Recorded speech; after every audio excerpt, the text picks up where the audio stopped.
Hello, everybody. Good afternoon. I hope you're doing well this fine Saturday. Um, Guess who lost all their sound settings in the week? Please shout at me if I'm shockingly too loud. It goes horribly wrong. Elgato, please help me. Um, we're here today for leg 8 of the Amelia Earhart Round the World flight, basically girdling the equator. Today is quite a special flight. It's the longest one we're going to be. We are going to cross the equator. We see some of the Amazon. And we've got around about 7 hours, 40, probably 8 hours ending. So we'll see how we'll get on. So we're down here today at the starting airport, Zorginhu at Paramaribo in Suriname, and we're heading down to Intermaran International in Fortaleza, Brazil. Good morning, Brandon. How are you? Two-Tone Murphy's in the house. Hello, Murphy. How are you? Stream was great last night. Sorry you had all those problems, but I really enjoyed it. Big Tone 6. Hello, I hope you're having a good. Rix, lovely to see you. My noise gate.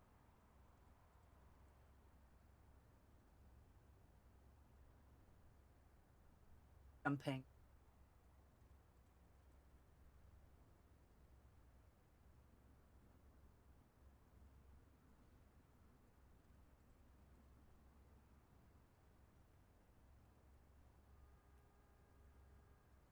I'll take that off. How's that?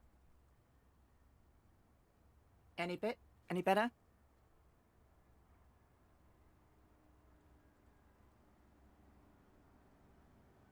Great. Okay. It's an annoyance because the way that Streamlabs works with the microphone is you can't just use the microphone natively. You have to basically mute it to put it in as a separate source, and then because Elgato haven't included noise gates. Wonderful. So please shout at me if it goes all horribly wrong. Thank you, Two-Tone, for the 5x5. Floydrix, good afternoon. Brandon, I'm sorry, it was stupid o'clock in the morning for you. It's about 8 o'clock, right? So I appreciate you being here today. Dangerous Brian, who has done a reinstall of Windows this morning to get in. Oh, and Colonel Fork is here too. Hey, Colonel Fork, lovely to see you too. So we've got 1,240 odd miles ahead of us. So obviously, you know, for those who can't join us all the way, lovely to have you here for part of it. And for those that are coming all the way, please remember to get up and just stretch around and crawl around to the loo. So we're going from Sierra Mike Zulu Oscar down to Sierra Bravo Foxtrot Zulu today. We're sort of taking a bit of a circuitous route because she didn't go direct on her flight. She actually did fly over some of the jungle, but she didn't map it. So if you do a grand circle route, it's direct and it's much shorter than her route. So I've modified it a little bit so that we can go across the delta, which she did. So the gang's all here today. So lovely to see you all, guys. So Rad Pilot Brandon, if you're tired, let Sperry do the flying once we're up to cruise altitude. Get your chair leaned back and put your feet up. So let's get underway because we've got a long way to go today. So we'll get that machine fired up. So throttles forward. Sorry, throttle's a little bit cracked. Propeller and mixture rich. So we can put the beacon light on. Just make sure everything's turned off there. Open the window so we can shout clear prop. And so we've got some noise out there. Obviously the game might need some tweaking as well. I tell you what, I will be using the ladies because the Electra did have a loo, but they had to crawl over fuel tanks to get it. So I will not be crawling to the loo, but I will probably take some comfort breaks during this flight. Hey, Papa JB. Lovely to see you. Draco Sensei, good afternoon, good morning, good evening, wherever you are today. And let's get fired up. So battery can come on. Make sure I've put my brake on, actually. Yeah, I have. And let's get it fired up. Let's bring it down to about 1,000. How's the voice over the game sound? Because this is going to be the big bit. It could probably be a bit overwhelming, but I've got the window open, so that should probably be as loud as it gets in here. Let's get some taxis on, navs on.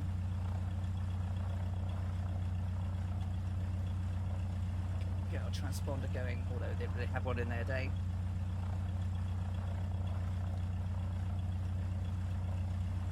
So we're taking a dead south. My exhaust is blown, yeah. It's the good old Mooney growl. Let's get that window shut.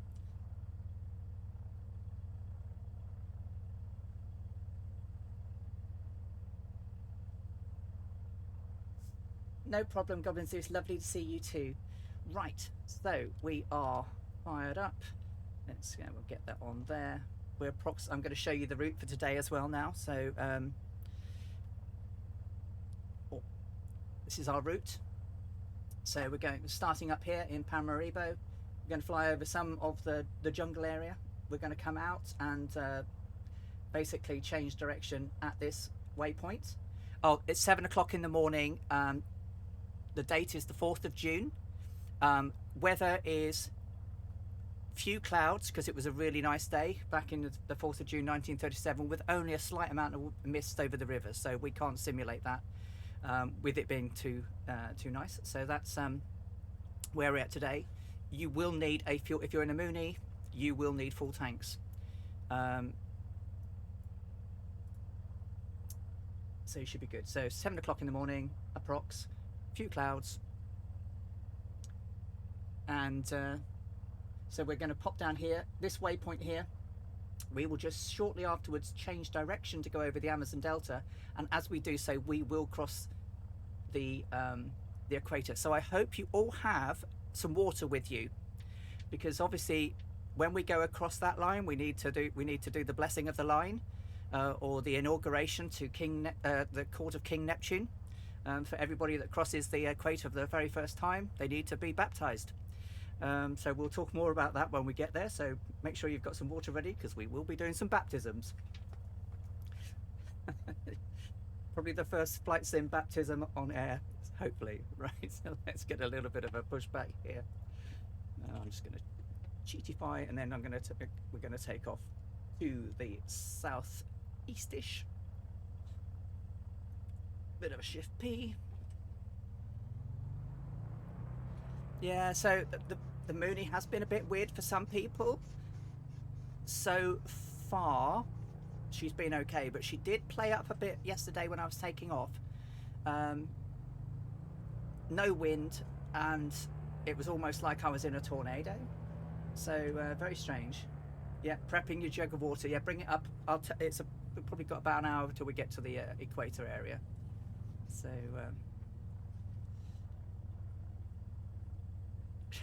church twice in 1 week, yeah, absolutely. But this is a special one, inauguration into the court of King Neptune. I did get the new drivers, Draco, yeah. So I'm hopefully, guys, it's not going to be too dreadful.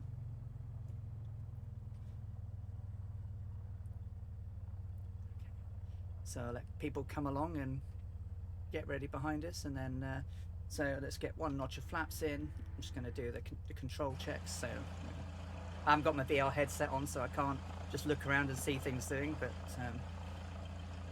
looks like we're good, free and control of all movements. Fred's got he's had the passenger briefing, and he's stuck in the luggage compartment at the back there doing his navigation. So we will get some landing lights on. We can take the taxi lights off and strobe lights can come on.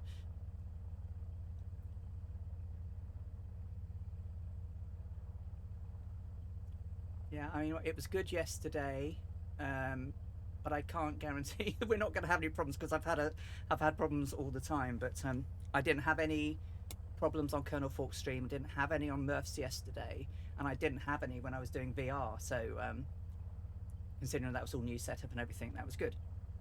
Right then, let's. Yeah, I know. It's going to be a jinx one way or the other, guys. Right? So let's get on some power, and then we'll get a couple of circuits, let people get up in the air behind us, and then we'll head on down to Brazil. I do have some music for us once we get out of Suriname.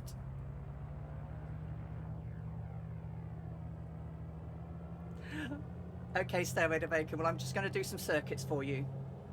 So just make sure. Oh, is that a bloody van? I'm going to ignore that is a van. very short runway. I hope I've given it enough welly.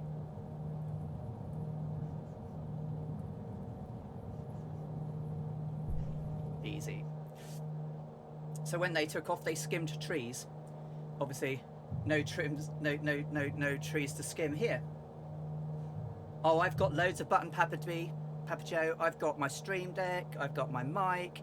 I've got 32 buttons. I've got 8 screens with folders and things in, so flaps can come up now over 300 feet. And have a look behind us. Yeah. So I'm going to do a left traffic pattern.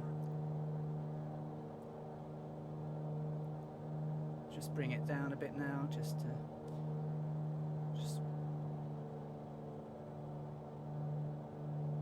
we'll do a single circuit round to let people get up.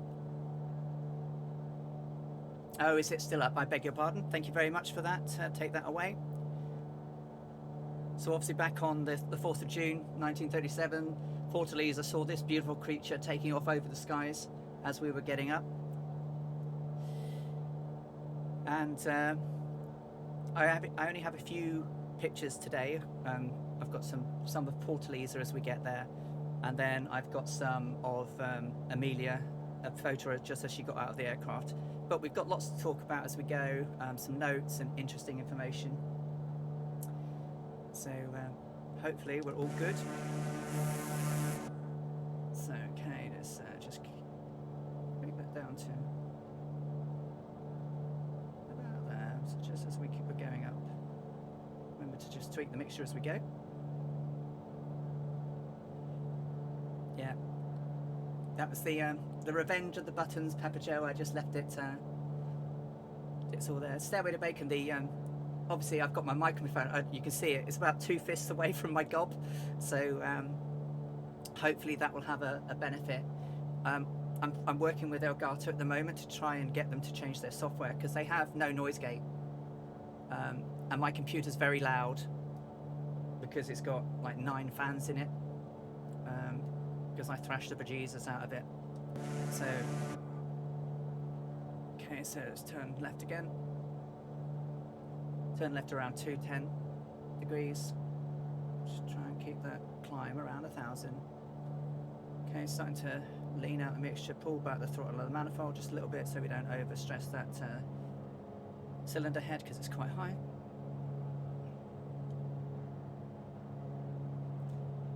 Bit of low level cloud, which is probably about right for the day. Super.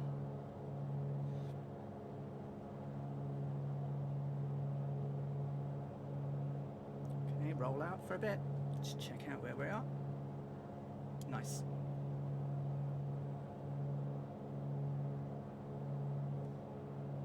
Yeah, my PC's rather loud.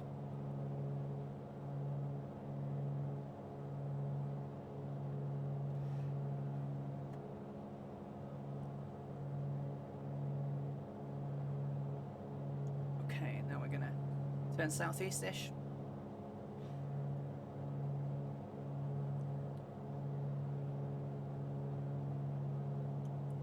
4,000 feet. Just lean that mixture a little bit more.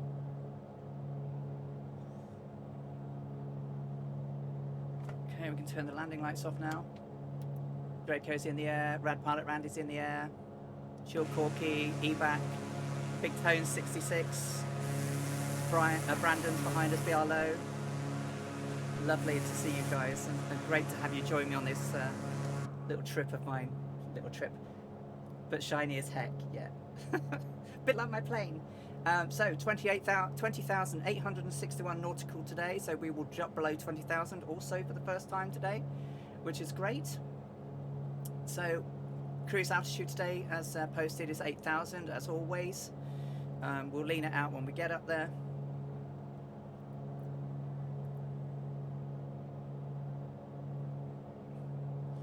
Okay, so now we're going to slowly get on course, and then once I'm roughly on track, we will get Sperry moving for a little bit while I can read some notes to everyone.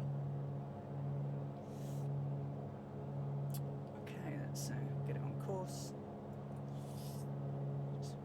Now we're on course, might as well chuck that in, see if the navigation will kill me, which it doesn't. Okay, gain some more. Get the manifold down a little bit, bring the RPM back a bit so we're not quite firewalling it. Okay, now we're on course, so that's good. Navigation mode is on for the moment. I might take it off a little bit later. And while we're in the air, we'll take a look back at the guys as we leave Suriname, Dutch Guyana. Hey RHT341, lovely to have you here. Thank you for joining us on the Amelia Earhart Memorial Flight, where we're going around the world in a Mooney M20R Ovation, which roughly has the same sort of speed characteristics as the Electra. Because the Electra's not in the game, I'm using the Mooney, but we're using exactly the same sort of specifications and fuel that the 80th anniversary flight around the world tour did, using a Mooney. So we're trying to recreate it, and we've had a special Electra livery created especially for the flight by Gibbo Island on Two-Tone Murphy's community. So if you ever want to, do you know what, I must do a shout out for Two-Tone's website, but you can actually find the link to the website over on Two-Tone Murphy's Discord, and if you go to his website at twotonemurphy.com and go to the download section, you can get yourself a free copy of the Electra 10E inspired livery for the Mooney.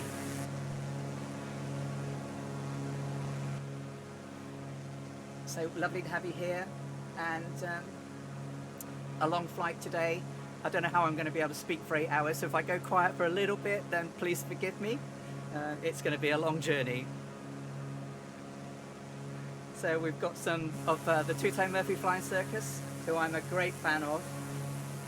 And as you can see, I don't know, I've got I'm proudly wearing a Two-Tone Murphy Flying Circus t-shirt, as designed by our inimitable John E, who's one of our community members, and has done all the merchandise for my stream. So I've done some John E inspired merchandise for my streams that will allow us to allow people to buy a mug, a t-shirt or a sweatshirt.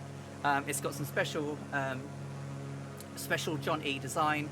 It's got the Mooney, it's got the Howland light, which is placed on Earhart light, which is on Howland Island, that she never got to as a memorial, in its prime and glory. It's rather run down and dilapidated now, but John has done that so that it looks as it was on the day they finished building it. Plus Amelia in the cloud design behind. And do I have my Red Bull? I certainly have my Red Bulls. Bought Panda.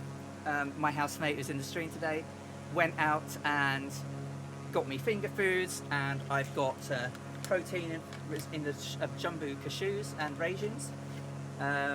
She bought me finger food and everything, so hopefully we're all good.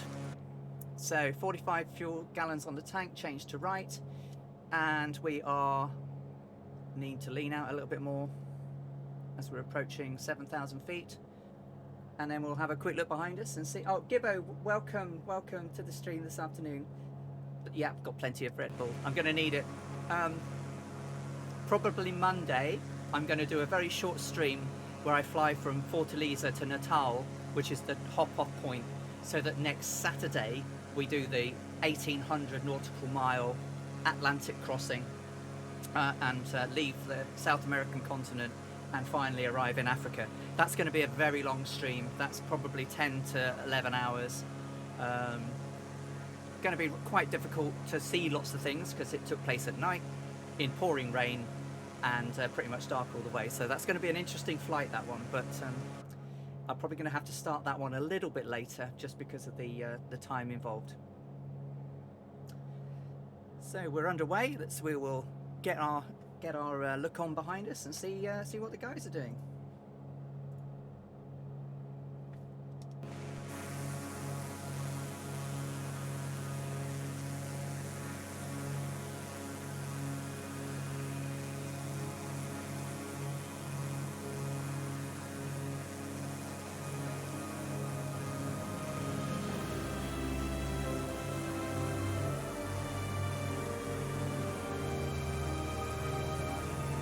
John E, hello, hello, happy Saturday. That sounds a great idea, and thank you for the best wishes, and thank you so much ever again for the wonderful design of my merchandise. I love it. I don't know if you guys can all hear me over the music and the engine sound. This is a challenge for me now. Give me some thumbs up or a 10 out of 10. Or drop some hypes or a cheers or a hello. So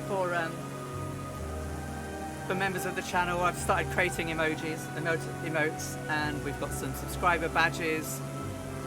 So slowly, we're starting to get there.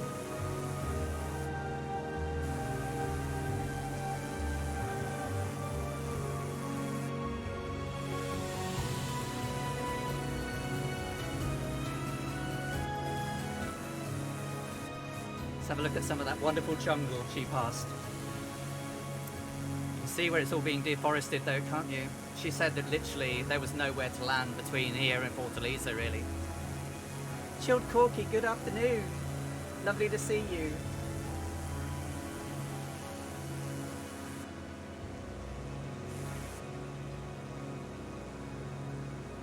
Let's get rid of my ugly mug and have a look around. So, all the deltas and the rivers. Evac, lovely to see you too. Thank you for joining in this afternoon. So Fred Noonan used to do a lot of flying between North America and South America, as he used to be a navigator with Pan American Airlines, predominantly on seaplanes. So he knew the routes of the sea routes very, very well. But this was pretty much untravelled territory for him as a navigator. Okay, Draco, see you in a bit. So they literally flew over jungles and jungles for many miles.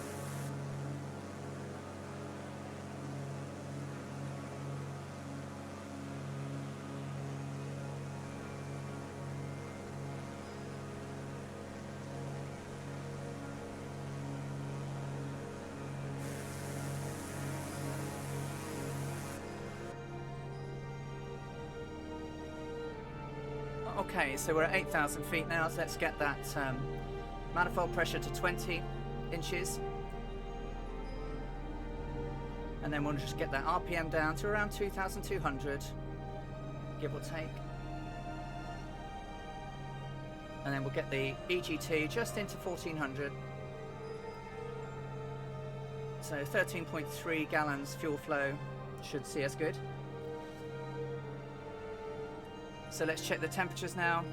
So RPM good, manifold pressure's good, cylinder heat's good, EGT is good, oil pressure a little bit high, and we just finished climbing, so that'll drop off, and the oil temperature pretty much in the centre of the line, which is good.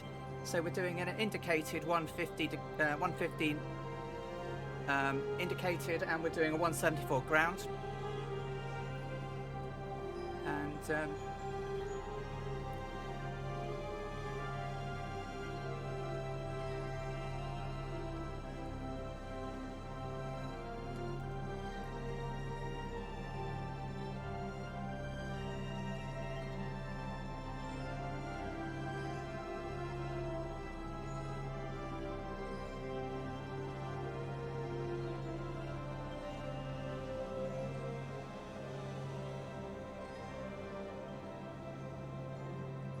back in Amelia's day, when they did this flight, they pretty much did 960 nautical miles of end-to-end jungle.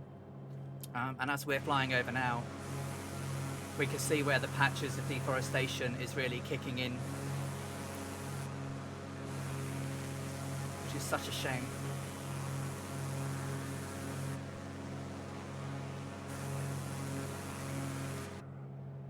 So for all those of you that are joining me all the way, I hope you've got a nice plump cushion so that we don't get too much numbage bummage.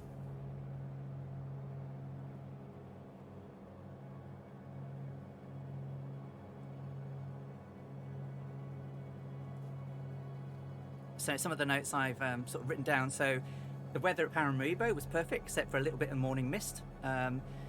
We took off, we skimmed the treetops and then pulled up. Speaking of trees, we had plenty of them. During the day, there was 960 miles of jungle, around 370 miles over water, which is basically a trifle more than half of the transcontinental distance between New York and Los Angeles in a single hit. And there was only one possible stop for them on this flight, which is a very small field in an area of Para. So that was their alternate, and it would have been a very, very treacherous approach if they decided to have done that.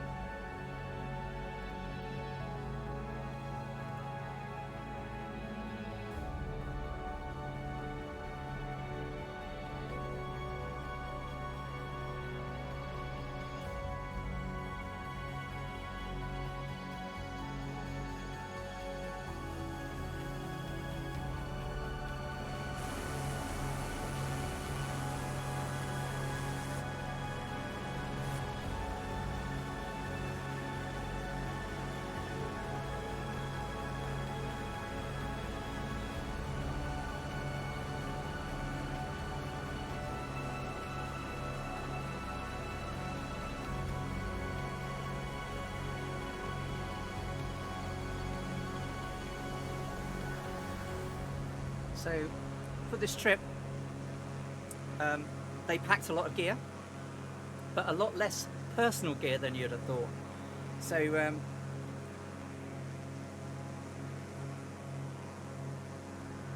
apparently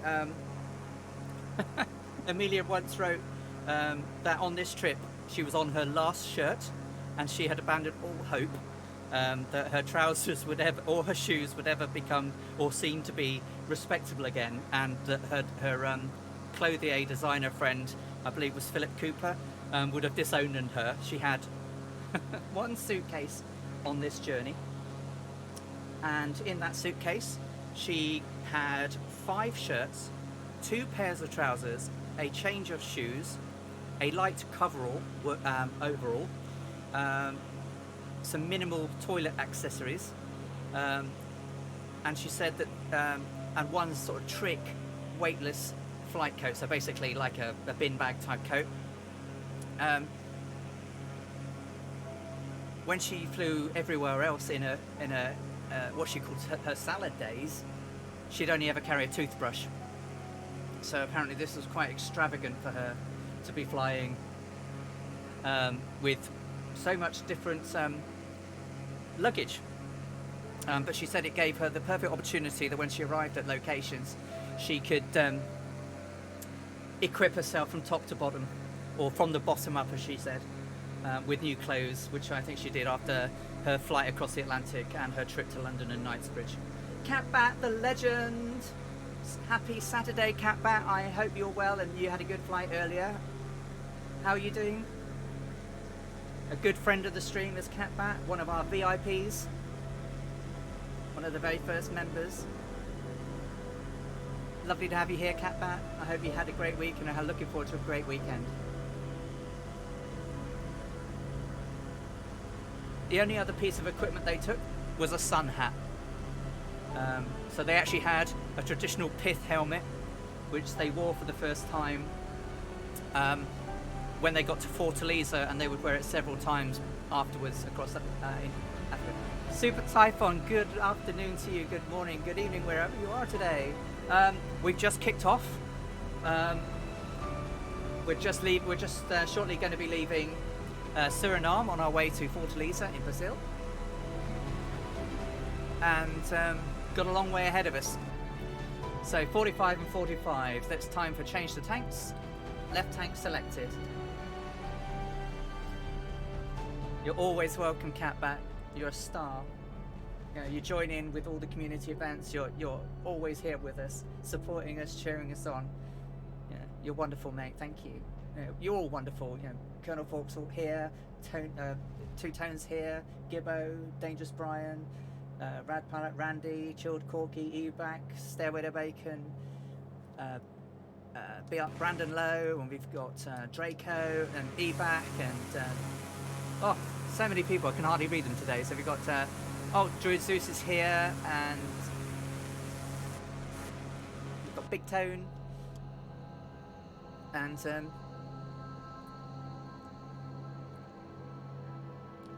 we have a long way to go.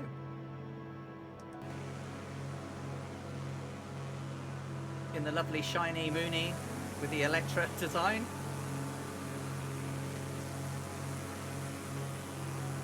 Looking at the light shining off of the rivers as we pass, and it changes the shadows of the clouds on the tops of the trees.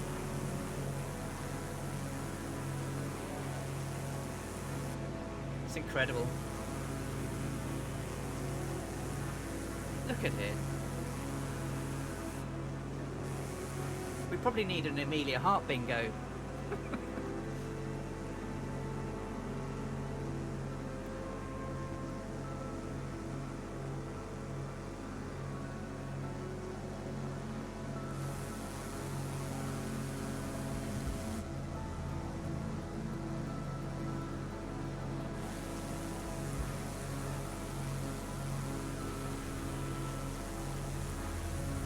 Isn't it lovely, Goblin? It just looks absolutely stunning. I just love it. Beautiful. Gibbo did a fantastic job.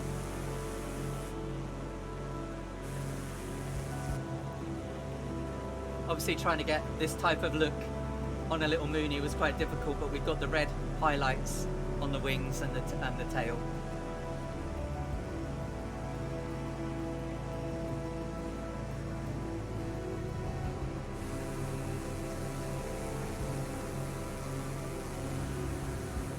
It's fabulous. When we were in the clouds and the rain last week, when the guys were formed up on me very closely, their lights were all playing over the top of the aircraft. It was really lovely, really good to see.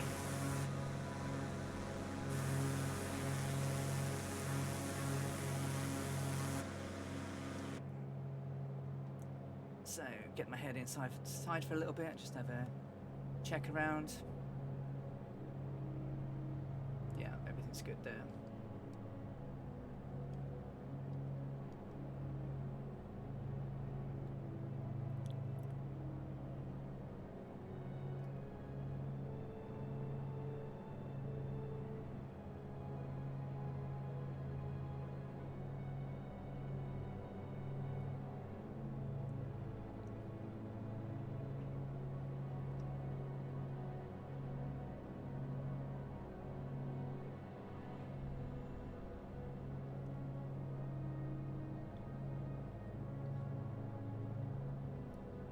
So I'm sat in my room today and it's really quite warm in here, and the sun's really beating down, but it's absolutely blowing a hoolie out there, and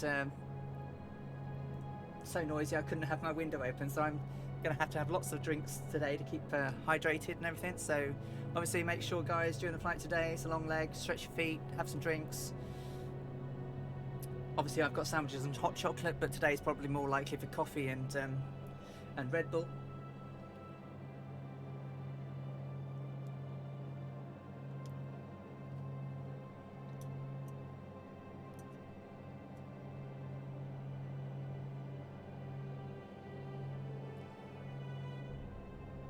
So we're just coming up now on the border of Brazil. The river that's actually ahead of us now is this side is Suriname, the other side is Brazil. Absolutely. So I've reached out to Just Flight because they did a Electra, and they have no plans yet, but they've said never say never. And I have reached out to Aircraft Heaven to ask if they'll do theirs. I haven't heard back yet, but I absolutely would buy it. I'm, really looking forward to Wings 42's Vega B, which won't come out till Q3, Q4, we don't think.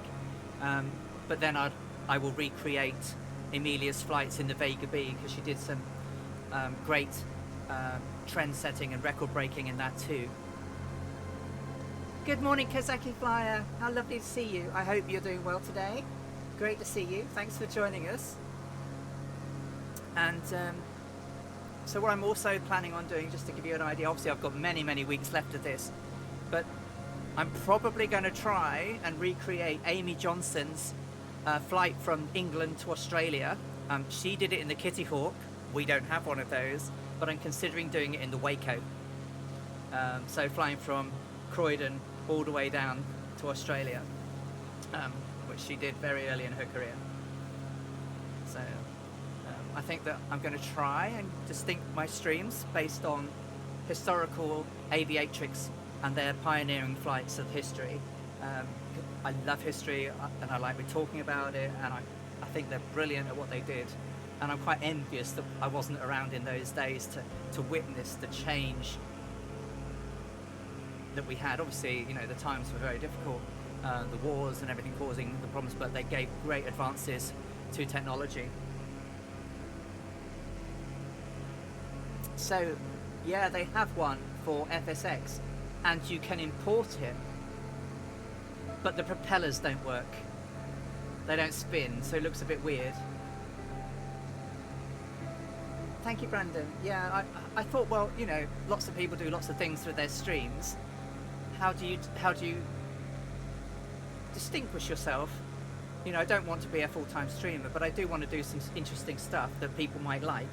And I thought historical recreations based on predominantly female aviators would be a good place, because I don't think anyone else is doing it. I don't think. I could be wrong.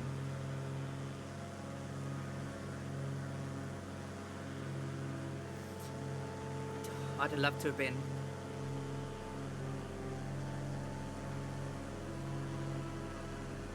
I really hope that they do the Electra, because if they've got the Electra, I absolutely will do it in that. Much, much more challenging aircraft to fly.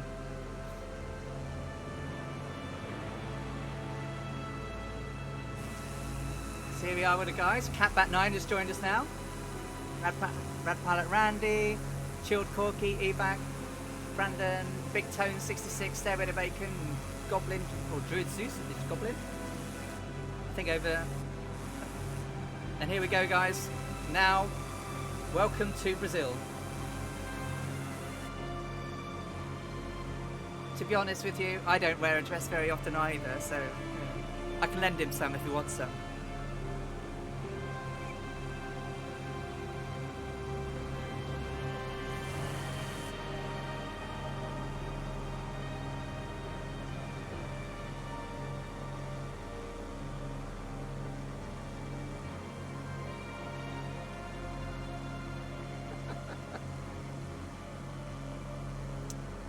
But I will need to order myself some nice lumberjack type shirts, because that's all Amelia wore. Maternity trousers. Oh, Nirikanor, thank you so much. Thank you very much, and welcome to the historical flight streams.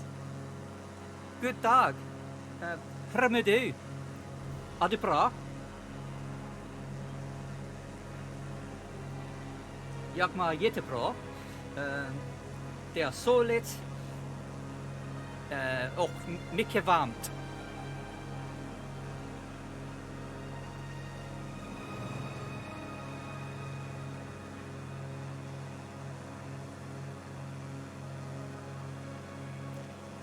Fantastiskt. Thank you so much. Yeah, you just caught us leaving Suriname. The river behind us is the border between Suriname and Brazil. And we've got about 1,200 miles to go, 1,100 miles to go, down to Fortaleza in Brazil. We're here with some of the Fireflies, escorting me on my way. Some will be here for most of the stream, all of the stream, or some of the stream, so people can hop in and hop out as they like. But when Amelia flew this was all jungle to jungle, and she only had one little landing strip that she could land at any point, so no alternates in those days. Enjoy your breakfast, Eva, and I hope to see you soon. Enjoy.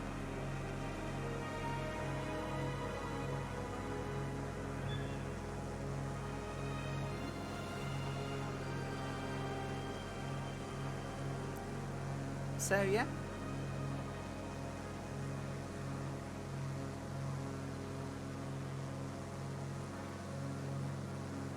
So, as we've caught over into the realms of Brazil, let's see if we can do something about bringing on the carnival feeling.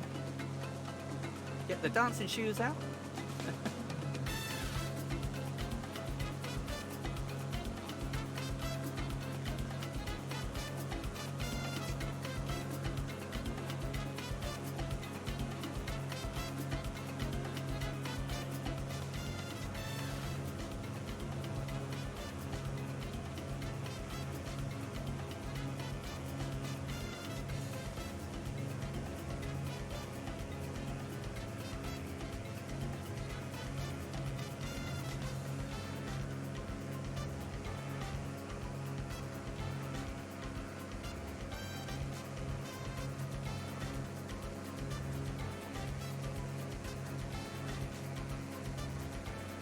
Do you know what?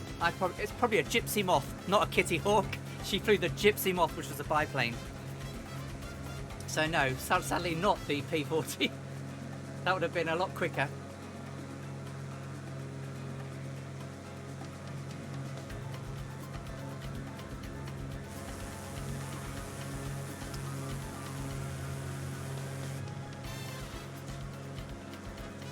So we're tracking down towards the equator now. We are sailing just over 150 and 173 on the ground, 175 on the ground. 42 left, getting ready to change tanks in 2 gallons.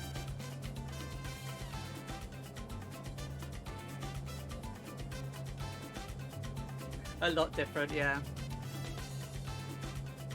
So yeah, I'm looking to do that potentially as a follow-on from this, which is the flight of Amy Johnson from Croydon, southeast England, down to Australia, which she did in the Gypsy Moth, not the Kitty Hawk. Sperry in control, go and enjoy your breakfast. Yes.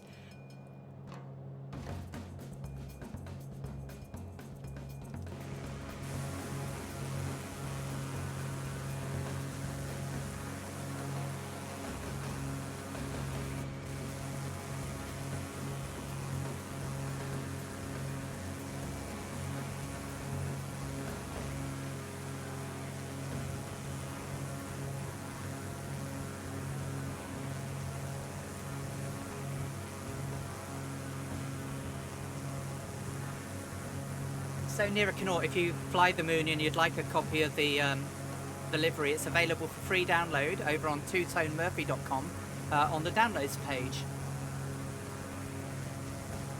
So it's on the top of the page and designed by our very own Gibbo Ireland, who helps look after the website and does a lot for the community. And he very kindly devoted his time and to build this livery, especially for the Moonie, based on the Electra 10E that Amelia flew. And it's just beautiful, especially in the sun. Yes, Rad Palette Randy, so very much Carmen Miranda type music. I thought that, you know, now we're down into Brazil, a little bit of a carnival type music would see us on our way on this very long flight.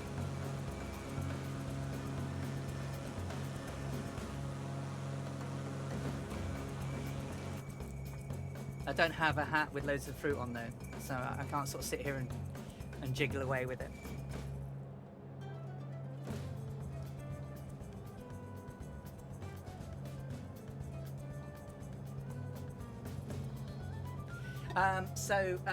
Super Typhon. Yeah, if you do it a great circle map, did you use my actual flight plan? Because if you use my actual flight plan rather than going direct as they did with they didn't actually go direct. They flew over a lot of the jungle before flying out to sea. So the first element of the journey wasn't really mapped directly in any of the notes that I could get hold of. So to try and recreate some of it, I'm doing flying down over the jungle towards the equator, and then we'll swing out to the sea as we go over the Amazon Delta. So we're about 1,240 nautical miles, and we're doing about 150-ish.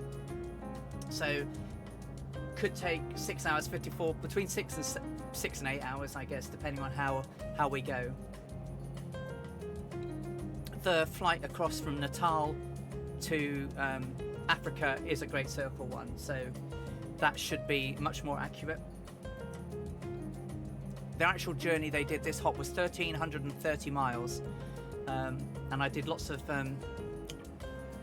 fiddling around with the route to try and get some of it to match the notes she had in her diary to how long she said it took her to fly it and how far it was. So I may not be 100% accurate, and I'm not going straight point to point just because we can get some scenery in. Next week's stream is going to be very dark and water everywhere.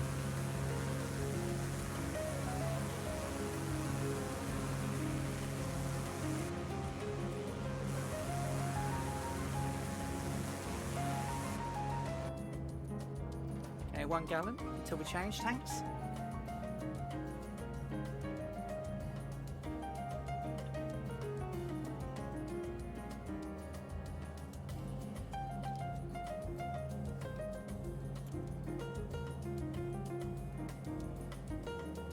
She actually wrote, what did she write?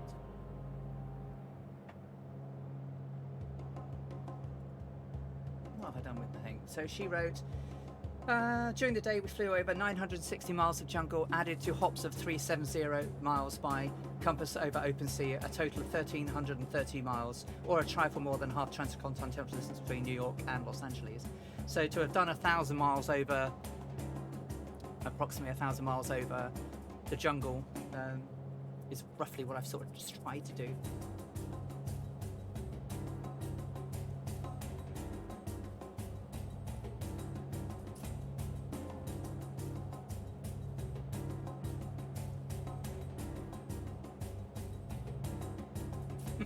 No problem at all.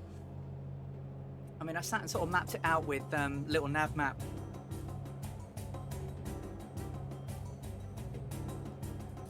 So as you can see on here, there were several things I was trying to achieve, Super Typhon. So they did cross the delta, but they didn't cross the river. So I brought us in to the NDB here, and then just shortly afterwards, I've taken us to the equator, and then we take us out overseas. And then finally into Pinto Martins at Fortaleza. So even if I mapped it straight line, it's not 1330. So Grand Circle, as you say, is around 1100.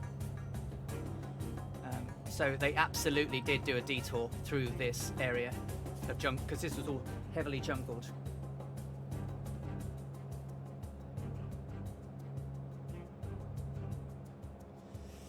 It's hard to say how nervous she was, because her diaries don't indicate that she ever had any fear or any worry.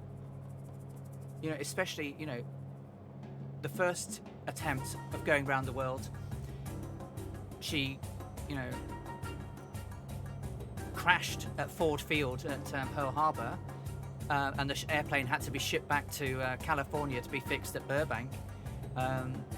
Which put a big dent in the trip, which meant they then had to go from west to east rather than east to west. The plane caught fire, the left engine caught fire at Tucson, which was the second leg of the journey. And when she landed at Fortaleza, they had a big oil leak and a fuel leak out of the left engine again. So the left engine was playing up a little bit. And they took a day's rest at Fortaleza to have the plane fully serviced.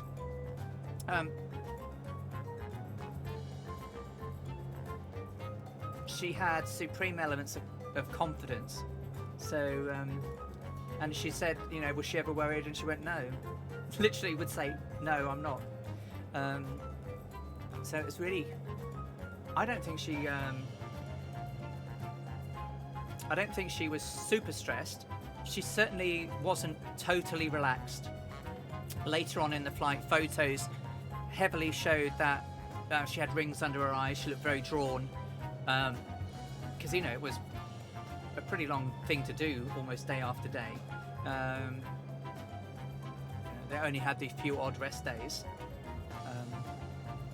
I imagine at the end of it, it was getting stressful. Once you get to Africa,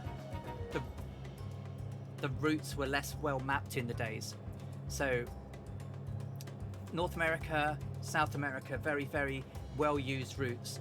The route from Natal to Dakar was basically the main international Atlantic trans route for Air France in the day. So they used to have regular flights backwards and forwards, when what we call regular today is irregular for their flights, but a couple of times a week. But once they got into Africa, the maps were much worse. So they had a lot of navigational problems from Dakar onwards. So I would imagine that Fred was probably more stressed than anything. He spent most of his life being a maritime sailor. He did have a pilot's license, but didn't actually fly any other flight as far as I'm aware from any of the notes. He may have looked over the cockpit while anyone took turns in the loo.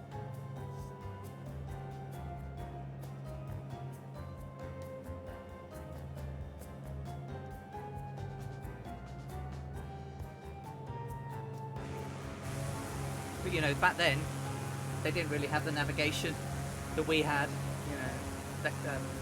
Amelia and Fred were both very inexperienced in terms of radio comms. Neither of them could use telegraph or Morse code, and had to rely on the VHF frequencies, which proved to be problematic in the end.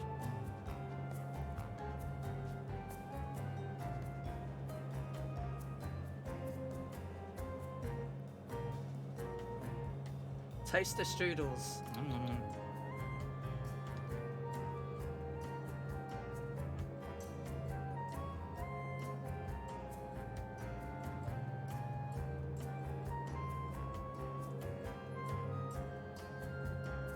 Yeah, so Fred was doing celestial navigation out of the only window they had, which was on the right-hand side at the back of the aircraft. All the other windows had been blocked out to reduce weight of glass.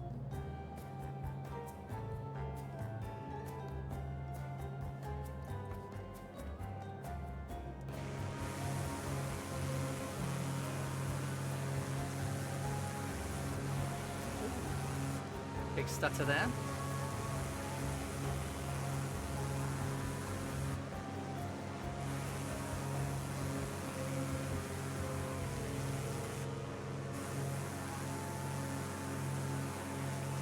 Yeah, the guy's still flying along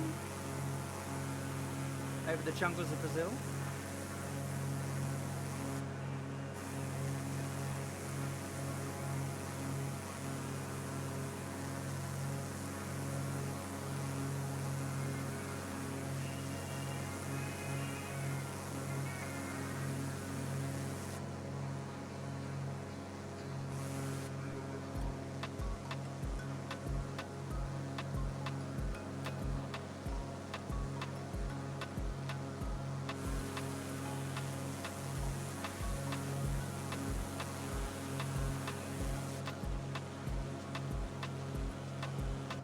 I'm yakking away and forgot my tank. Change tank.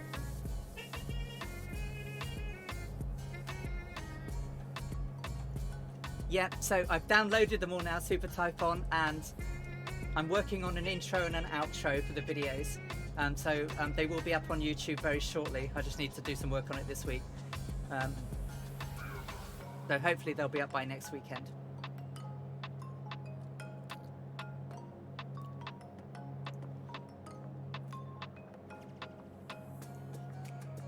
I'm certainly not the expert that Murph is on video production, that's for sure.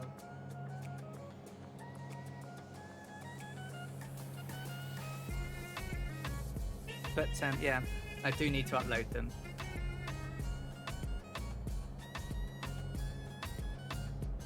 So what are your plans for the weekend, guys, once we've got down to Fortaleza and we take a wander downtown?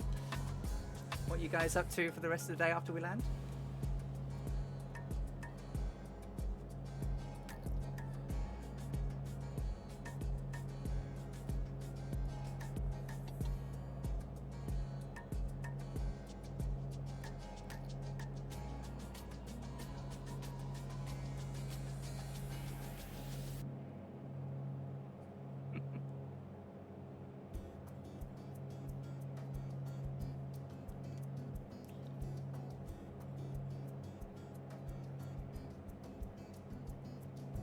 Yeah, appliances are dear, aren't they? Adulting is expensive.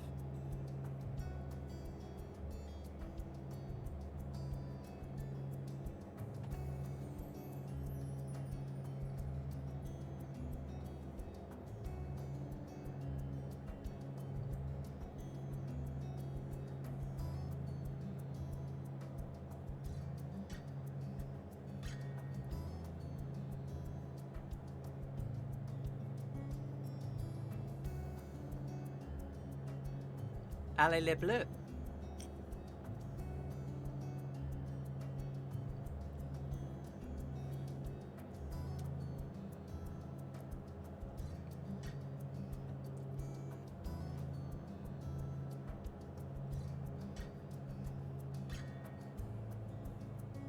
Oh, well, we can give you a cheer and a send-off, Nirik and all.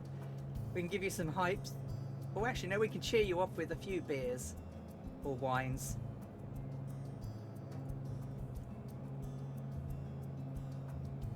There we go, some Alison cheers for you. Oz Flight Simmer, hey, good morning, actually good evening to you, right? How are you doing? Thank you for dropping in and saying who. I'm sure everybody knows Oz, but you can go and find Oz over on YouTube on, I hope I've got this right, Wednesdays and Saturdays, and obviously there was when he streams, and then he does regular news and updates over on YouTube. I really like watching Oz's streams while I'm at work. Don't tell my boss. Gives me something to do when I'm writing software development tickets.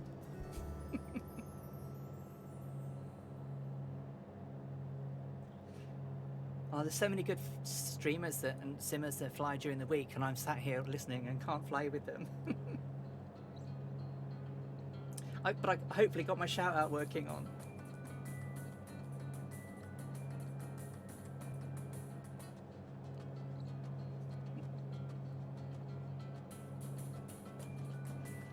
Yeah, it's getting on down there.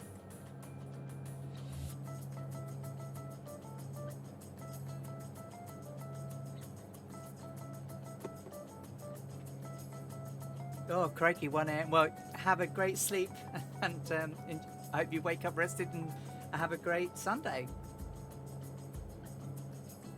We're going to lose an hour of sleep over here overnight. It's clock go forward time for us. So I'm looking forward to losing that hour tomorrow.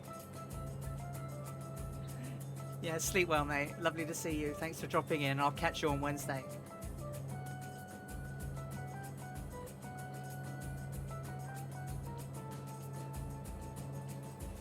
I pressed my shout out last week for Shane and nothing happened.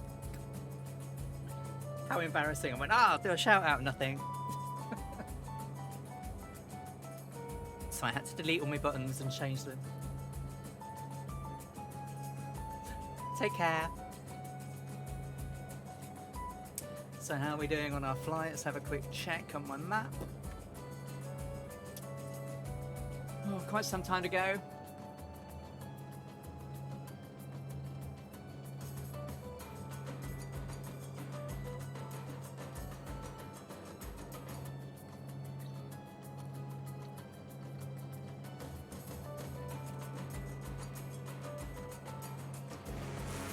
Casually flying. There's a nice formation flying going on there with Chill Corky and Brandon. Cat Bats coming on in. Ebac, Druid Zeus, Rad Pilot Randy, Dangerous. Oh, Dangerous Brian, you're back. Good to see you, mate. Stay with the Bacon, Druid Zeus, and Ebac, and Big Tone.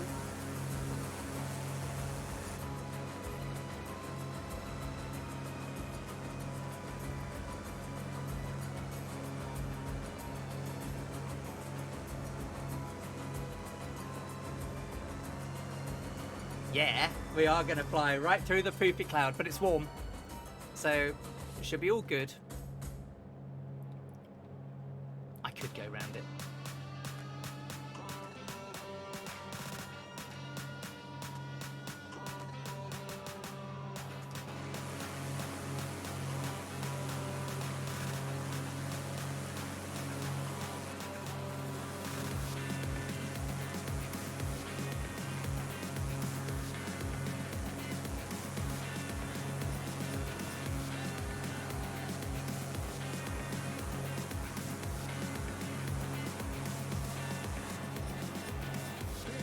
Oh, we might just skim through it, through that gap.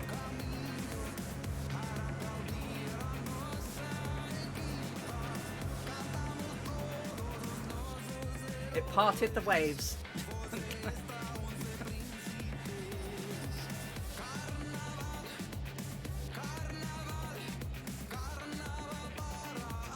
Quite close though. Yeah, they're good, aren't they?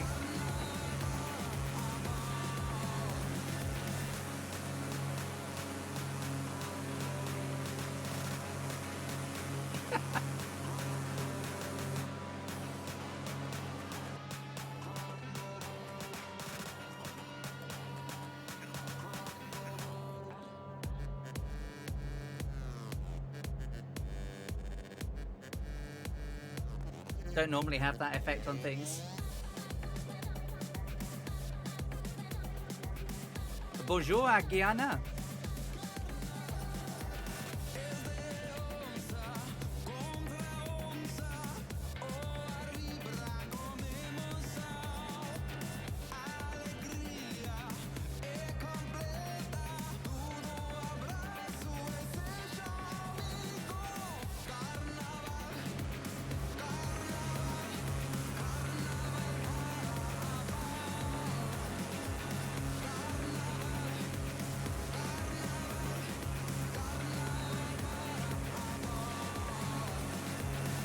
Guyane Française.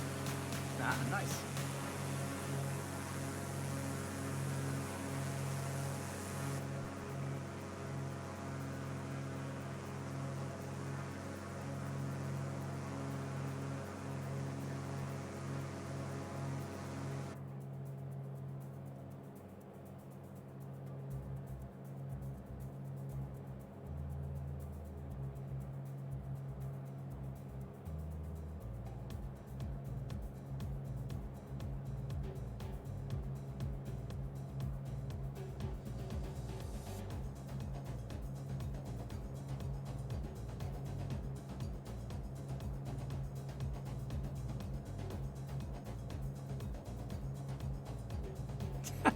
Yeah, absolutely right. The Arrow 3 is a little bit more pesky. The beautiful thing with the Mooney, is you can fly it by the numbers. So obviously, you know, you've got your charts and everything up here, but I've got them written down. But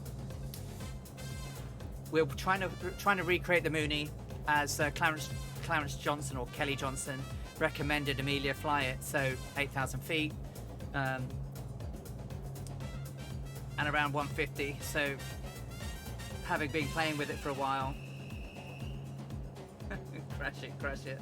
I'm not going to crash it. She didn't crash until later on. So, but we're going to land where she didn't.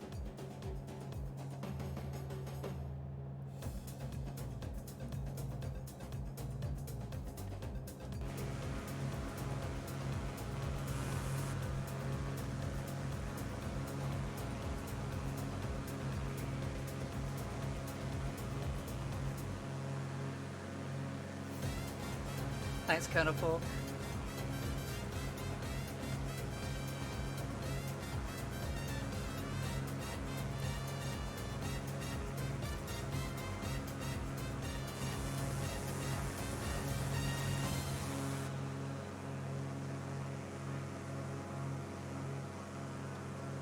I think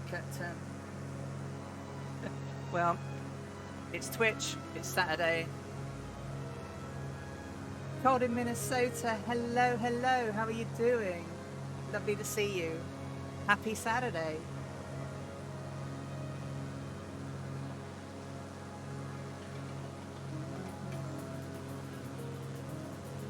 So Nirakanor, one of the big things I have about a lot of the aircraft in the game, especially like the Finanza, is that the upward shift of the cockpit nose. You get a great view in the Mooney over the nose if you want to. Yeah. But hey, 150 is the economy cruise, and the reason we're doing economy cruise is we want to make sure that we're conserving as much fuel as we can we are only flying with 95 gallons. The 2017 flight had 200 gallons. The Electra had 600 gallons, and we're trying to recreate it. So they roughly splew at the same sort of speed at economy cruise, around 150, subject to head or tailwind. So I've tried to plan it so that it's the same.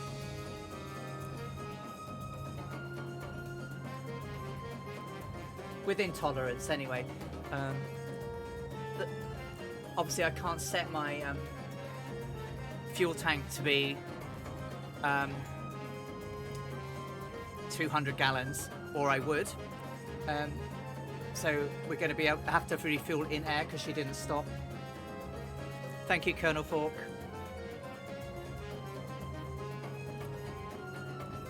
So X-David, X95, you win the spurious honour of becoming the first person ever to be banned on my channel.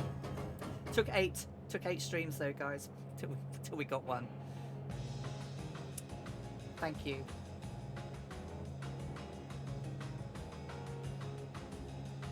It's a great idea, Stairway to Bacon.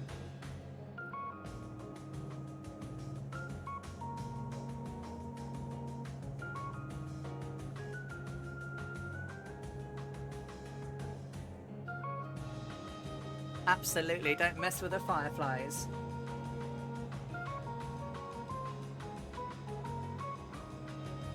We've had so much, you know. We had a spate of it where people would come in and try and disrupt. Not me, but obviously the Two-Tone Murphy and everyone else, and it's just not needed.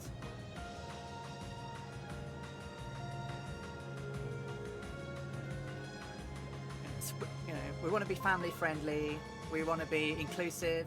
You know, we don't, don't talk politics or religion. The world is such a mess right now that we don't even talk about what's going on out there. We're here to fly, we're here to aviate, we're here to explore the world while we can't, and do it with friends and have a great time. So we don't need people coming in and ruining it for everybody.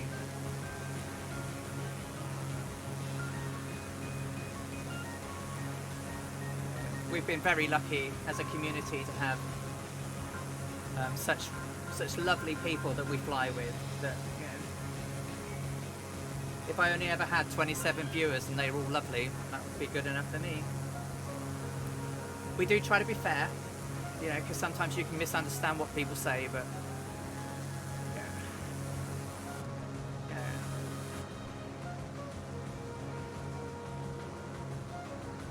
there are some no-go places, like crashing planes into buildings. That's a no-no.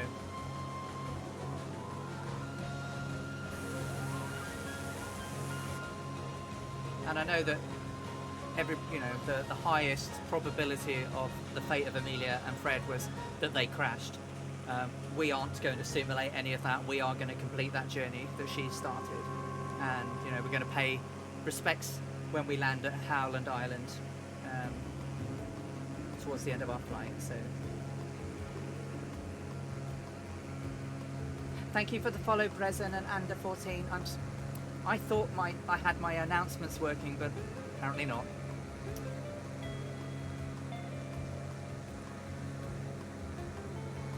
Certainly the subscriber one worked earlier. Thanks for follows, Chilled Cocky. I hadn't spotted that either. And for Big Tone 66. Thanks, Cold in Minnesota. Got a mic boom, so it's a little bit closer to my mouth.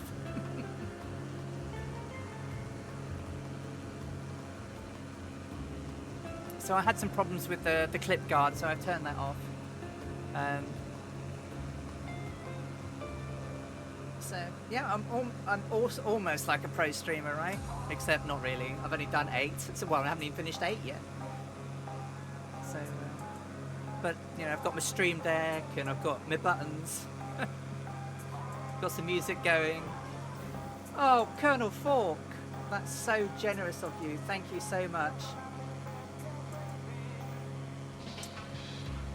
thank you. That's really generous of you. Thank you. Seeing my subscriber button's working. Welcome to the gang, Sim Aviation Erling. Lovely to see you. I know you had a stressful week at school. I hope you're having a great weekend. Bosman, welcome to your gift subscription by Colonel Fork 85. Catbat9. How does Catbat9 not have a subscription with his uber generous donations? Billy Roach, welcome to the gang, and Roger RC75. Enjoy your subscription and your new emotes and your new your new badges. So I created some badges for everyone. They start off with a paper aeroplane and go all the way up to pilot hats.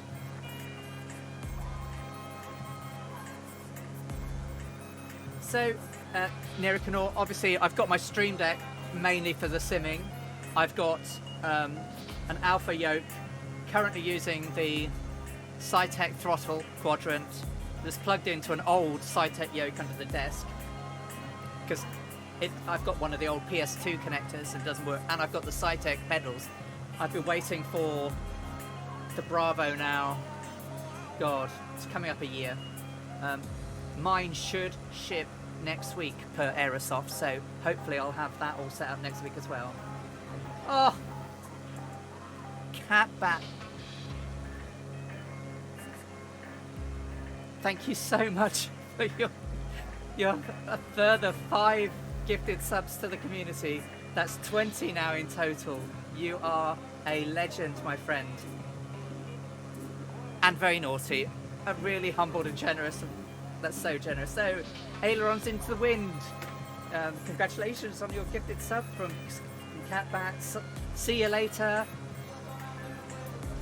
Gusty Crosswind, Sydney O, and Adventure 494.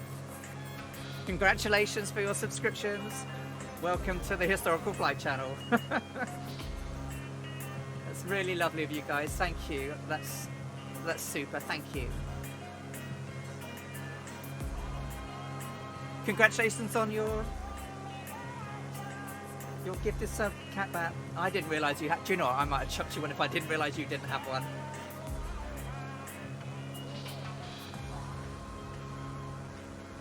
Thank you very much, Colonel Falk, for your generosity as always. That's super. Thank you.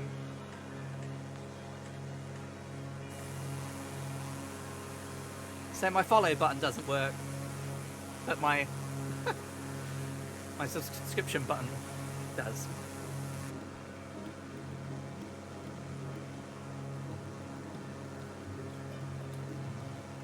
Yeah, so I hear that the Stream Deck's really good for flight sim. I'm a real noob when it comes to streaming, so I'm really just getting going. I've got the Elgato Wave 3 mic, and that's the software that comes with that is great, but it's really problematic in that it keeps losing all my settings. So while we're talking of settings, just give me a moment. Snipping tool, new. I'm going to quickly take a screenshot of all my settings. That'll do. Because it keeps losing them.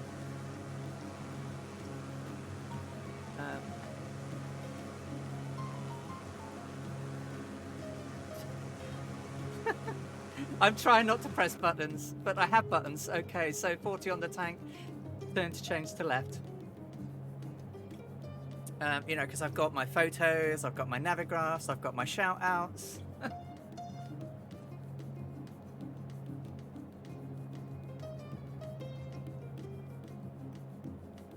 VB Audio Potato. I will look that up. Thank you.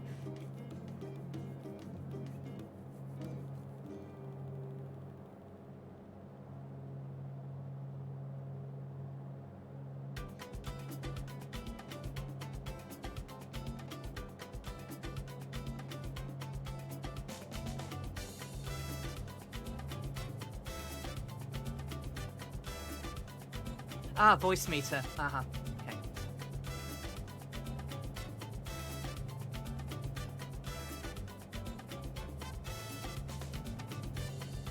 I shall have a look and play with that over the weekend. Thank you. It's cold in Minnesota.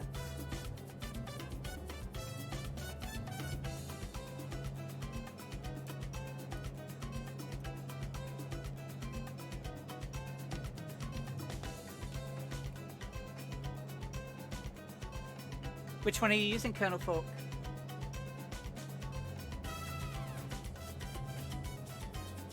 Need some maracas, don't I?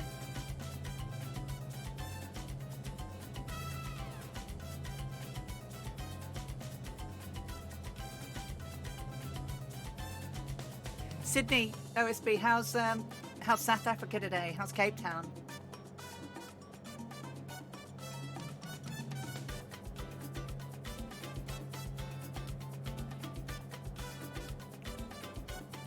Perhaps we need a streaming hardware channel on the Two Tone Murphy Discord so we can all talk about what different types of hardware and software we're using. Or stream gear.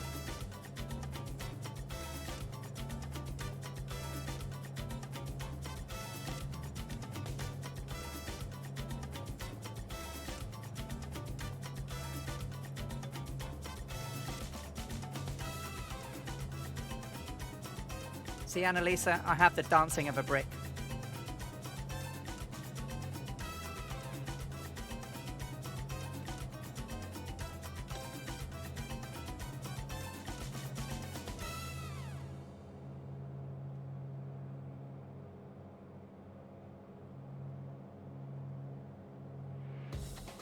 Let's have a look back behind us now. So, near the guys still flying along.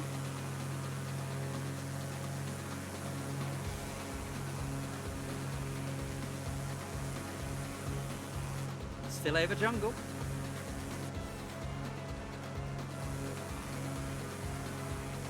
Oh, I love saxophone. And I know saxophone is not a brass instrument, but I used to play brass when I was younger. Oh, Malaguena on a baritone.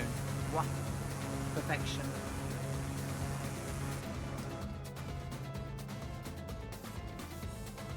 So you can listen to music in flight. But it's best to have it really low, because if you notice in the Mooney, you've got your music and crew mode, so you can turn music on rather than the isolated co-pilot pilot. So your passengers can listen to music.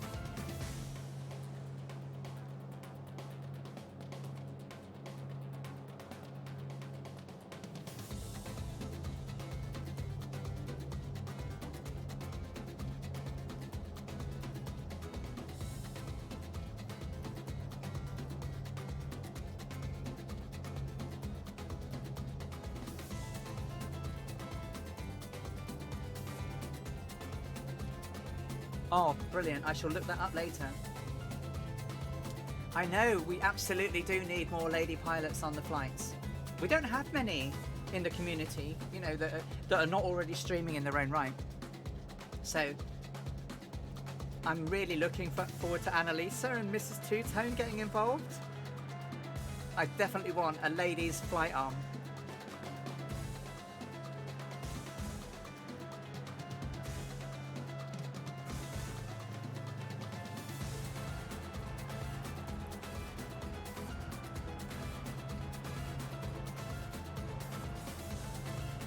Yeah, absolutely. I mean, I've got some different music. Once this lot's finished, we'll go back to some more sort of adventurous, epic, harmonious stuff.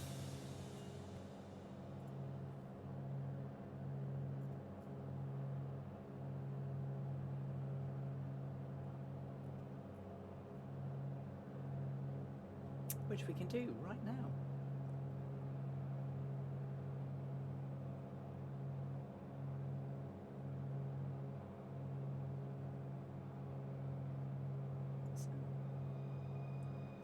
Welcome back, Brian.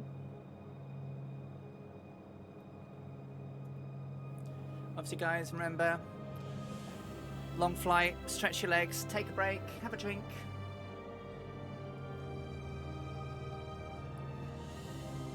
Have a crawl around in the cabin trying to get to the loo. Oh, look at this. Let's get some screenshots of the guys.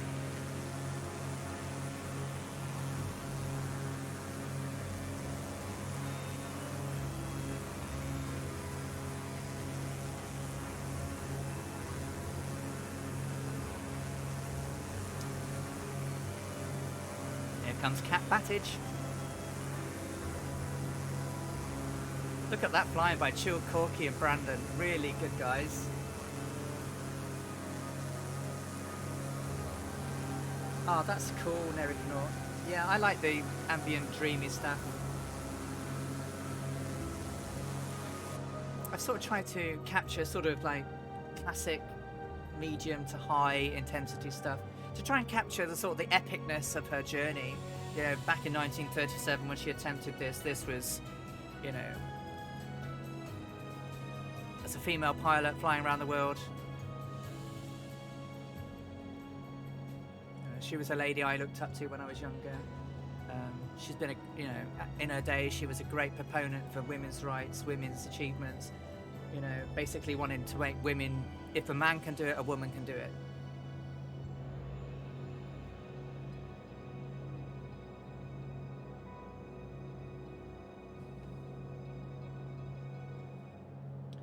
So we've still got some way.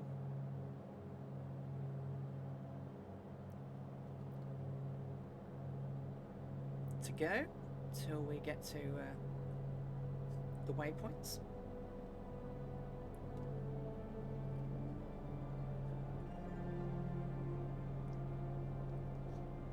I have near a Connaught, yes.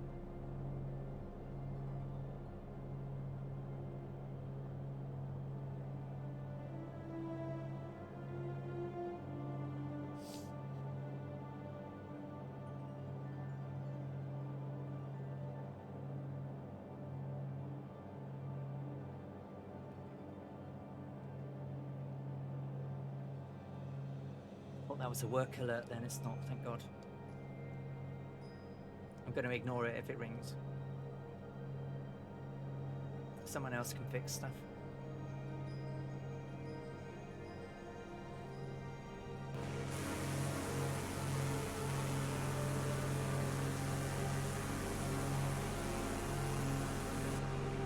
I must sort the drone cam out sometime. I'm rubbish with it.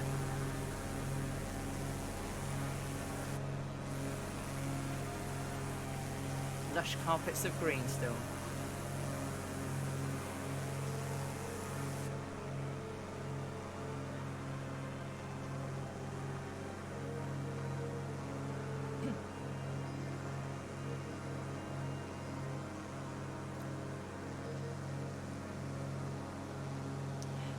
Take care, Chill Corky. Thank you for coming along and joining in.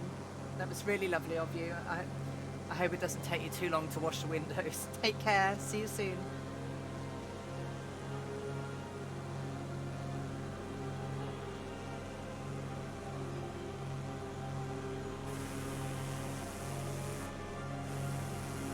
Well, there's less views of deforestation as we fly over here, right? So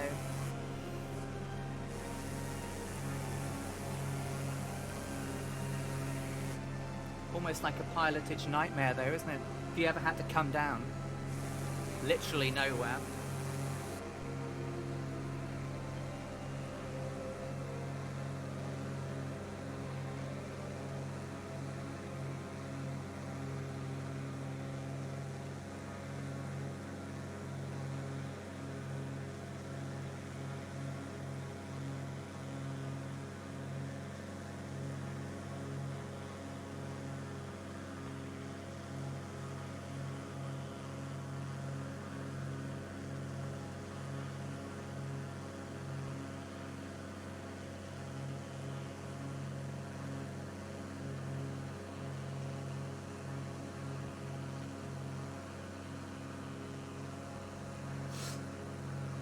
So I think I've mentioned before that Amelia was not really one of the most...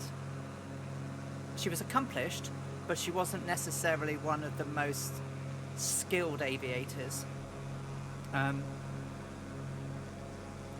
when they took off on this flight back on the 4th of June 1937, they actually left too early in the morning for them to actually receive the weather reports at Paramaribo, so we're flying blind into weather ahead of them and only took account of the weather at their departure, which was, you know, potentially could be catastrophic when you're flying over, you know, thousands of miles of jungle.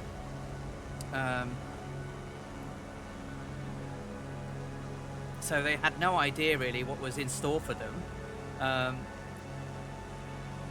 So the only thing they could do, given that they knew there was only one potential place for them to stop, was that they would have had to turn back and found a landing wherever back may be.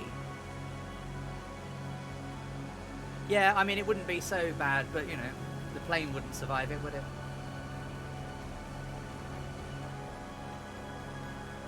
Back in 1930, would have been very, very hard. Absolutely, Colonel Falk. So I'll read that out. So I know everyone could read it, but anybody, you know, if you're ever feeling down, depressed, or feeling like things are too tough to handle, reach out to us. Myself, Colonel Falk, Gibbo, Two-Tone, Murphy,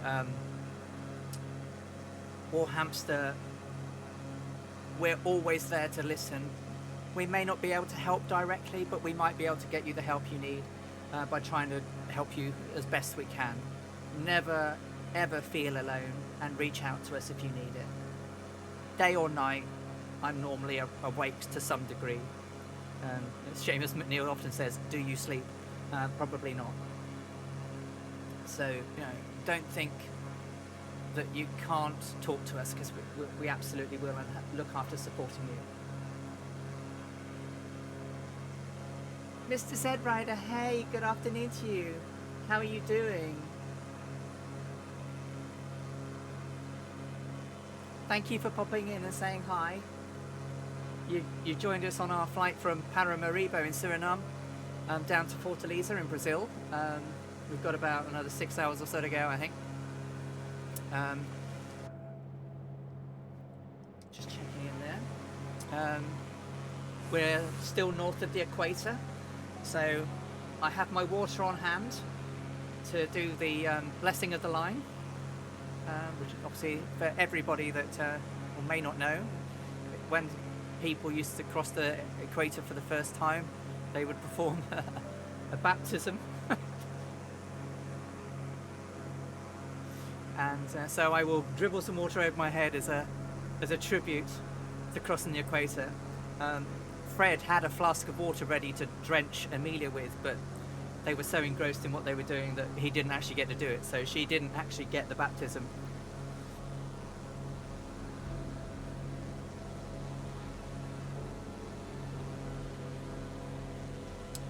Yeah, certainly since I found Two-Tone Murphy and the Fireflies, it's given me personally a lot of comfort as someone who has in the past suffered dreadfully from mental illness.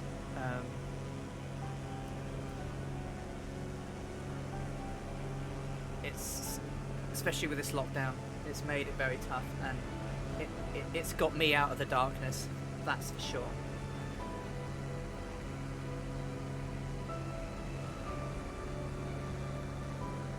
%, Colonel 4.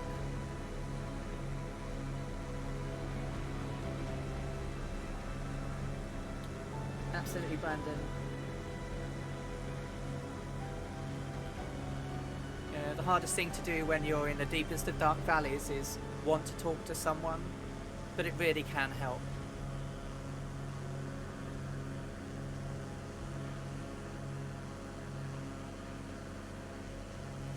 Yeah, flight simming is, you know, we've been stuck in this house nearly a year.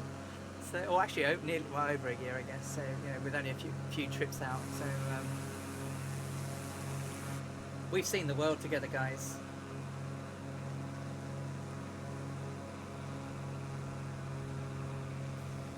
Oh, Super Typhon, absolutely.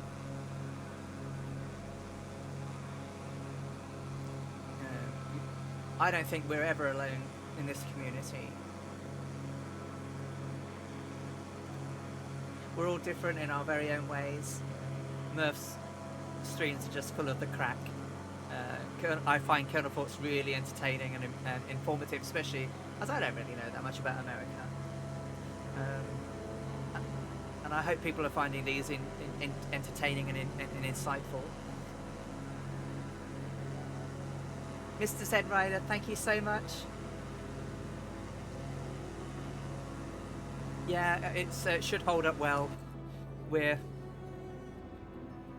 all in the green. Still puddling around at 150. 8,000 stable.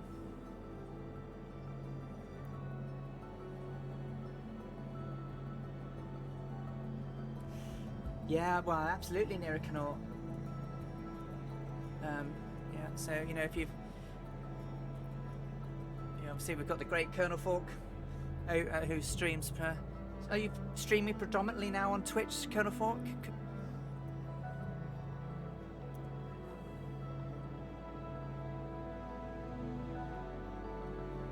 He's done some great historical flights and telling us about, certainly around Michigan.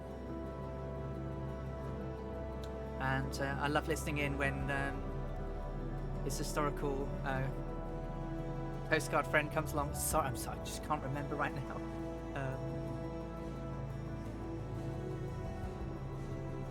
Great. So yeah, you can catch Colonel Fork on Twitch, streaming on Tuesdays, Thursdays, and Sundays at 2000 Zulu. And obviously he Azimuth, aka Maritime Horrors. Oh, I just love listening to him. He's got so many great historical things to tell. So if you, I haven't got Azimuth's link here, but if you want to put it up, Colonel Fork, please feel free to. But yeah, catch Azimuth and his Maritime Horrors. They're really great, and I hope at some point he's going to do the Vasa, which was the Swedish ship that was it's beautiful. Obviously it sank straight away. There we go. Follow Azimuth and Maritime Horrors over on YouTube. I actually went to see the Vasa at the Vasa Museet in Stockholm a couple of years ago now, and what an incredible ship that is. No wonder it sank, but it's so well preserved. It's incredible. If you're ever in Sweden, Stockholm, definitely go and see that. It's an incredible thing to view.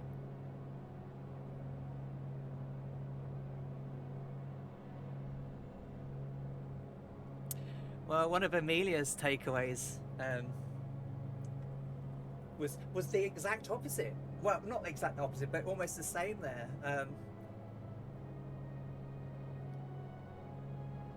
Because basically,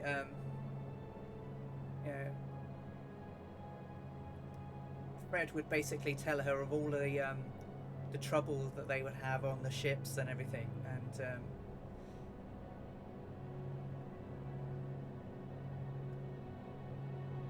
she had once thought about whether or not she could do a voyage in a ship, and then after hearing all his tales, she said, no, I think aircraft for me all the way. So she gave up on ships as well.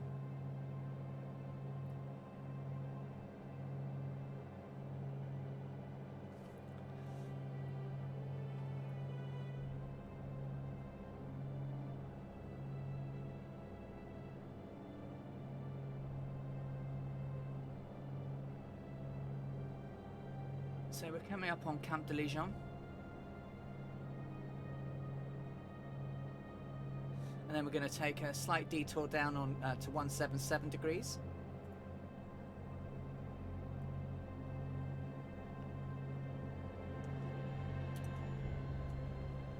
And this leg's going to take us down over the start of the Amazon Delta. And then we're going to change to a 120 degrees course and cross the equator. Well, we've probably got about 177 miles till we get to the Amazon Delta. No, sorry, 202 nautical till we get to the Amazon Delta.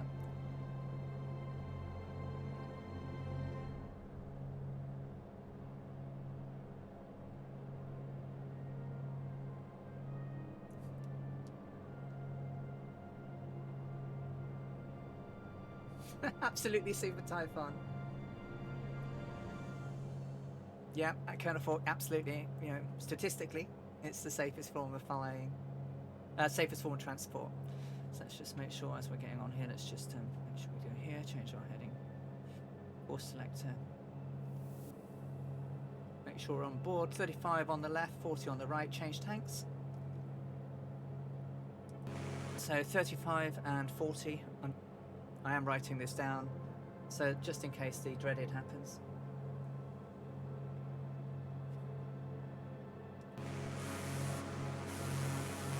lovely.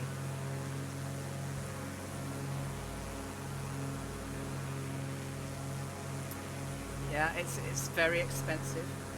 It's incredible to do. And if any of you have never flown an aircraft, the one thing I would definitely recommend, even if you never think you're going to be able to afford it generally, is go and get a trial 1 hour flight and get up there in the air, take controls, and just feel it.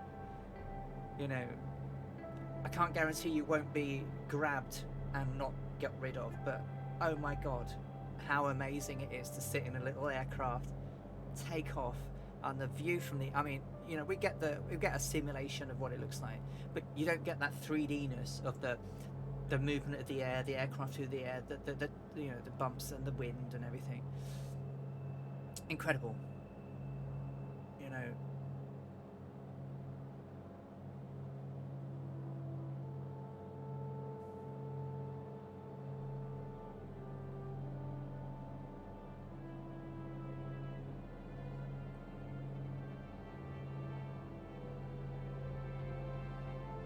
Yeah, well, VR is incredible. I mean, we've still got some way to go in Microsoft Flight Simulator for VR. I got a HP Reverb G2 this week. Well, it arrived this week, I ordered last weekend.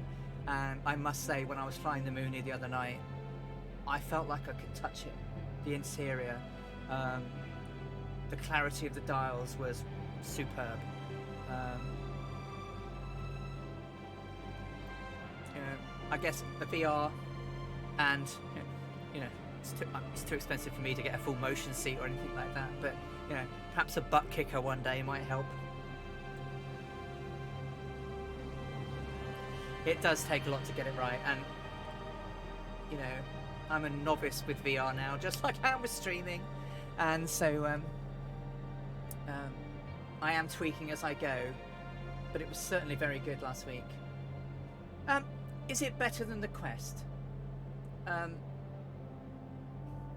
So the G2 has a higher resolution. It has 4K over 2 eyes, so it has around about, someone's going to correct me, it's something like 2,160 pixels each eye, whereas the Quest is 1800 by 1280 or something. I really don't know, but the biggest, so I thought the biggest difference with the G2 was its weight, but technically it's heavier by a few ounces or a few grams, but it just doesn't feel it, and I think it's probably to do with the battery in the Quest that's quite far forward. So I think there's a little bit of a gravity thing rather than pure weight. The Facebook thing doesn't really bother me. I know it's Facebook. We do have a Quest. It was Laura's, and I have been bothering it. I don't know if I'd have spent, you know, 600 odd pounds on a G2 if I hadn't tried the Quest first. But if you're going to be, you know, for PC VR, you're going to need a cable anyway, which we had. But if you're going to have a cable, why not get a PC VR one where you can use a display port, so it's literally powering the display straight out the graphics card. I think it's better, but your mileage may vary. I guess it really depends on your eyes, how and adjustments and things like that. So I've got a optician's appointment on the 1st of April, and I'm going to get my eyes done because it's been 2 years now. But what I want to do is, after I've had that, is order some prescription inserts to put over the lenses in the G2 so that I don't have to wear glasses.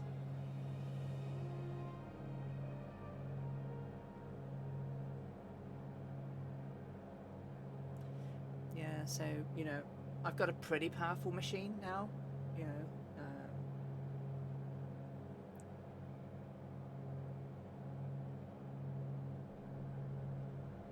I think I was getting like 58, 59 frames per second in VR, which I think's okay. I'm happy with 30. Constant 30, but yeah, I was getting about 57, 58. Oh, there's my specs. Thank you, Brian. So I think that should be well enough to power the G2. and it was lovely. So potentially Streamlabs supports VR streaming. I just don't know how good it will be, because I think the biggest problem you've got is that you probably have to use VR Mirror or something like that, which might make it look stuttery to the viewers, whereas it will be crystal clear for me. Yes, Draco, it is. I got the 68. So my other half and I had a deal, which was the first one of us that could see a decentish graphic card. We would pull the trigger, and she found one and bought it. There's no hope in getting a 3080, 3090 in the UK at the minute. So she went to she'd been tracking. It's good. 6800 is good. Very good. Oh, yes, I have watched streams. Oh, not VR stream, but watching a stream whilst flying. Yeah, I do that too. Can you say streaming while you're flying it? No. Well, I'm not sure how you can get the stream window to show. What I did do, though, was the way I've got my machine set up is I had a browser open, and in that browser I get the sounds from the browser through the mixer, and so I can have the VR headset on listening to Kernel Fork, so I could listen to everything, but I couldn't sit there and type.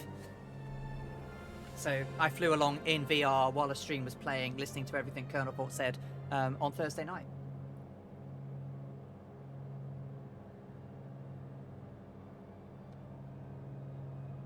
You can bring up browsers and everything in a VR window. You can bring your desktop up. You can see your Windows settings. You can do all of that stuff.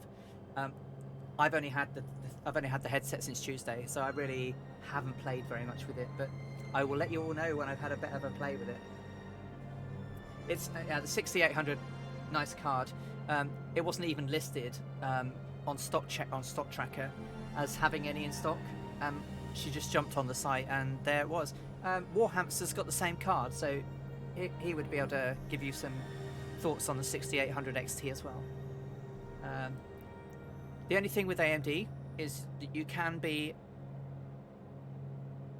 at the whims of the driver gods. But then you can be with Nvidia, right? So I've been Nvidia for years. I used to be AMD when it was best bang for buck. The previous Gen 5700 XT ran really hot, certainly on the junction temperature.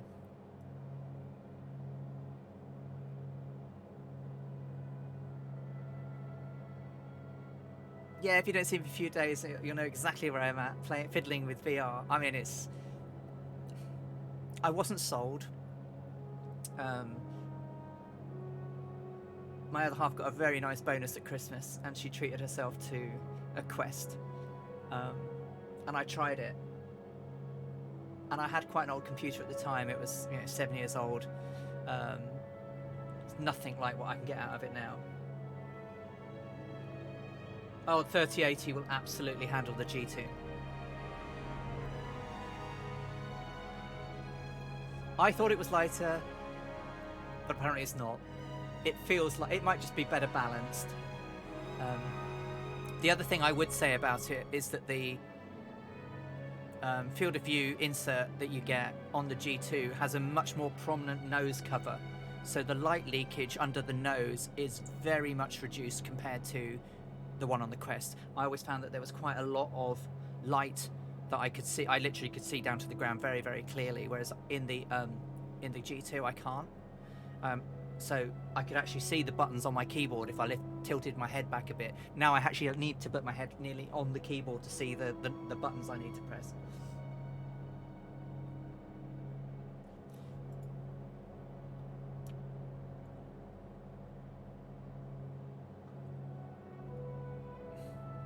So right now, just checking my GPU utilization. It depends what I'm doing, but it's really quite low. It's a bit spiky at the moment, to be honest, as it settles down to see what I'm doing. It's pretty high utilization. VRAM's at 60. frame rate. I'm getting about 50 frames per second with all my rubbish running. It's pretty solid actually, between 97 and 99 frames utilization. Power consumption steady at 219. Current temperature 68 degrees. Junction's about 80. Bad Dong Muncher, welcome, welcome. Good afternoon, how you doing, mate? Lovely of you to join us. I'm great, mate, thank you. How are you doing? And Quest 2 use the Quest's great, right? Don't get me wrong. The Quest is a brilliant thing, especially standalone. And I don't know if you've got the Quest and you haven't got the Climb or Climb 2, you have to get it. It's brilliant. I have the Alpha Catbat. My Bravo hasn't arrived yet. I'm told that they are expected at Aerosoft on the 21st to the 23rd, and that they will ship it straight away. I can't do. He's a good dog. I can't do that. I can't do voices.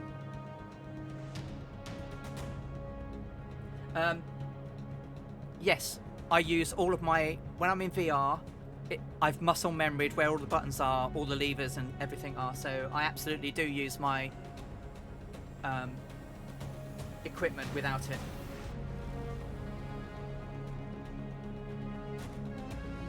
And of course, the other big thing with the G2 is MSFS is optimized for it over and above other VR systems at the moment.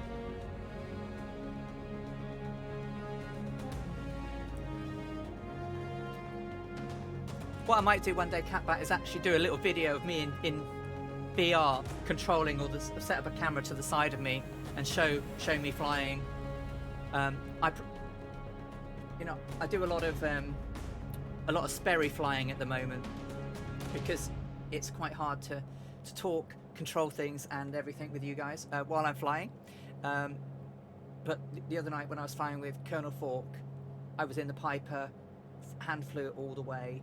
And yeah, no problem using the flight controls. You just get your muscle memory digs in.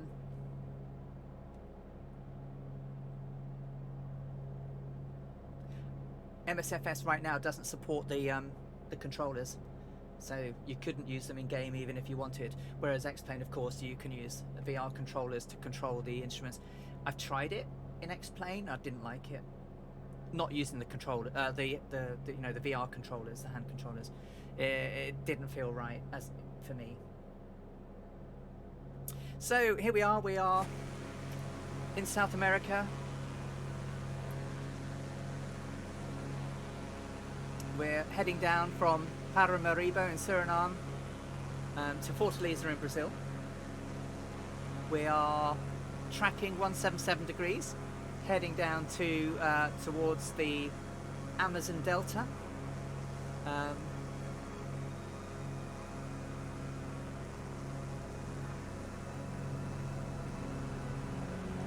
Currently over with the I can't even see this, but obviously we're still over the jungle. The National Forest. Out to our west is the Atlantic. Oh, someone is really up my tail. Oh, look at that. Fantastic stuff.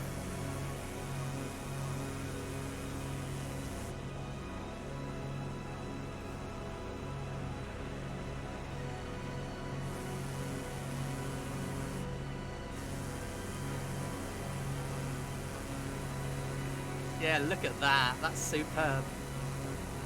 But nice flying, Brandon. Yeah. The big thing with the hands is unless the yoke is modelled in the game, your hands. Well, I get the hands are modelled to touch the thing in game. So you'd have to. So your hands would be using the in-game one. It might work.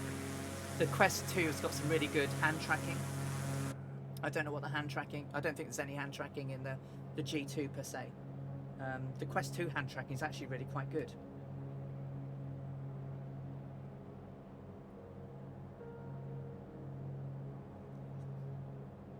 Half-Life Alex. I haven't tried it yet, but I will do. My other half has, and she got eaten fairly soon in.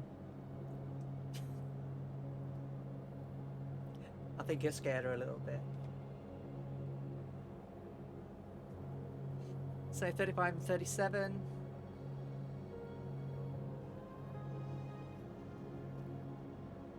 Heading to the MCP NDB.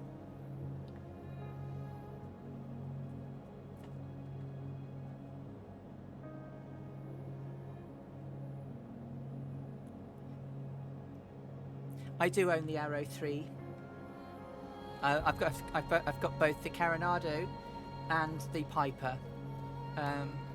The Piper's the one I flew in VR the other night on Colonel Fork's stream, and yeah, it was nice. And the actually interior model in VR I thought was spot on. In terms of maneuverability, I think that the Piper Arrow, I don't know, I haven't tried it since the update. The Just Flight one seems a little bit too light to move. You know, you don't have to put much oomph into your throttle to get it moving on the ground, whereas actually in real life you do. Brandon, take care, mate. Thank you so much for flying along and joining so early for you, 8 o'clock in the morning. I really appreciated it. Thank you, mate. Have a great weekend, and hopefully we'll catch you soon. And there goes Brandon. Cheers, mate. Take it easy.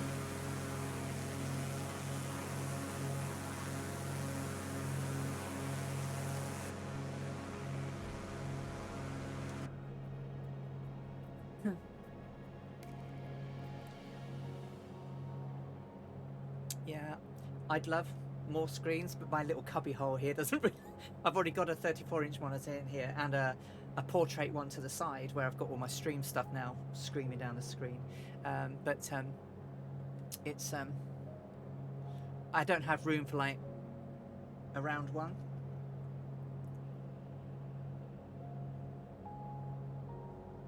Oh god, yeah, it does make it a flying brick. I miscalculated the sink when I first flew it, and you know the Mooney is such a sleek aircraft. When you go over the, you know, take the numbers all the way down, and then just as you come over the piano, you know, pull over the threshold, pull the throttle back, and she'll glide and float. Whereas you try and do that in the Piper, and it will just literally Navy landing. That's Colonel Foot calls it.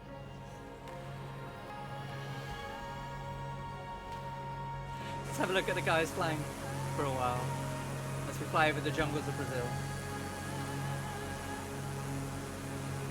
How are we doing back there? Stairway to Bacon.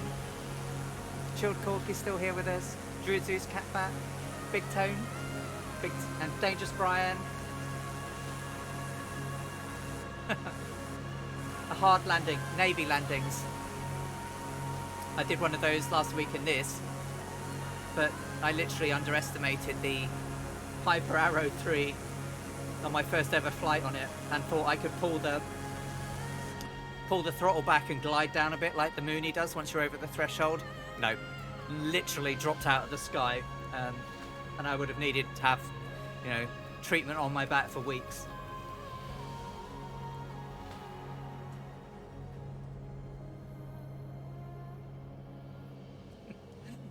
No problem, Stairway to Bacon. So we've still got quite some way to go, guys. How far till the Amazon Delta?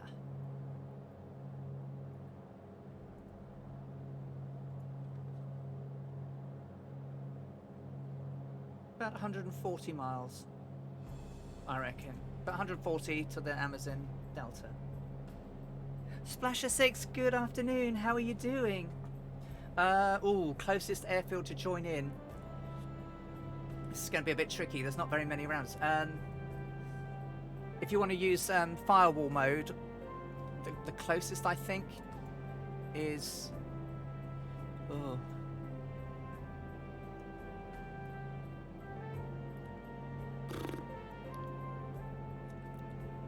Silvestre, which is southwest of where I am at the moment.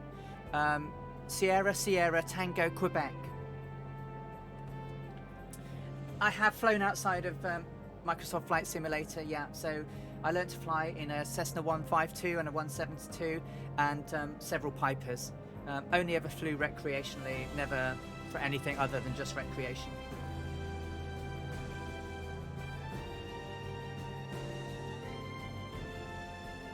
So I'm a Cessna girl at heart.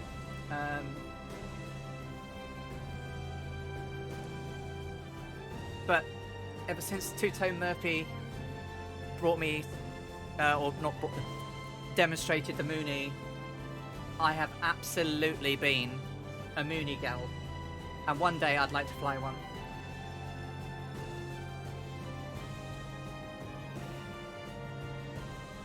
I got ill a few years back, which meant I couldn't pass the medical again. So for now, Flight Simulator is my escape for flying. And, you know, historically in the past when we had X-Plane, I know X-Plane can get to look like Flight Sim if you spend the money on the scenery and everything like that. The one big thing because I didn't have the storage space, didn't really have the time to expand on it, I couldn't VFR fly, and I found that difficult. And I'm not really into airliners. I really am into low and slow. I will do the jets every now and again. I love the Mac loop we did, but I had to do it in the MB339 because it's very very good for novices, and I didn't kill myself. Yeah.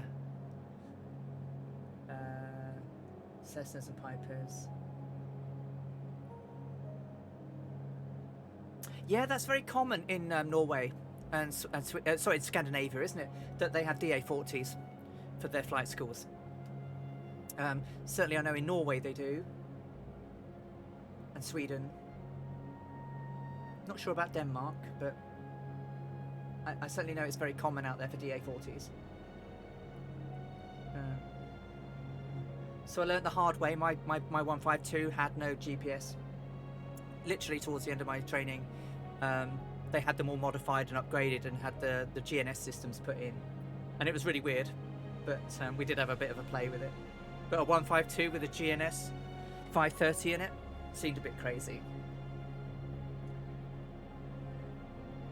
Yeah, so if X-Plane 12 is good with VFR, I think it's going to be great. Right, 35 and 35, change to left tank. Let's just check the numbers. So, it's crept up on the RPM a little bit. The only thing with the Cytex is I can't be as accurate because it's... No, see, it's dropped to 290. Go on, 220. Come on, there you go. Don't go to 221. Stay. Everything else all in the green. About 155 now. 175 over the ground. Tracking 176 degrees.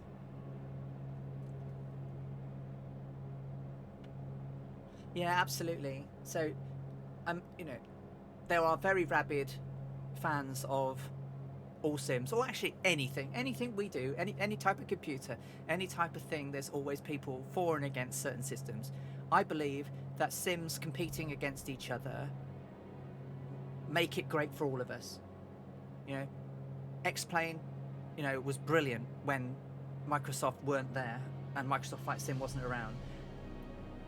Microsoft Flight Sim 2020 has come out and it's pushed the boundaries of what is possible in VFR. You can VFR fly. The old joke, IFR, I follow roads, I follow rivers, is absolutely true. I can navigate around the UK using my pigeon DNA, which Bort Panda says I have. I can navigate anywhere I want to go in the UK with maps in VFR now.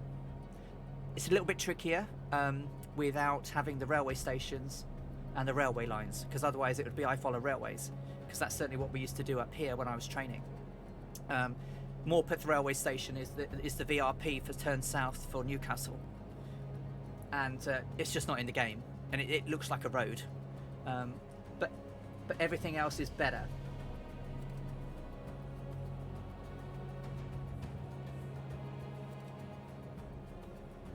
Absolutely. And do you know what? There are some people that just want to get in an aircraft and fly it. They don't want to fly it to be technical.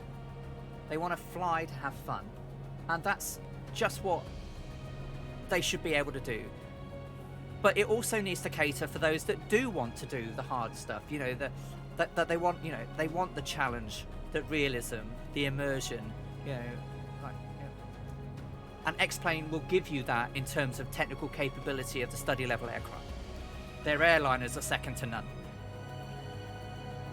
Now, but the trouble is that change isn't linear. Change is steps. And Microsoft's made that step from one to the other. And X-Plane 2 now need to follow and take that step up to be just ahead. Having them compete head to head, I'm all for it.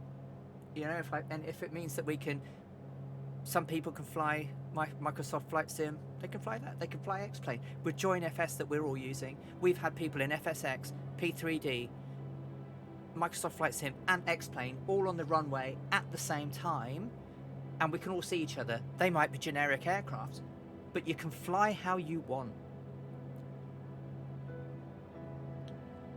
It brings everybody together. That's how it should be. It shouldn't be MFSS sucks, X-Plane sucks. They don't suck, they're different. CRJ's out now. I couldn't just get into that and fly it. It's too complicated. Take the Spitfire. The Spitfire is a complex aircraft. Despite it not having everything the real Spitfire has. Its ground handling... My Spitfire wouldn't have any wings by the time I tried to take off. I'm dreadful in it. The only time I've landed properly and Murph missed me.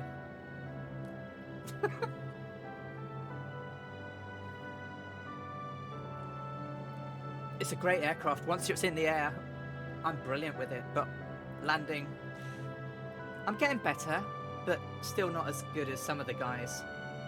Yeah. I haven't flown it very much, but it is a brilliant aircraft.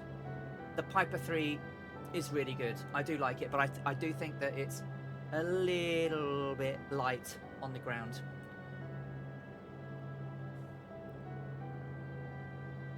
Yeah, glass cockpits.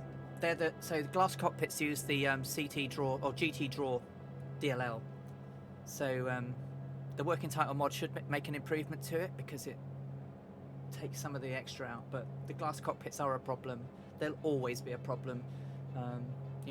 Let's be honest. This simulator is.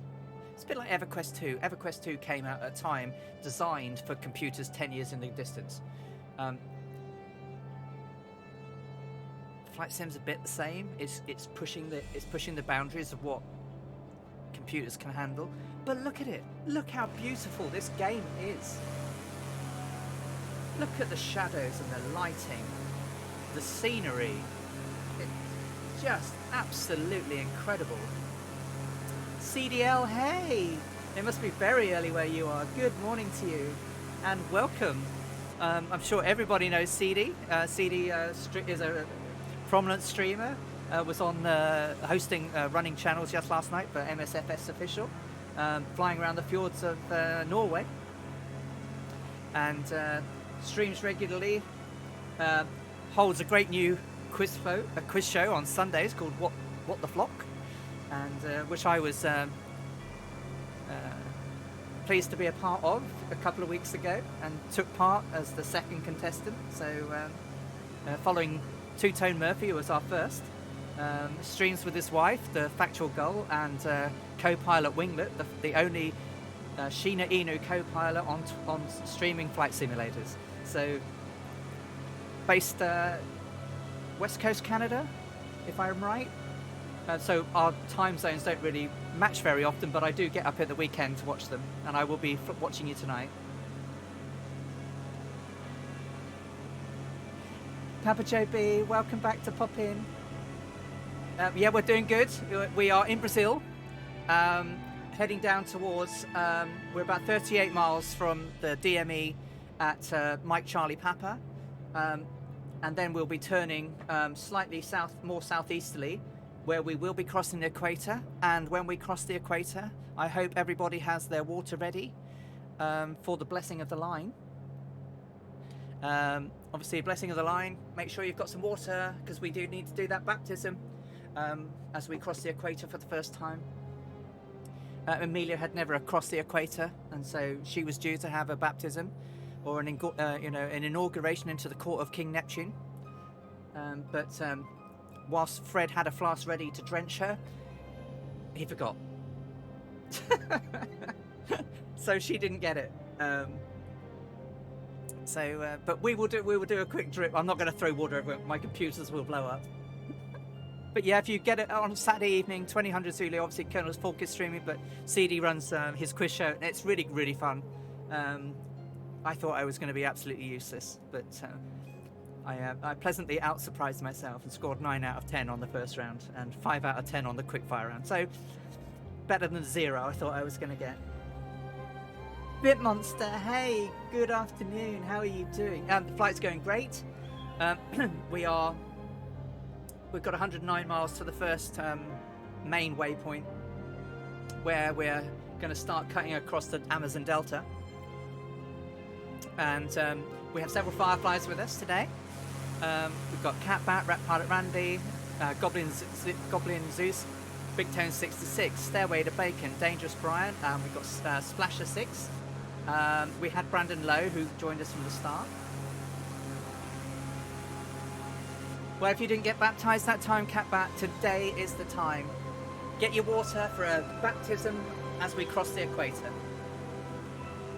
I am going to do it. I don't know how many people have ever done a baptism of the line on stream, but we're going to do it today. So it's going to be great fun. Bitmonster, yeah, it's going great. We're still over the jungle, and I'm pleased to say that we're seeing a lot of jungle. When we first started into South America, the jungles that Amelia saw on her flight were very, very not there.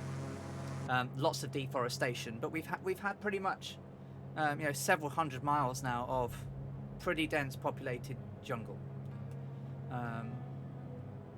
It gets worse the more south we go into Brazil, but right now it's pretty much like she would have had. Very obviously there's more landing spots because airports are nearby. She only had one on her journey that she could have possibly landed at, and it was incredibly short field. Their only plan that they had made was actually to turn back and not use it as an alternate, but it was there if they needed to, but they didn't need to use it. So we're at 33 and 35 gallons, everything's in the green. We're tracking 177 degrees. We're doing approximately 150, which is in line with what the Electra would have been doing back then. 8,000 feet. Everything's all nice and good. And for those of you that do have the Mooney, well, just dribble some water and put it on your fingers and dribble it on your head. That'll be good enough. Or draw a propeller. Draw a propeller on your forehead. The Mooney livery, which was done by our very own Gibbo Island, a fellow Firefly, is available for download on twotonemurphy.com. Get the Electra free. I think it's beautiful, and the sunlight on it is just glorious. Look at that.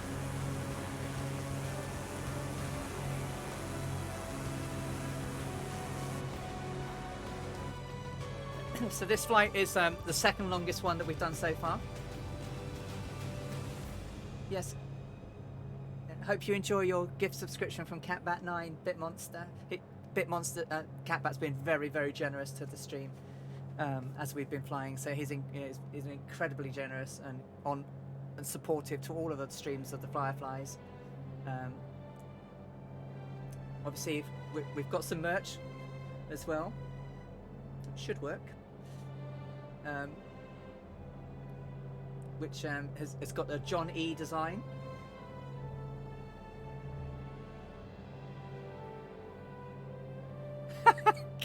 Yeah, well, that's the other way. So yeah, they will do things like that on the ship, right? And because Fred Noonan was a mariner, well versed in it, so he was going to do it.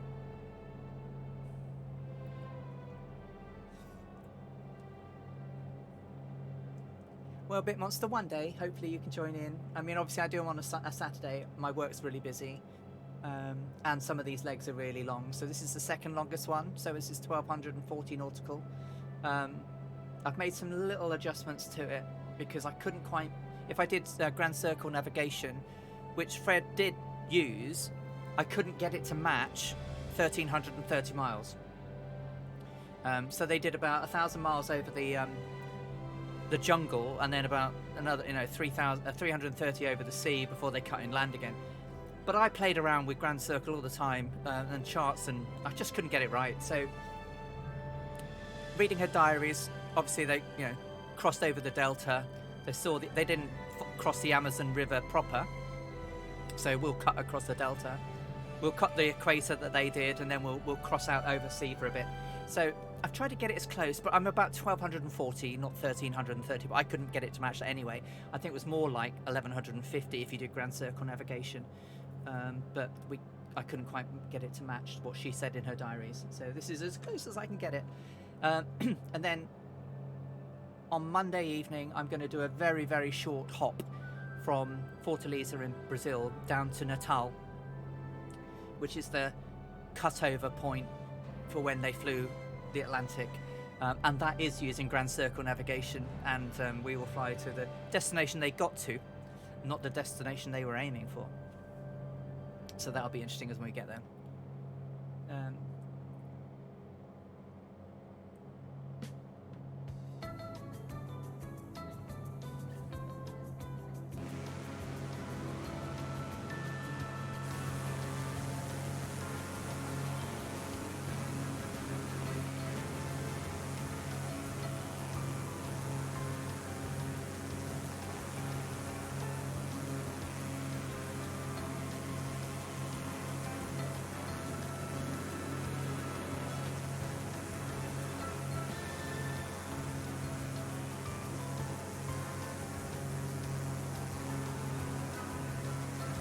Gonna have to steal one of Laura's lumberjack shirts for next week, because that's what Amelia wore.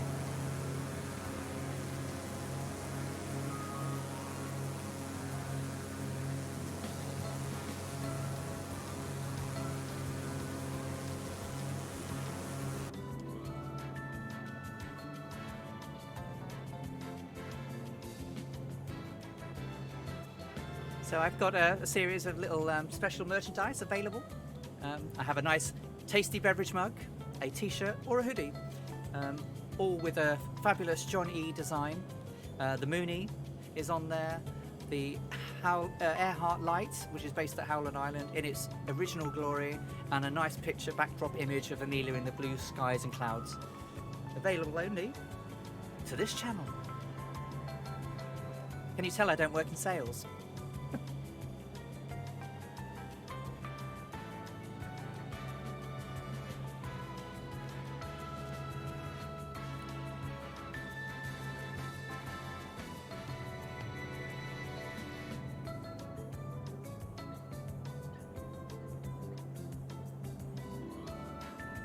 .31 on left.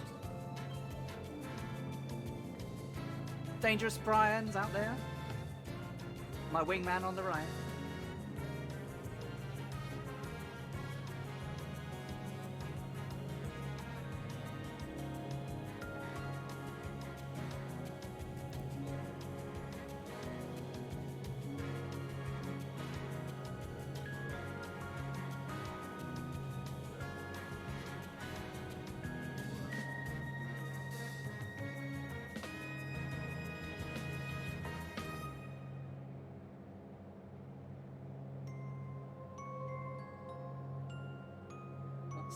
I didn't want to fly over this area. I went to pronounce some pounded Fortaleza and a town.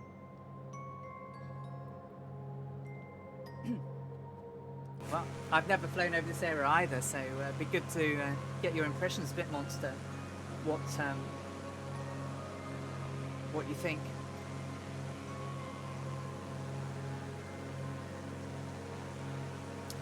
I guess I've crossed the equator. How many times now? Several.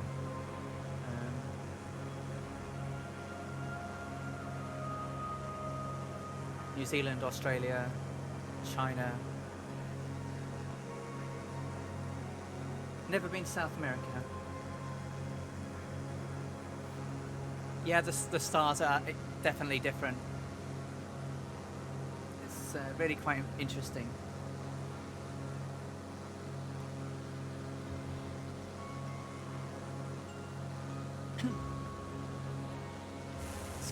some of the guys and they're flying as we cross the jungles of Brazil.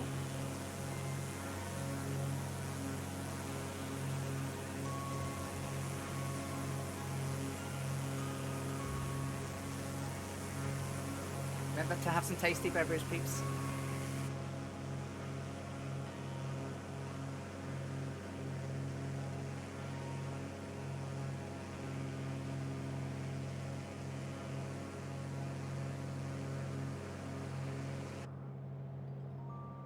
Yeah. That's why I spend a lot of time in the cabin, because outside of the aircraft it's darn noisy. Obviously you can see much more. I mean, obviously in a Cessna you can see the ground better than you can in a low wing. There's Bad Dog.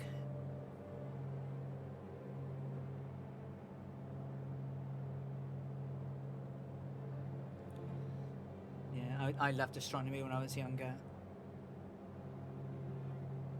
I still do. The universe fascinates me. Just as I guess, you know, flying and aviation fascinated people like Amelia back in the day.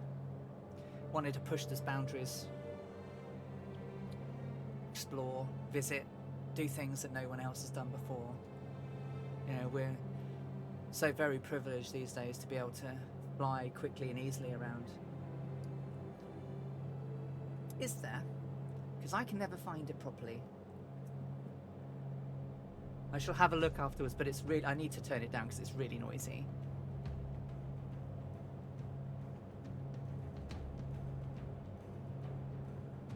Yeah, yeah.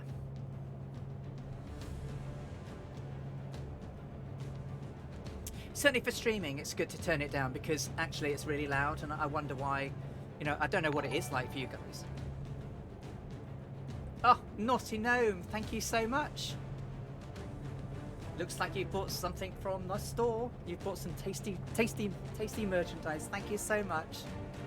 And welcome to the stream, Naughty Gnome. I hope you're having a great day. So some of my notifications are working, so I'm sure I probably missed some because who else has done it? Crompton has followed. Thank you so much. And Fraser Watt, I'm sorry I missed you.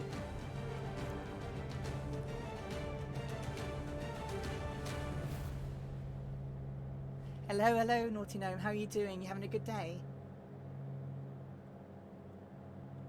I don't know. I mean, I love the Mooney. Oh, there we go. 30 and 35. Change to the right. I am so looking forward to my Bravo where I can set a fuel tank knob. Then I can avoid using the mouse to do my stuff. I can control the controls and everything. The Mooney is a great aircraft.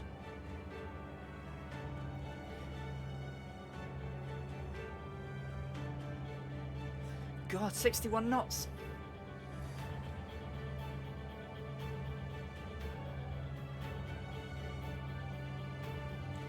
How wonderful. Goblin, that's brilliant.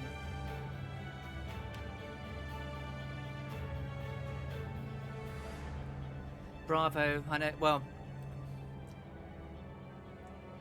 I ordered a long time ago. I mean, poor Ailerons Into the Wind, he ordered his Bravo in February 2020, and he still hasn't had it. Which is crazy. Amazon just aren't getting shipments. And I know that there's some problems with containers and things like that, but just keep people informed. But Aerosoft have told me that mine is on a container now, and they should get it next week, and then they'll ship it after that. So God knows when I'll see it because of Brexit. Yeah, it's insane. I mean, the big thing that we've had problems with is not that it's taking so long, it's that we're not getting anything out of Honeycomb. It's like, well, you are selling them on your website, but Amazon can't ship them because you haven't sent them any. Why are you selling the excess when you're not giving it to your distributors?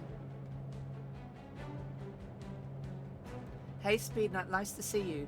Yeah, I mean, and several of our friends have been lucky to get one in a shop as well. And, you know, it looks like a brilliant thing. I mean, I was very lucky with my Alpha. I ordered it from Aerosoft as a pre-order, and then literally 3 hours later they said it shipped. And it's like, and they must have had some in shop. But so I was really lucky, but I've not been lucky with the Bravo. So the only people we can buy it from here for Europe is Amazon or Aerosoft. And then I learned recently that Aerosoft is the main supplier for Amazon. So if they don't get any, no one gets any. It's a shame because it looks fantastic. And from what I've seen of the reviews and the people who are using it, I'm so looking forward to having it. Because the Cytec one's okay, but you know, it's not very accurate. The trouble I was having the other night was, it was like I'd get to about 40% lean, and then it would just like jump. My EGT would jump to like 1600 and then go down the other way. It's really strange. But I've had the Cytec for over 10 years, I think. But the Alpha is beautiful. I mean, I couldn't justify a Yoko or anything like that. But it's perfect for me, and it's solid, and it doesn't have a détente, so you know it can move nice. It's responsive.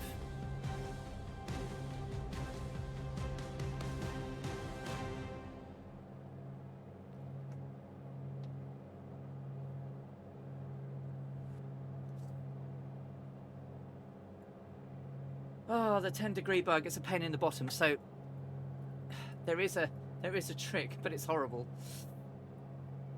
So obviously, if I click it once, it's going to go 10 degrees. So I'm going to take it around here, and then if I do it this way, I'm not going to click it. I'm going to hold it, and it will do it in 1 degree, or near as damn it.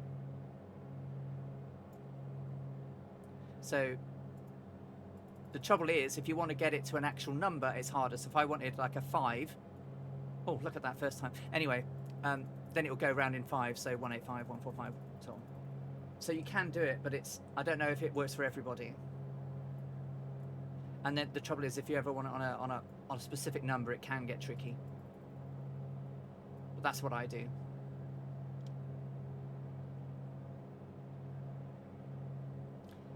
But please give us 1 degree, please. Although, make 1 degree faster, because when it is 1 degree and you can scroll on it, it's very slow. Especially when you're using roll mode and everything, and you want to do heading turns.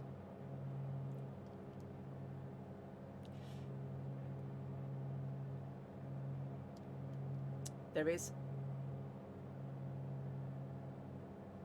Yeah, so it's got autopilots and all good stuff. So I don't have that. I just have a mouse. So where are we doing? We are. Let's have a look at the map. See where we're at. So yeah, we're doing okay. So obviously the radial of the NDB is where we're going to turn. So that's the beginning of the Amazon Delta, and then we'll turn to across the equator.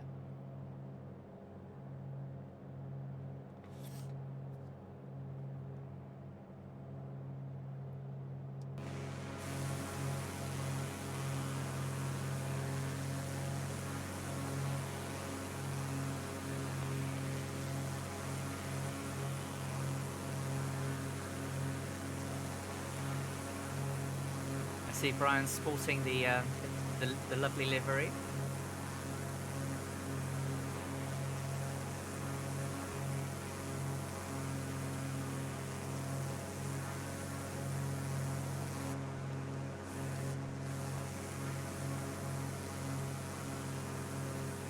Quickly grab a picture.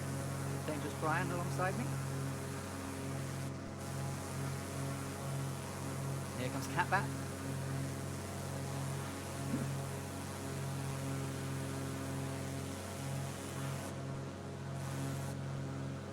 So we've got some waterways ahead of us. Much more sort of cutouts of the deforestation going on down here, the closer we get to the river and settlements. monkey fauna, yeah.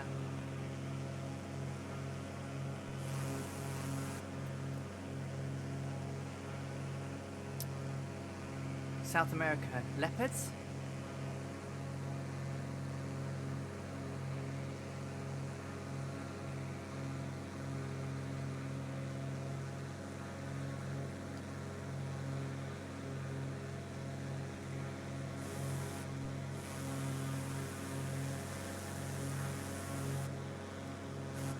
So, you know, it's doing quite well, the GPU at the moment.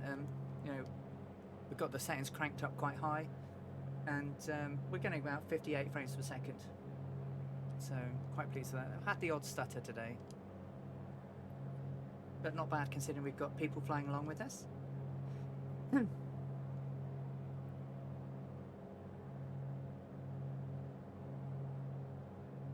we're about 2.5 hours in. 30 and 34. Yes, Pit Monster, it's literally just... So I have a waypoint for it that will show up in my GPS as Equator. If you downloaded the flight plans I put on Two Tone Murphy's, the flight plan note is called Equator, so it'll literally tell us when we're going across. It's not very far at all from the NDB that we're aiming at, the Mike Charlie Papa.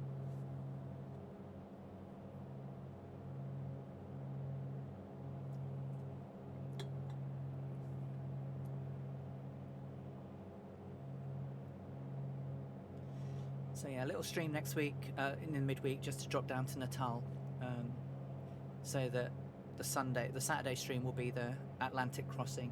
Because of its length, I will probably start a little bit earlier, which is probably going to be a little bit too early for some people in America, but it's going to be a much longer flight, so I reckon it's about 13 hours. So I probably need to start before midday in order to make sure I finish before midnight.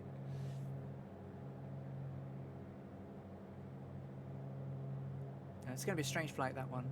In the dark, over water, in clouds and rain, because it absolutely beat down in rain on that flight, which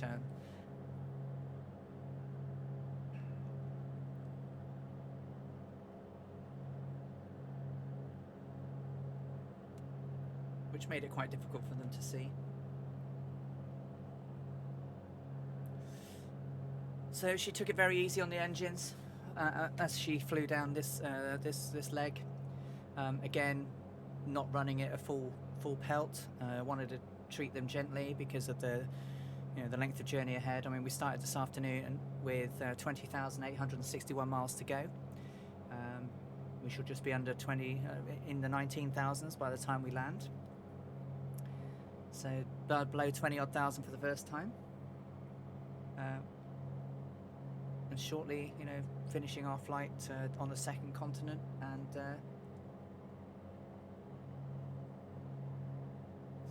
cool.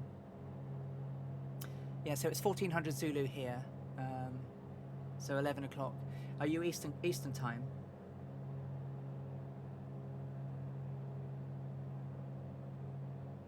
Because America's 4 hours ahead of us at the moment. So next week you're going to be back to 5 hours ahead of us, behind us. So it could be even so it would probably be really, really early. But because it's dark, there's not going to be much to see. So just a very long flight.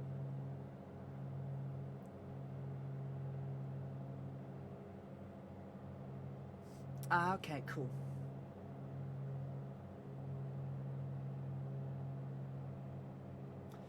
Yeah, so next week it'll be quite early.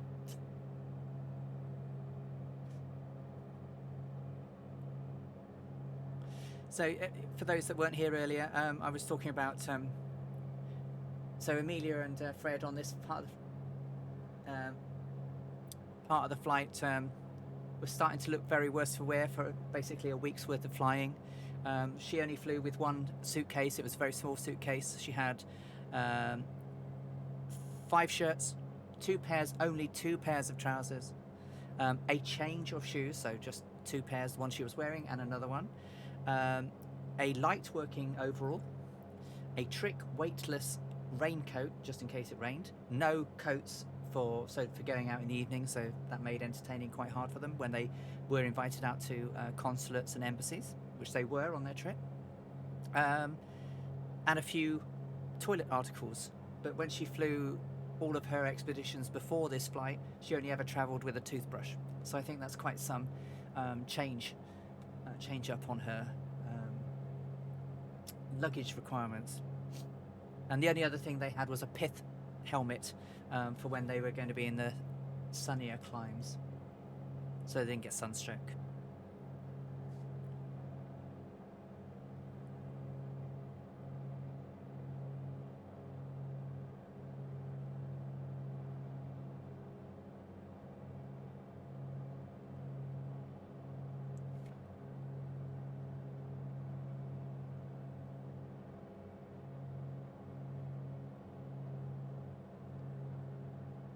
So for this part of the journey, the Electra had been pretty robust.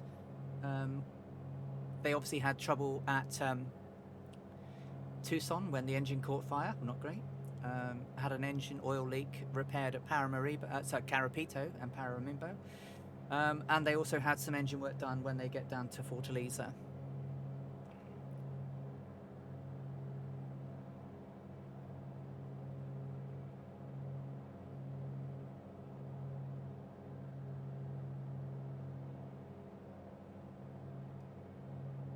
And they had a very small little fuel leak on this leg, but it was very, very minor and didn't do any damage.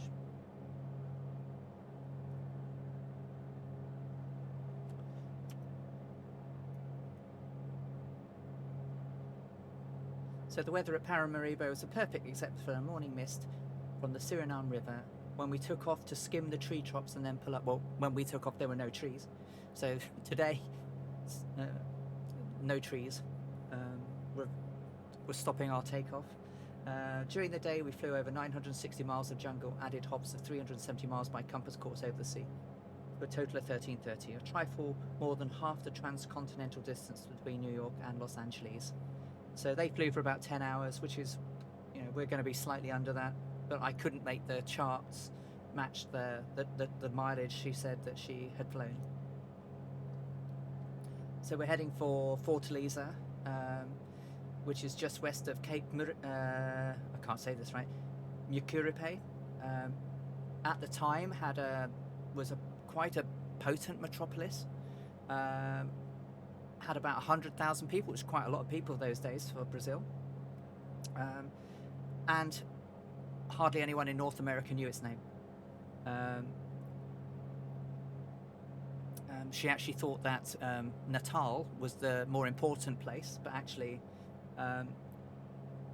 was because Natal was figured so largely in aviation matters, because it was the point at which Air France flew across from Africa to South America regularly. But Fortaleza was much more predominant as a metropolis than Natal was. Back in the day, Fortaleza's airport was incredibly fine, and she chose to make the preparations for the hop across the Atlantic there rather than doing it at Natal as she had earlier planned. And so she just used Natal as the jump-off point, which is why we'll do a little hop in the week just down there so that we're ready for Saturday next week.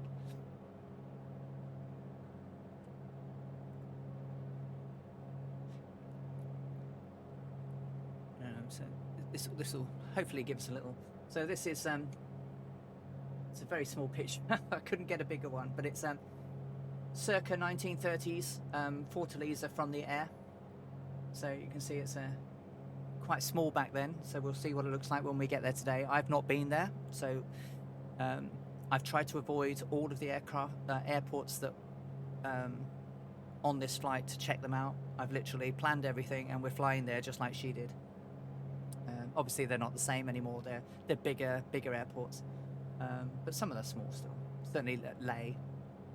But that's what Fortaleza looked like. That's where we're heading for today. We'll see what it looks like when we get closer. We'll see we're flying along in a plane similarly coloured but not quite as beautiful as the Electra 10.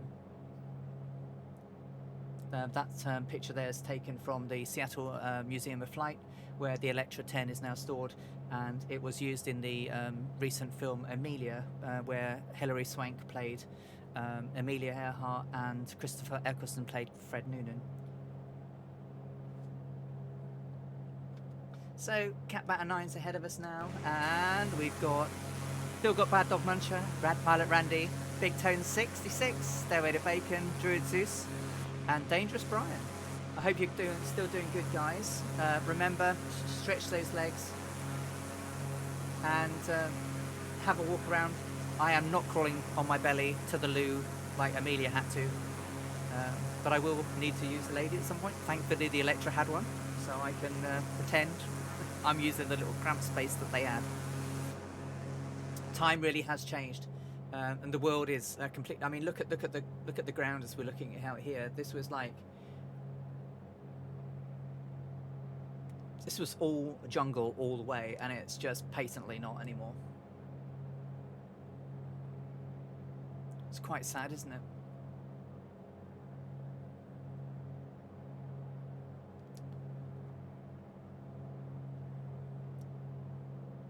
Yeah, but you know, they did things. You know, the even her aircraft of the day, the Electras, you know, the instruments and everything in it were very much you know, state of the art at the times, but they didn't you know, the instruments really didn't change that much over time. You know, airspeed indicators, gyroscope, attitude indicators, vacuums. You know, obviously the Sperry auto gyro pilot was a big thing then. It allowed to take a lot of the tedium off the hands of Amelia, so she could, you know, so it was less stressful. I mean, the Sperry auto gyro pilot was a fantastic device. And she used it a lot on this trip, so I don't feel too bad being on autopilot when I'm talking to you guys.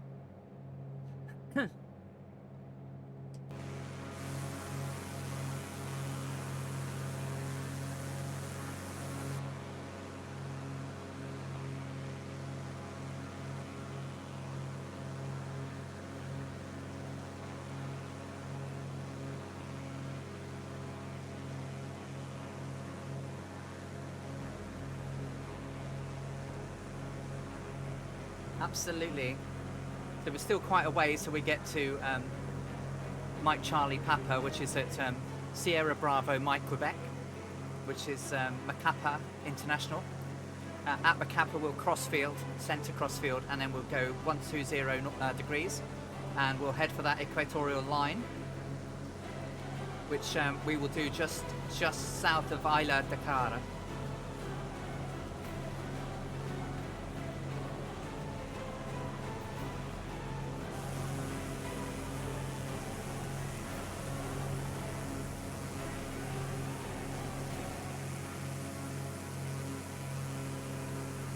Enjoy the rugby. I hope whoever you're supporting wins. Obviously Goblin's going to be supporting France. Hey Winterband 1, nice to see you.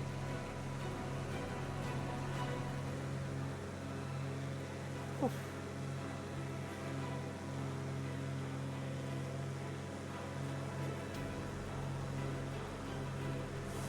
So we're heading to the Amazon Delta now, which is coming up on our south. And then we'll be going across the Atlantic. Not the Atlantic, across the Amazon Delta, and then over the equator. I'm getting ahead of myself a week.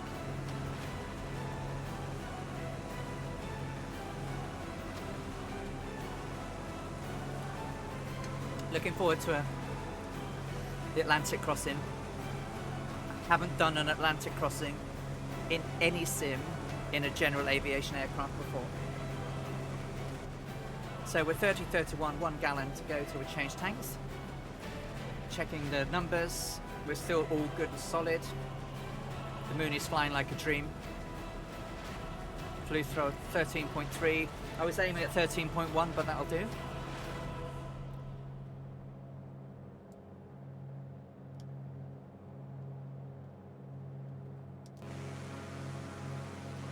Here comes Catbat, swinging on in.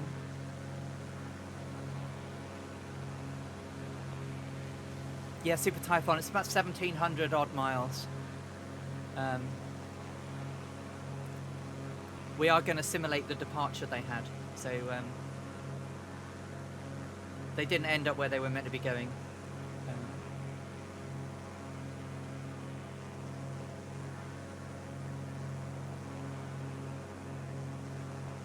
And a couple of my legs on this flight is going to be a bit weird because we will double back a couple of times. Amelia and Fred did go to one location and then flew back to another one.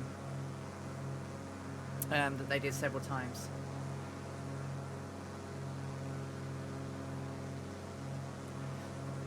Nice. Hawaii to California. Amelia Earhart, first woman to fly from California to Hawaii.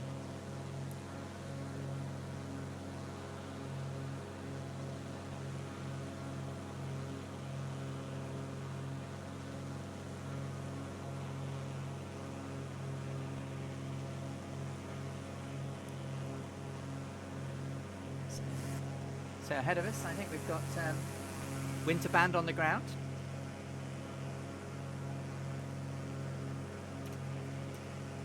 As we're approaching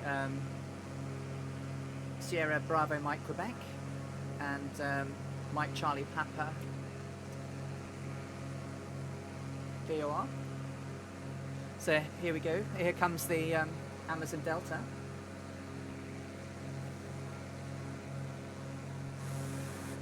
So they didn't cross the Amazon proper, so as she wrote in her notes that they didn't. I too didn't.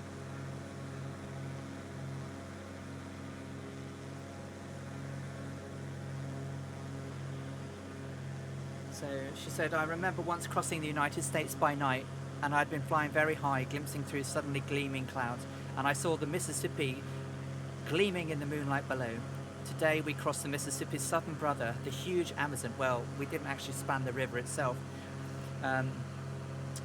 We cut it at its cape at the mouth of the delta. So she says, to our right we were able to see a crazy quilt of variously coloured currents, each flowing its chosen course, each retaining its own particular hue of yellow and brown muddiness, all bearing seaward like matchless, countless thousands of giant trees wrenched up at the root. How far beyond our view those tentacles of muddy water soiled the sea, I do not know. Well, so here we go, we're now turning over MCP.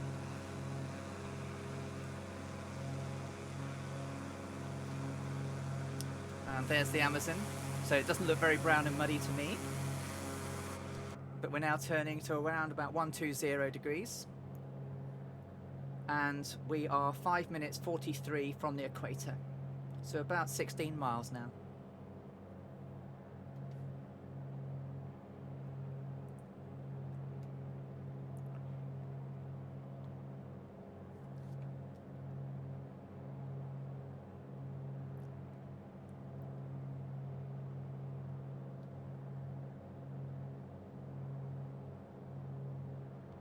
I must have a look at that because the observatories in Hawaii are fantastic.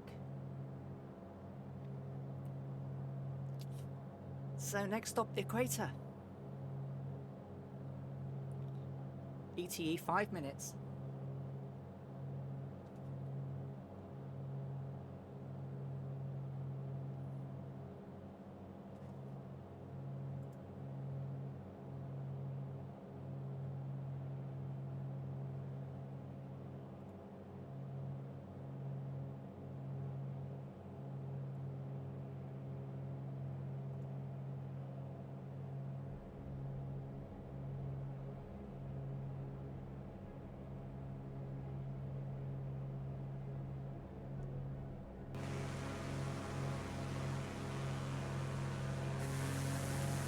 Bad Dog Muncher, Druid Zeus, Rad Pilot Randy, Catbat 9, Big Tone 66, Draco, Stairway to Bacon, Winterbrand 54341 is now airborne and joining in with the Fireflies.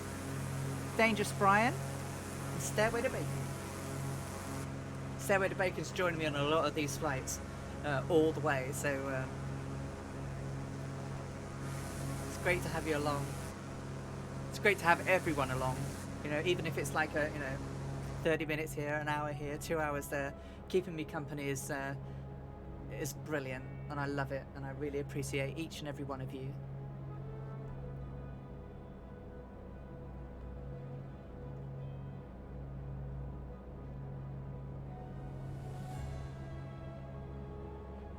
My heading is 120 degrees. My height is 8,000 feet dead. My speed is 152-ish, and my ground speed is 175. If you're in the Mooney, I'm doing 2,200 RPMs, 20 inches of manifold pressure, and I'm keeping my EGT around 1,400. Making sure I don't cold shock it, but just keeping it. Try not to overstress it like Amelia did. Obviously, I'm economy cruising. I want to get as much out of my fuel as I can.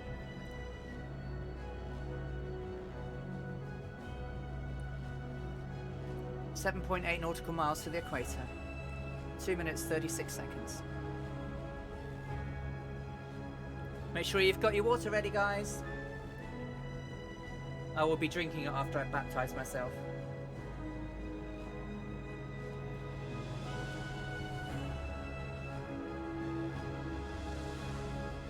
So Kelly Johnson, the famed Skunks Works designer engineer, did all of the flight calculations, fuel, weight, height, speed, for Amelia Earhart's flight, and 8,000 feet was the height that they pretty much flew most of the time. When we go across the Atlantic, it's lower. I don't know why they did lower, but I think it's mainly because of the rain. It was so bad, but they still didn't clear the clouds. They were pretty much cloud bound most of the way. Do not pour a 1.2 litre bottle over your head. Please don't do that.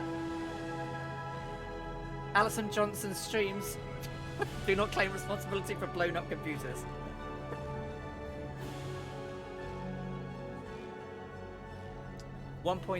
So 1 minute 28, 4.2 nautical miles to the equator. So Big Tone, beer is fine, right? So I don't know if you're... for those of you in the UK, we bought a pinter recently, which is like a homebrew type thing, where it's pretty much almost idiot-proof, almost. And our first APA Stars and Stripes is in the fridge conditioning, ready for 7:30 tomorrow evening when we can tap it. So Biru is on the way tomorrow night. Okay, about 50 odd seconds now as we get towards the equator.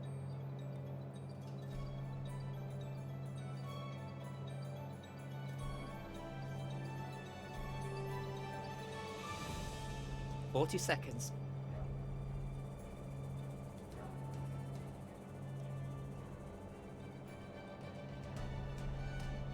30 seconds. Once we cross their equator, get some hype in the channel. 20 seconds. Welcome aboard, Windspan. Equator. There we go, guys. We're now over the equator. Ready? Blessing of the line. I'll do a little three-pronged Mooney propeller on my forehead.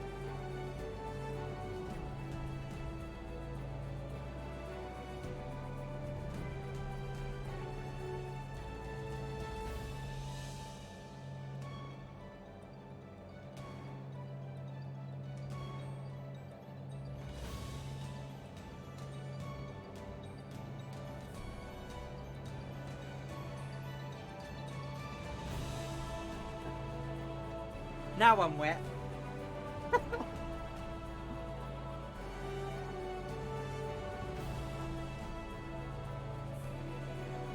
Good job, well done, guys. Welcome to the Southern Hemisphere. Well done, everybody. As the Amazon Delta still spreads out across us, spanning out. We're no Lima Slolly Pollywogs, no. Oh, Factual Gold, thank you so much for the bits. Thank you. Welcome to you. I hope you're having a great Saturday morning. Oh, sorry, I've just drenched myself with water. That was much more water on my hands than I thought I was going to have. So there we go. I've been initiated into the court of King Neptune. Didn't have to kiss a fish. Thank God we had no mackerel in the fridge, I can tell you. So now we've got about 1 hour 10 to the next waypoint. 204 nautical miles to go. 30 on the right, left, 28 on the right. Wow, did you, Catbat? Where did you fly across the equator in the Spitfire?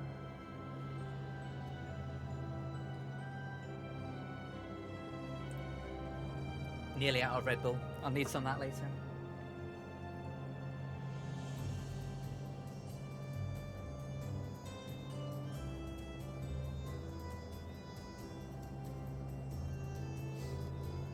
I'm sure there is. I may have missed it, but I put it expressly into my flight plan. I literally named the waypoint equator so it would come up in the GPS so I could see it. And we're followed by the Fireflies. Well, there's some of that muddiness around the water. Yeah, so if you have this flight plan, I specifically named the waypoint equator so that we would all know.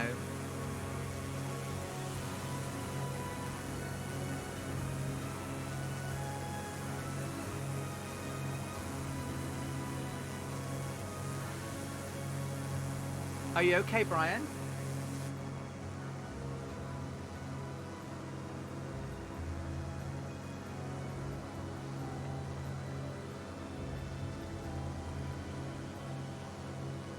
Actually, you know, from this angle, the shine of the water makes it look brown, doesn't it? So that sort of coincides with the writings in her diary that it was muddy brown. That really is really quite a brown-looking water. Not quite when you do it like that, but certainly that way. 100 knots. Oh, crikey. You're very welcome, Rad Pilot Randy. I hope you're enjoying it. The diaries get more expansive as they go. This leg was quite quiet for her. She wrote a lot about being in Fortaleza. The closer we'll get, I'll read some of that. But the first part, she didn't actually write from Paramaribo to Fortaleza. She didn't write very much. But when we get to Natal, before we take off next week, I'll show you all of the fuel charts she wrote for the crossings and the rest of the journey, and it's really quite impressive of how all the calculations are included in columns across the world map. And you'll see that they've scribbled some out when they changed it from east to west and west to east.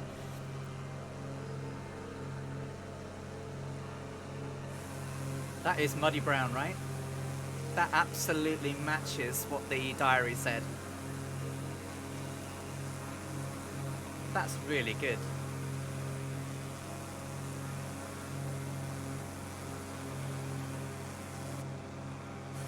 I'm impressed with that.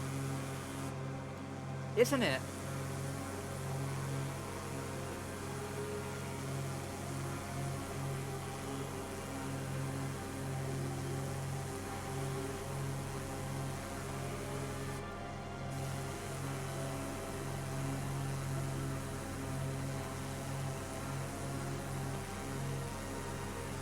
The wonder this game gives us, absolutely amazing.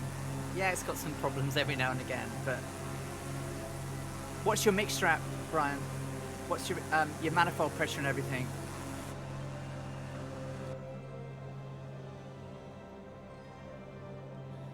You haven't run out of fuel, have you, Brian?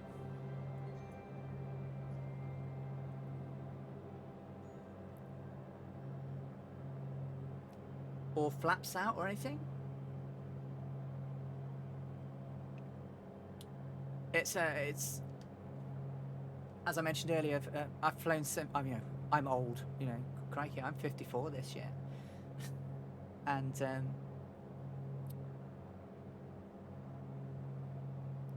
I started building PCs 1983, but I'd been doing computers before that, so just really weird. Old school computers, Oh, but I feel old. Well, I don't feel old. Sometimes my body feels old. My brain feels like 12, so I'm basically 54 going on 12. I think as long as you have a little bit of sense of humor in you, I don't mind self-deprecating myself feeling old. This game for VFR is incredible. Certainly in the UK. Well, if I don't get to see you tomorrow, a very happy birthday for tomorrow. And in Swedish is grattis på födelsedag.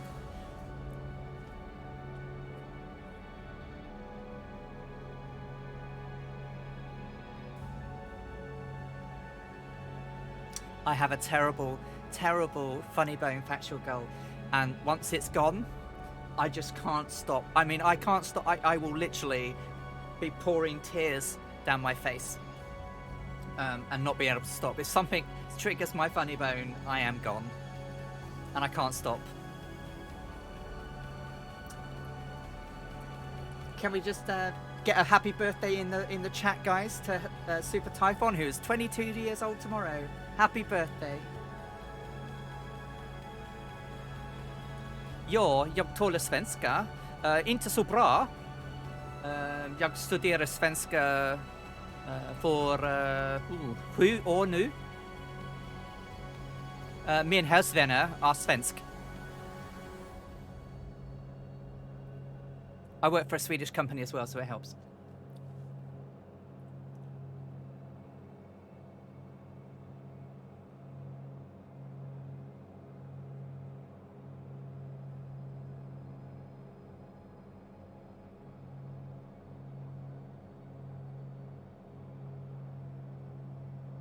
Tack så mycket, Bob Panda.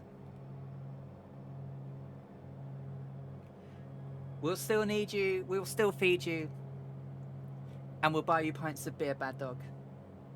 Oh, tack så mycket, Bitmonster.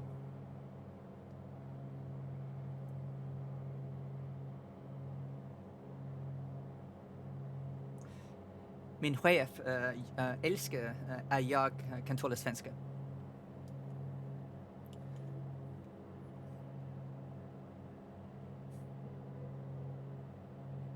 We love everyone. I'm this community is just absolutely amazing. So we've got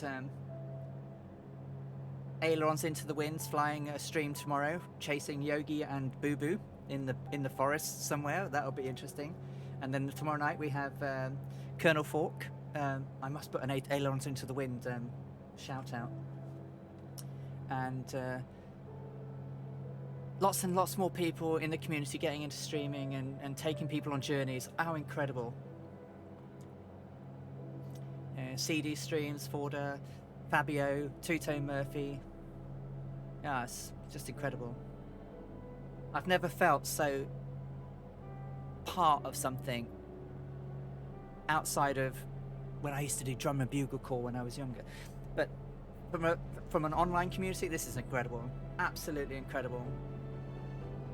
The fact that people will try and help you, be there for you, amazing. And we're only scratching the surface of what we can do as a team.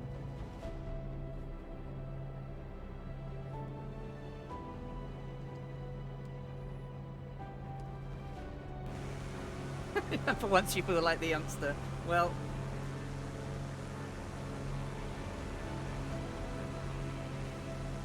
nice big tone. Well, belated happy birthdays for the 11th.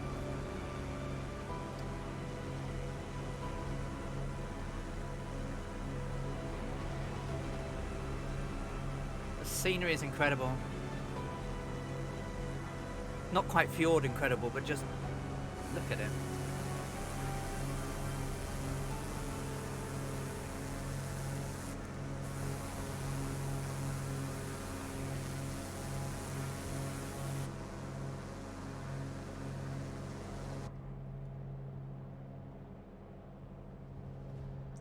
Uh, I'm not going to do a barrel roll, I'm afraid, Mr.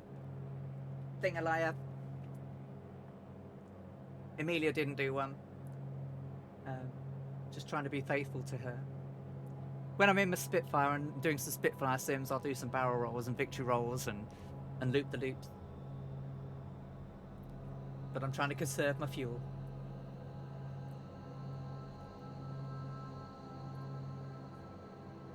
But CD, totally, absolutely. No one wanted this to happen, but yeah, we've been exploring the world. I whisper, well, I'm nearly out of my drink. Oh, Cotelinier, hey, how are you doing? Thank you so much for the generous 100 bits. Thank you, darling. Cotelinier is a friend of mine that we chat to on a Final Fantasy stream that's been going for years. I think you're down in New Orleans, so welcome to the stream. Lovely to see you, and thanks for joining. You've caught us in Brazil. We've just crossed the equator, and you may have missed me doing the baptism of the line and getting wet for my first crossing. And we're now heading south towards Fortaleza. We've got several hours to go. So we're now flying along the coast. Thank you. So, yeah, the game is incredible. I'm flying a Mooney M20R Ovation, which is not the same aircraft that Amelia flew. She flew an Electra 10E.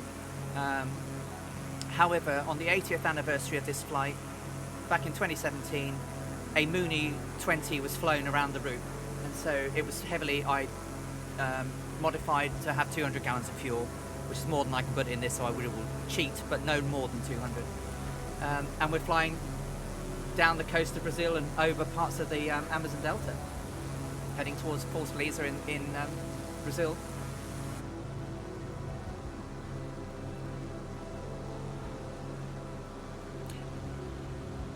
No, I'm good. I tell you what, when I'm not doing such a long stream where I might have to do it, perhaps I'll do a barrel roll on my next one on the way to Natal, which is a very short flight.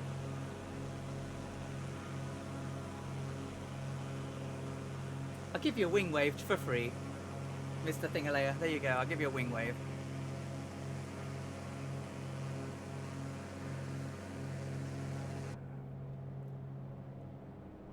Well, no, unlimited fuel's not the option. So the way the Mooney has 95 gallons tanks. The Mooney M20R that was modified had 200 gallons. So basically I'll do 90 gallons, and 10. So I'll we'll refuel in air, but I won't do the unlimited because so what I'm trying to do is maintain the fuel flow along the lines of the calculated fuel usage for the Mooney on that flight, which was around 13.1 on average. So 13.3 at the moment is really good. So that's what I plan to do, so that way I don't do more than 200, and I just hope I get across the longest ones. So it should do around 3010 nautical, which means the flight to Howland is going to be really touch and go. So hopefully that will sort of recreate some of the stress of, am I going to get to this tiny sliver of land, you know, barely 1,000 feet long.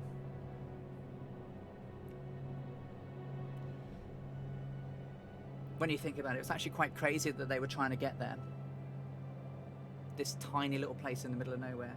So on the Two Tone Murphy Discord, in the Jefferson 2001 channel, for those that you are joining on this flight, there is a scenery called the Earhart Light available to download from that Discord, and it's free, done by Jefferson 2001, who's done lots of sceneries for the community, and it's a special point. It puts a point of interest on Howland Island in the Pacific Ocean, and it has the Earhart Light as it was when it was finished, not as it is today, which is quite dilapidated.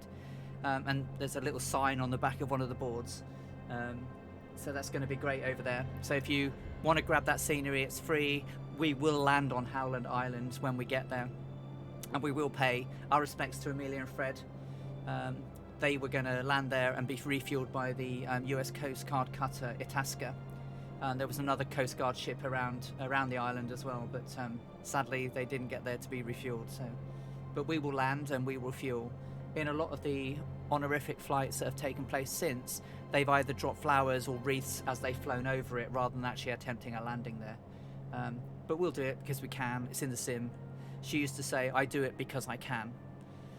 So we will do it because we can. So 25 and 30, changing to left tank now.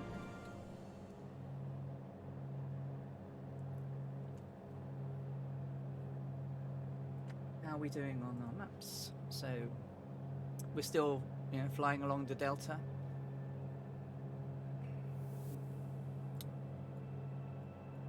We're sort of on track. There's the NDB at where's my notes? At Salinopolis is where we're sort of going for at the next one, which is near, not far away from Salinopolis Airport. Sierra November, Sierra Mike.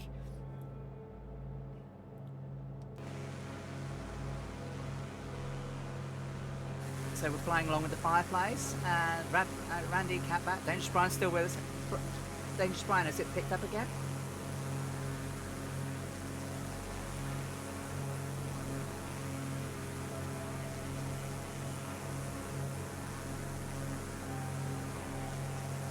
Goblin Druid, Big Tone, Bad Dog Muncher, Winterband, and Stairway to Bacon. Yeah.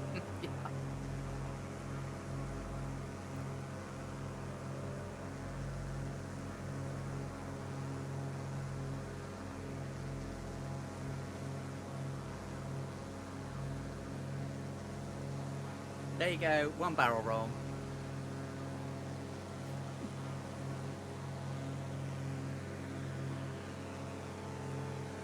Not doing another one though.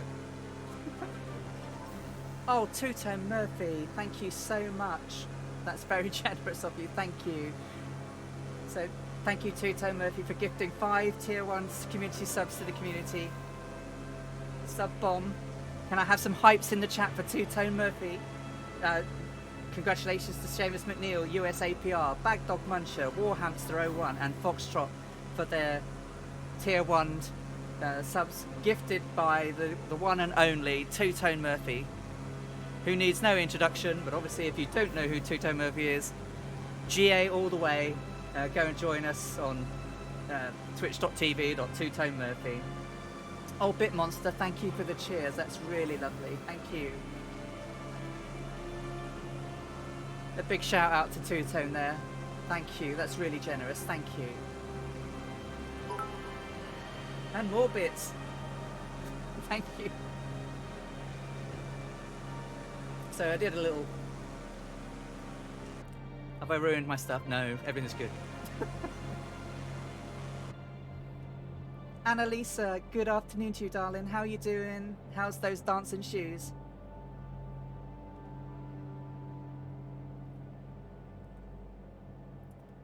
No worries. Hope you're having a great Saturday.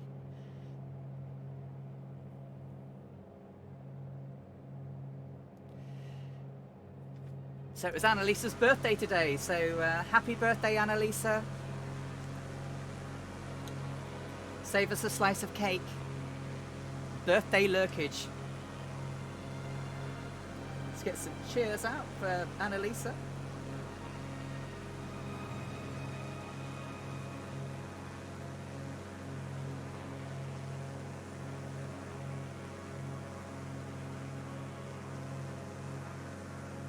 Raising a glass of wine to you, Annalisa. Happy birthday, darling.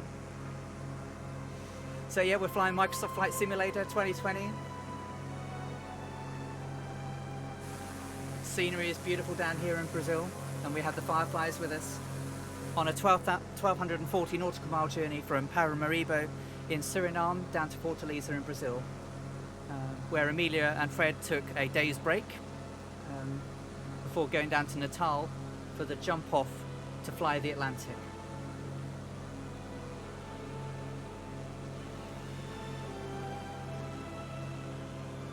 Precies, gratis per födelsedag, Annalisa. I can't say it in Gaelic, so you have it in Swedish. Cheers, happy birthday.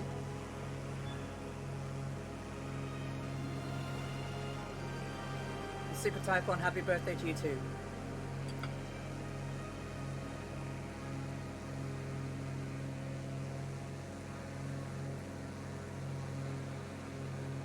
So, let's check on the stuff. So 25 and 29 are on the right. Have I changed? I did change. So, yeah, we've got about 4 hours for fuel remaining. Still 13.3. Everything's in the green.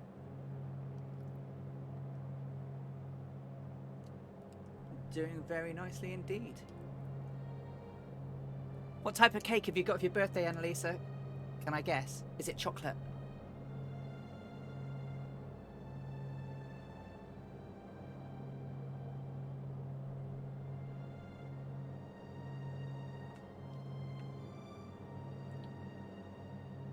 Oh, an Udi. The closest I've got is my Slanket. Or my Kigus.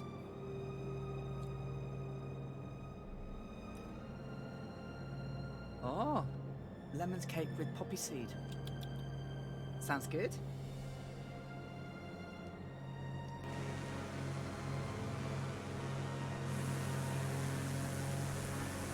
So we're flying along in the deemed modified Mooney. We're flying along with the Amelia Earhart's Electra number on the side, November Romeo 16020. The R, obviously AN stand is North America. R was restricted, so she was only ever allowed to have 2 people in the plane with her. Oh, where's that hand come from? Oh, that's looking very weird. Ah! Oh my god, I've seemed to have spawned. Oh, everything's gone really weird. Uh-oh.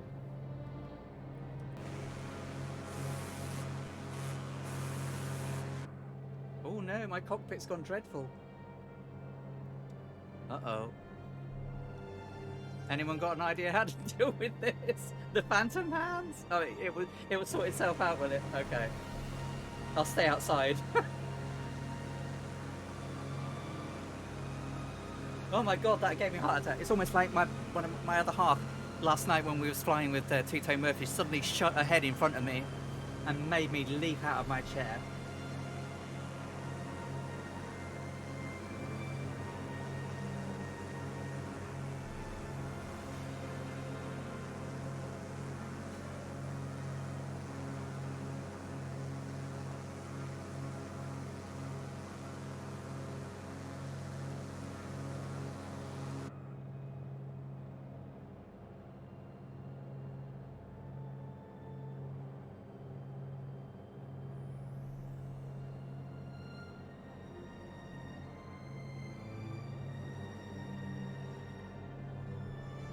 Yeah, probably. Although I'm not in VR.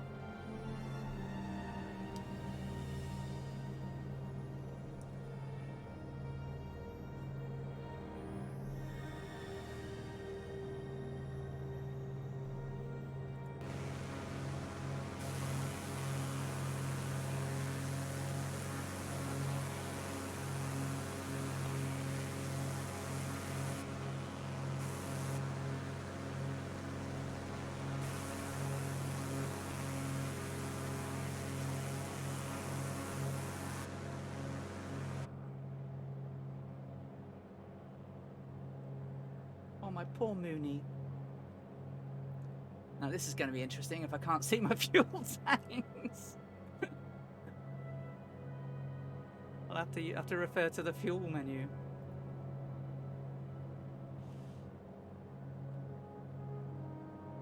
There we go, I'm back. I'm back. Phew.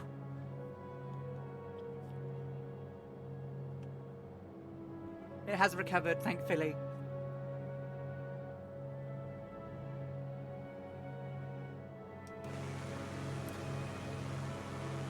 Remember, ladies and gentlemen, it's a long old flight. Oh, wrong button. Buttons! Buttonage. Sorry. Remember to take a break, guys. Stretch your legs. Stretch your arms. Step out of your seat. Crawl on your belly to the loo. Amelia had to literally crawl on her belly over the fuel tanks between the cockpit and the back of the aircraft. So for those that you don't know what Amelia's plane looked like, this is what it looked like. So Lockheed Electra 10E with twin Wasp engines, metal frame, aluminium covered, silver and red. All the windows pretty much blocked out. This one has one that is open but shouldn't be. The one that was open was on the right hand side. So flying along in the Mooney M20R that's got an Electra inspired livery. Yeah, she had 900 horses, 600 gallons of fuel, carrying lots of extra oil too. There are YouTubes with that Electra on, and the sounds are fantastic. The engines on those Wasps, beautiful. Definitely shiny. You know, simulated aluminium skin.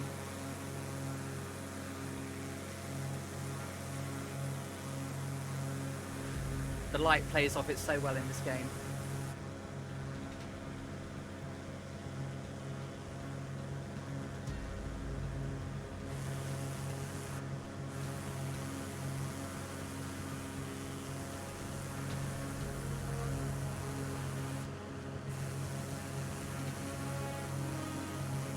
Certainly doesn't, does it?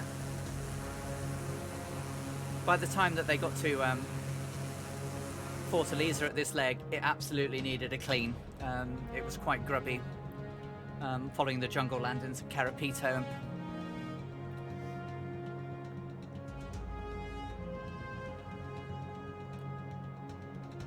Yeah, the Pan American and Standard Oil Company did a huge service when they got to Fortaleza in readiness for the flight across the Atlantic.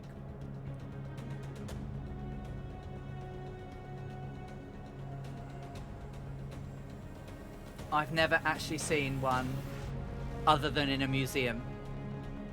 And I have seen YouTubes where I think the owner who gave it to the Seattle Museum of Flight took people out in it, and I've been so jealous. And obviously it was used in the film Amelia. Powder room, get ready to crawl, Brian.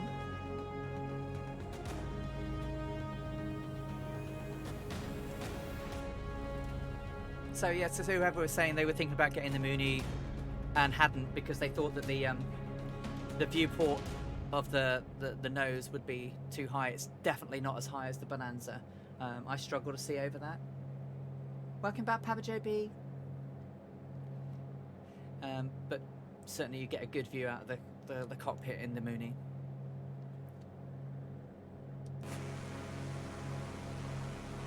Bad Dog Muncher above, also in the Electra livery. Lovely. Meow.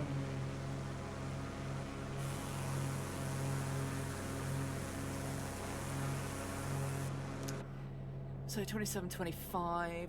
We've got about 41 minutes to the next waypoint, which is just west of Sierra November, Sierra Mike.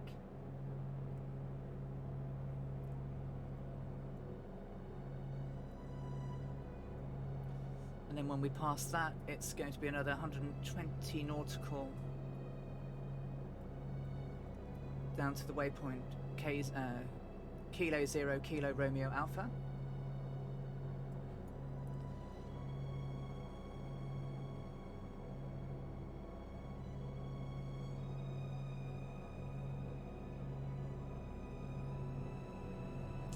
Yeah, the spacebar twice though gets you a very high elevated view, and if you're like me, very short, it just doesn't seem very right.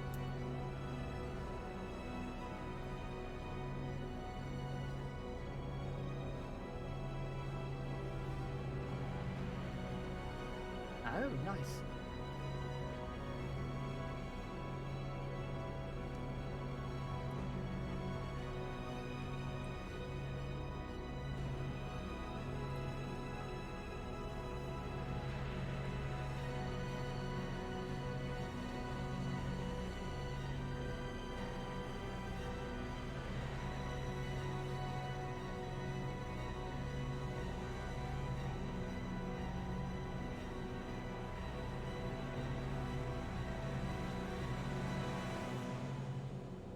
Ah, okay. I mean, the bonanza's a really fun craft, but yeah, it's just really weird. It's because I'm a Cessna girl and used to like a Cessna type view out of the windscreen.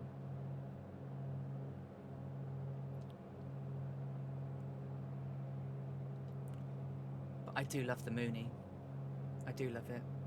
Ever since Murph introduced me to it, it's it has to be my baby.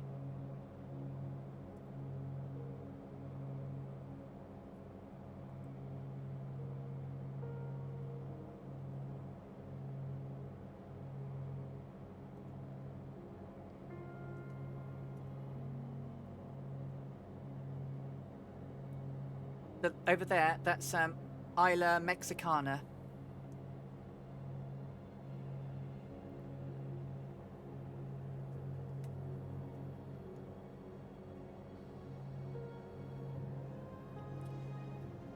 And the other big islet that we passed was Isla Cavana.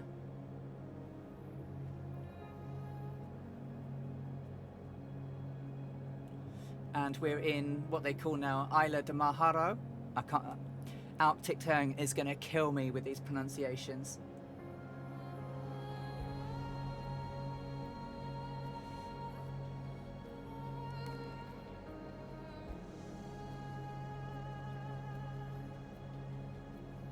A bit further back.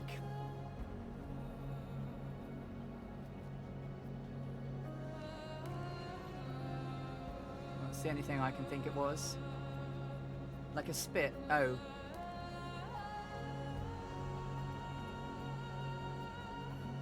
No, sadly I don't. Oh, around Isla de Barra or Isla Puampe. Simi Aviation Hurling, how are you doing? Lovely to see you. I hope you've had a good day, and I know you've had a tough week at school. I hope it hasn't too bad. But it's great to see you. Thank you for joining. I know that we are heading towards the Maritime Reserve de Sura, which we'll cross over. So it's obviously the Marine Reserve. And then we'll cross over there to Isla du Mutacal. So there's lots of nature sort of marine reserves that we'll be crying over here around São João de Prabas. Like I say, Arctic Tern is going to kill me. This terrible pronunciation. Moidering it.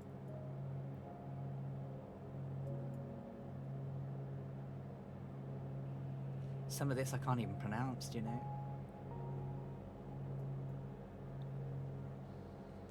Reserva Extravista Marina de Trocatau.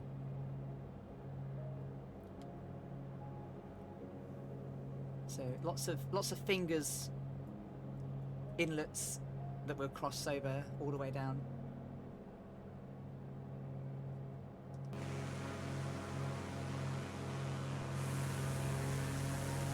Oh, that's just obviously a long line there, which is a server break. Wow, that's weird. Never the mesh shall meet there by the looks of it.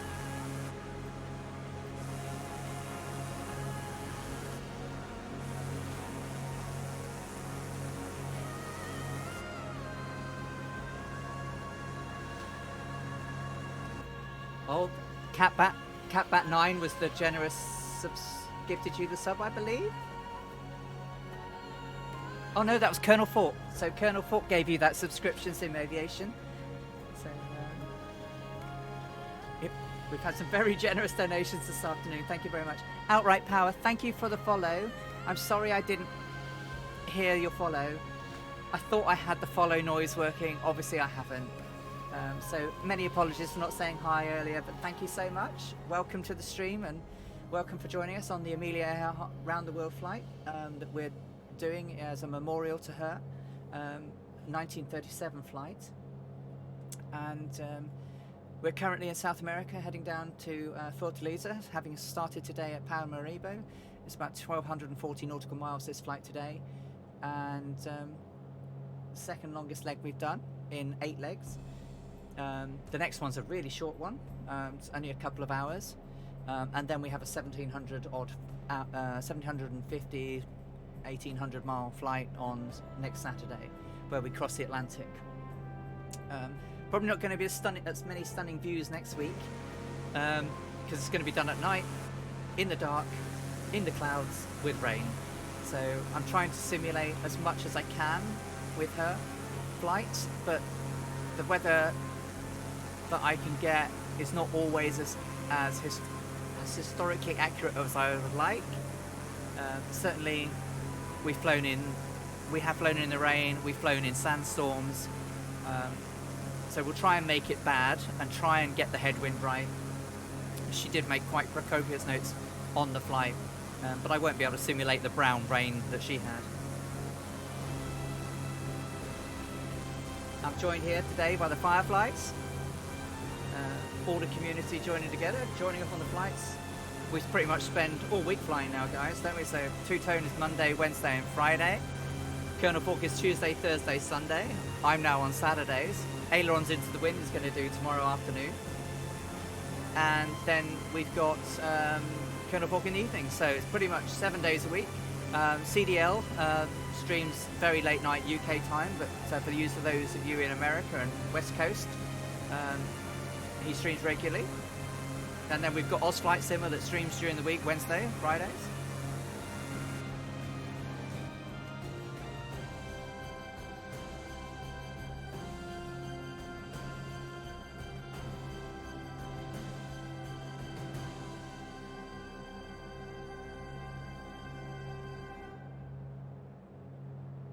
Yeah, so there's a lot of difference in between I think the Coronado one, they reckon, is around 1730 nautical.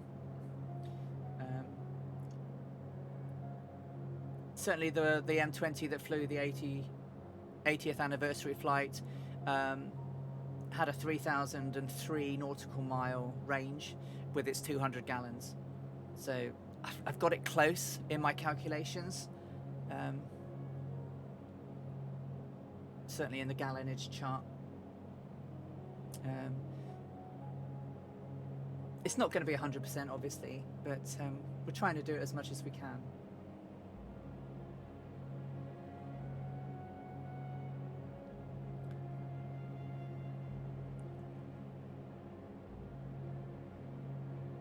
How's everyone's bottoms faring? Not too sore yet?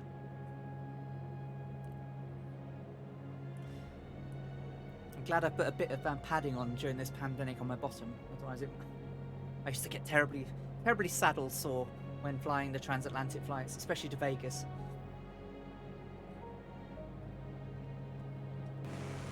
Let's enjoy some of the beautiful scenery while we're here. Nummage Bummage for the win, which is also Catbat 9's new name on this very own channel.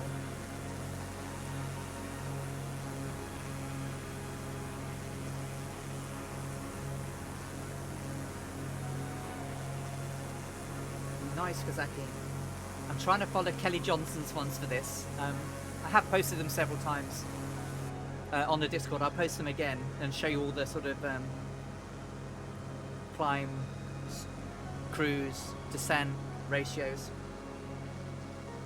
Oh, my cat doesn't come to my room. She goes to Marlin's or Brockport Panda's room, but not mine.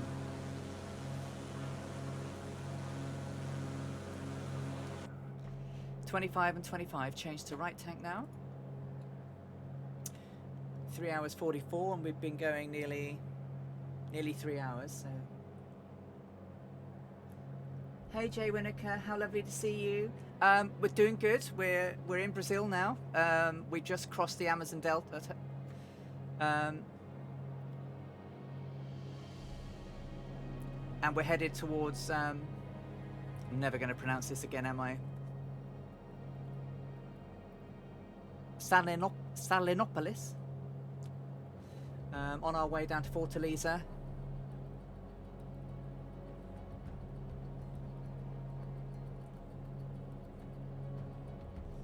Thank you for joining and watching. Yeah, I mean, the scenery's been lovely. I mean, obviously, on the 4th of June 1937, they had perfect flying weather, according to Amelia's diary. So I think this is pretty fitting. Also fitting, we're in the the Electra-inspired livery for the Mooney to make us feel a little bit more in home. But welcome to you. So, first access to 404 Titan.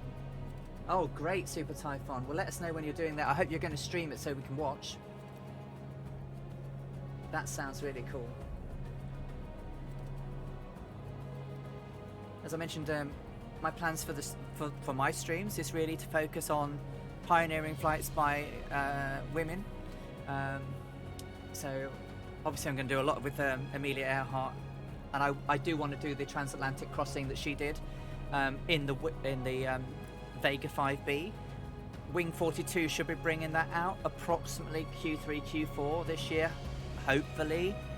And when they do, I will do some recreations of her transatlantic flights and her transcontinental flights using grand circle navigation through North America, east to west, west to east, and then her flights from California to Mexico.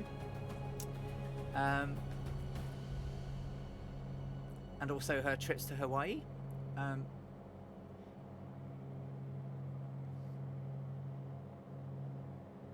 No worries, Super Typhon. Let us know and post when you're streaming, and we'll come and watch. But I also probably want to do Amy Johnson's flight from London or UK to Australia. I don't have a Gypsy Moth to do it in yet, so maybe by the time we might have something similar. But if they don't, we'll do it in a Waco, and we'll fly the Waco from Croydon to Australia, in the footsteps of Amy Johnson, who was from Yorkshire in the UK. Became one of the first British qualified aviation mechanics, and did a lot of English first for women.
That's a nice idea. Super Typhon, round the world first by helicopter.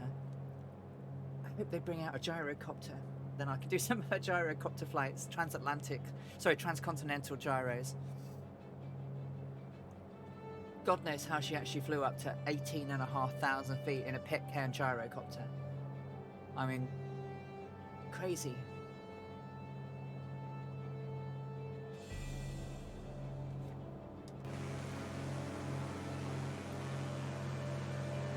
Look at this place.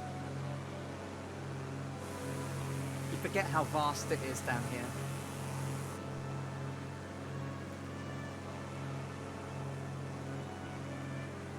So we're coming up on the Reserva Extravista Marinara de Sure,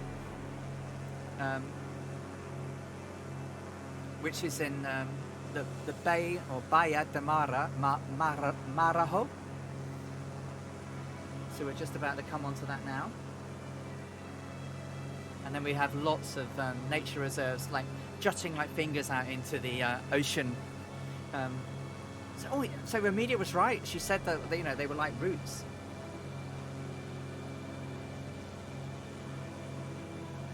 Exactly, Hardin. Baía de Marajo. Arctic Tern's still going to kill me.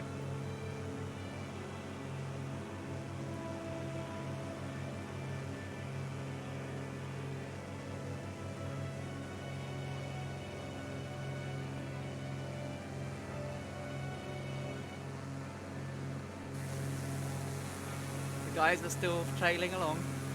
Thank you so much, guys.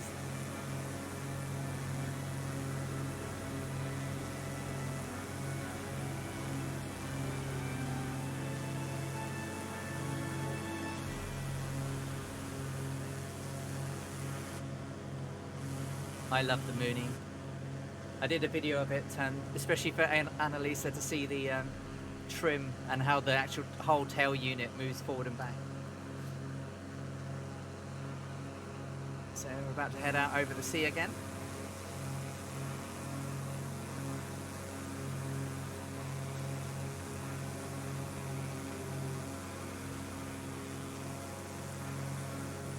Well, it's hard to see, but do you think that they're rivers, or where they were where there were forests has been deforested and they're not so foresty, or they rose? It's hard to say. Looks like the scenery is not quite as good.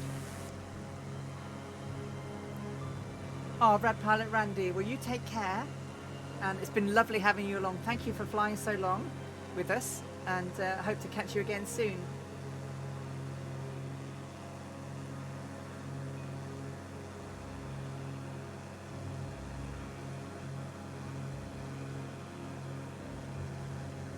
Oh my word, it got a single engine for nearly 40,000 feet. Take care, Rad Pilot Randy.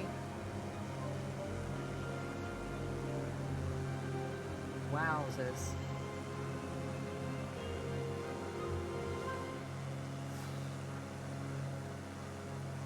I bet, right?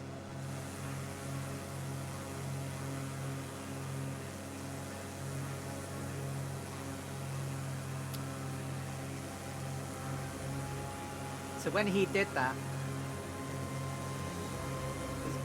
I wasn't even born. So I was born on Boxing Day 1966. Nearly arrived, but not quite. Here we go.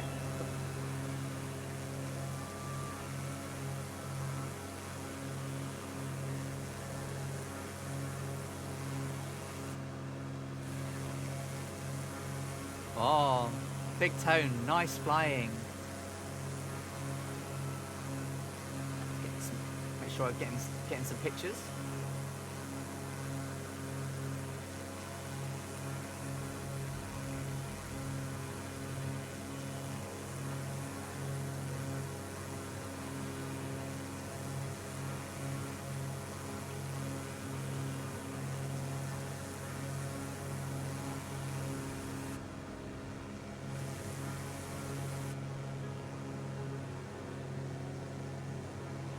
So we do have some sea for a bit.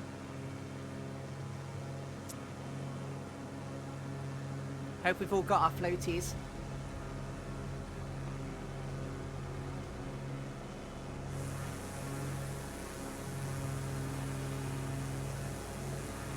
Adventure 494, good afternoon. How you doing? Lovely to see you. Welcome along.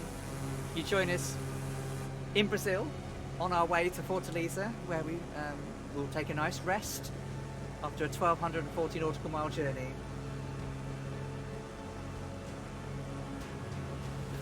What sounded rude? Did I say something wrong? Oh, a spit. Oh, yeah, 51,000 feet with a spit. Can you imagine being hit by a Mach 0.96 spit? Oh, floaties.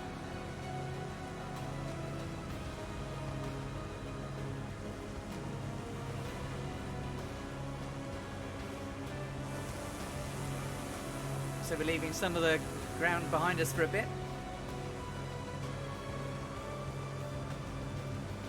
Technically doing some cutting corners now. So, just in case, we're now tracking, still at 1.8, we're doing 176 knots on the ground, we're doing 176, yeah, about 176, still about 150, we're 8,000 feet, we are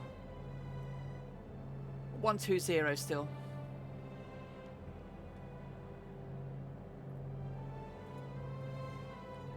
I'm terrible in the Spitfire, I land so badly. My takeoffs aren't much better.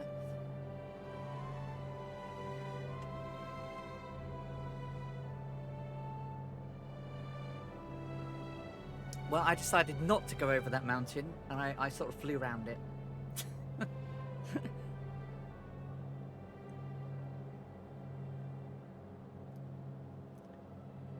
So I came on early to do some spit stuff before the 4-streamer spit flight, and I landed thinking no one's going to see this, because I literally landed it, flipped it, and landed on the roof. I thought no one had seen it, except Colonel Falk was sat at the whole short line. Saw absolutely every second of the most hideous landing you've ever seen in your life. I thought I'd got away with it, but I hadn't.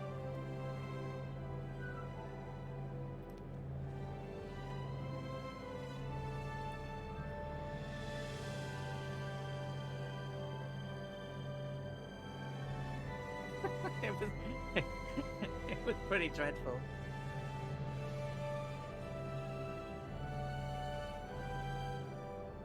I haven't tried it since its new update though, so or have I? Oh, I might have done. I have done at least one decent landing in it.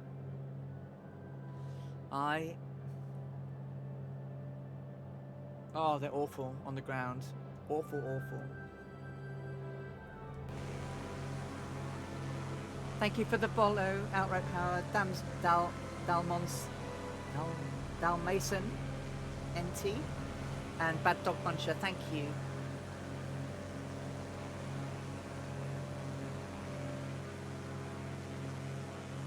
Then I have used it since the new update.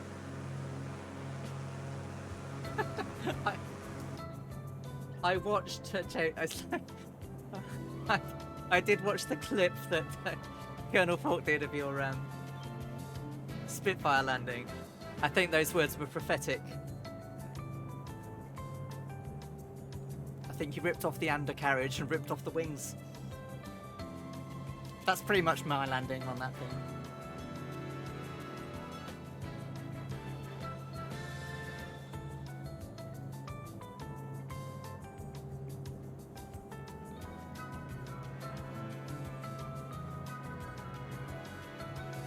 So we have more marine reserves over here to our right and on our nose.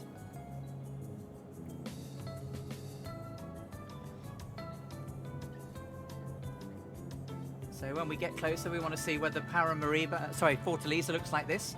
This is what it looked like from the air in 1930s.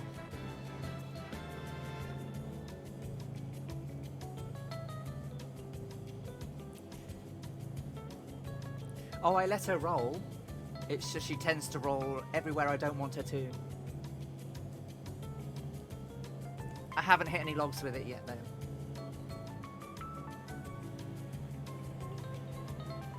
Or any hangers.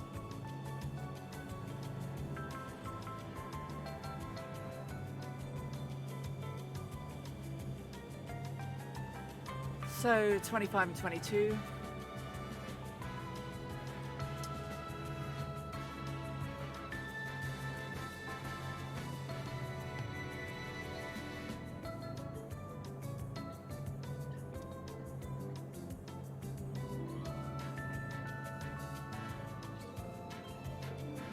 Cruising at 8,000 feet, South America.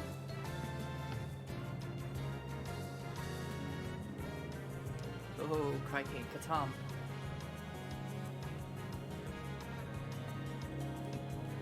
Sabah in the spit. I bet it's undoable, right? Without killing yourself.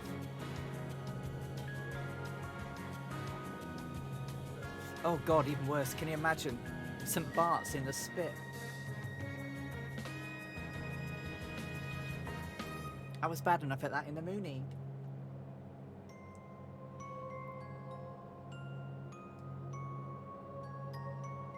I I simulated that YouTube everyone's watched of that aircraft who didn't do a go around and went into the water.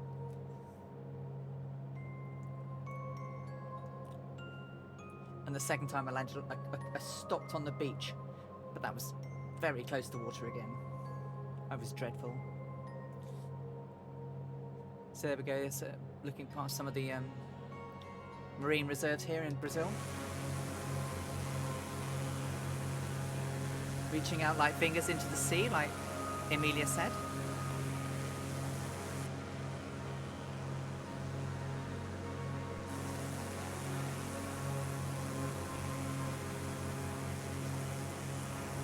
How are we holding up, guys? Especially those flying along, how are you doing?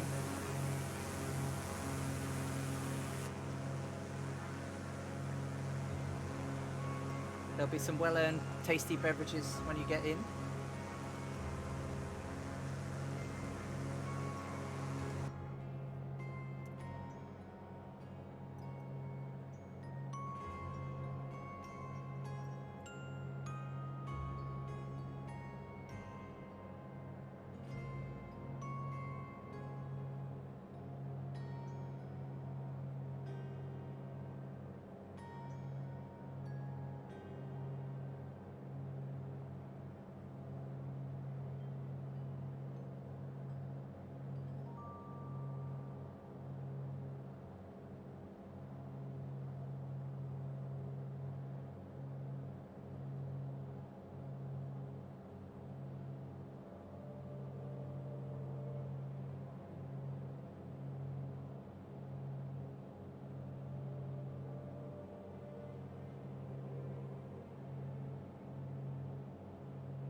So here's a quick question that you might find on CDL's What the Flock quiz. We're in Brazil this afternoon. What is the national drink of Brazil?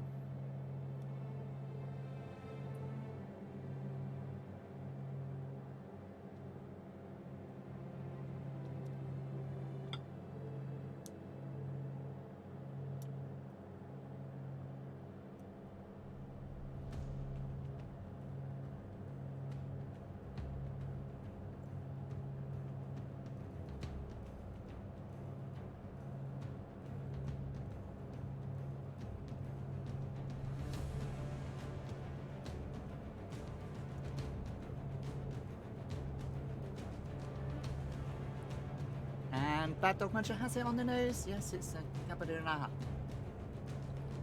Absolutely.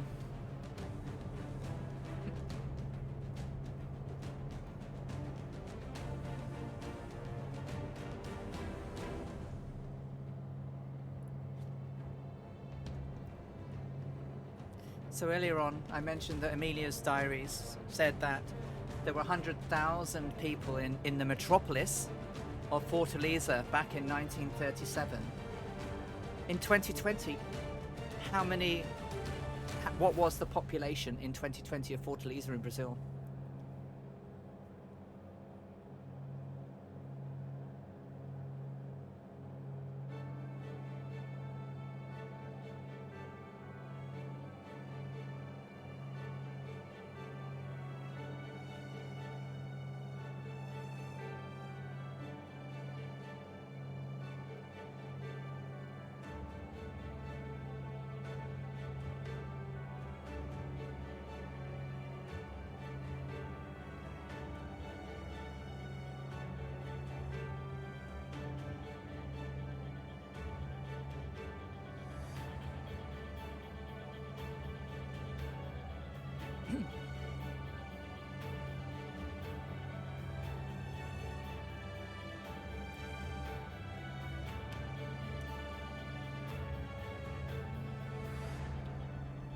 Well, according to my records, in 2020, Fortaleza had a population of 2.687 million.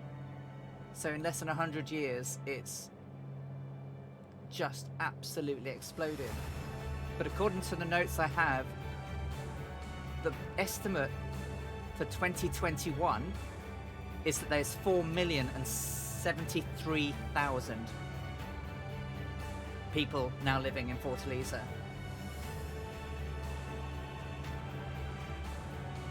Just incredible how many people have, how population growth has expanded over the years.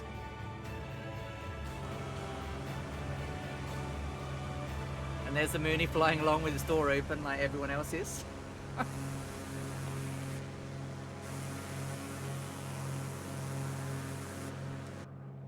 Okay, 20 and 25. Time to change tanks.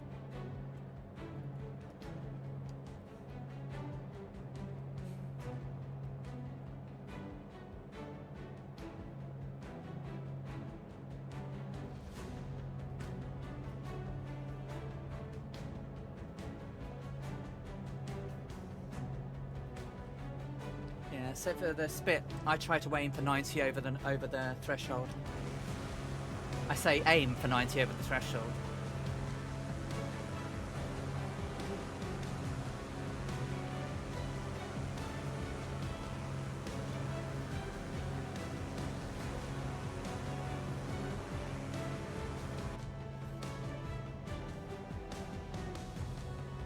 Which game was it that was based on the original sort of stealth fighter?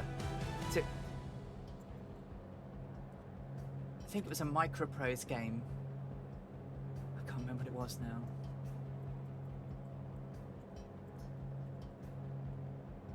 Was it the F117A stealth fighter game? Is that it?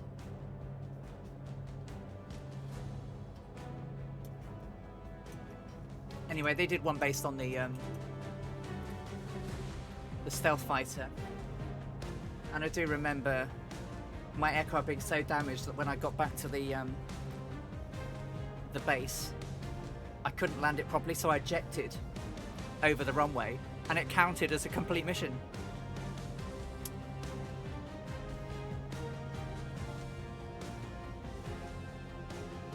I don't think it really would have counted, would it? Completely trashing your aircraft just to get out of it above the airport.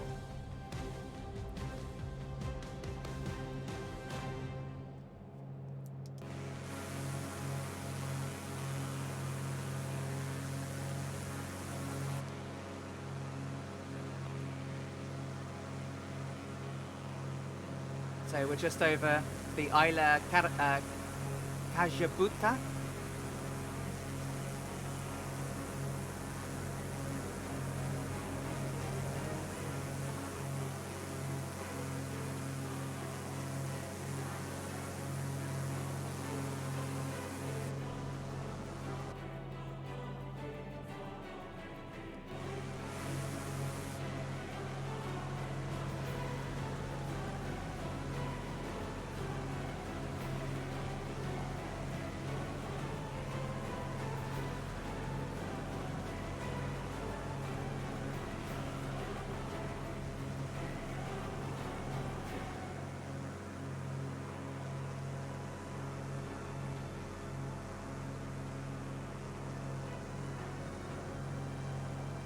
Hey, Purple Kona, thank you so much for the follow and welcome.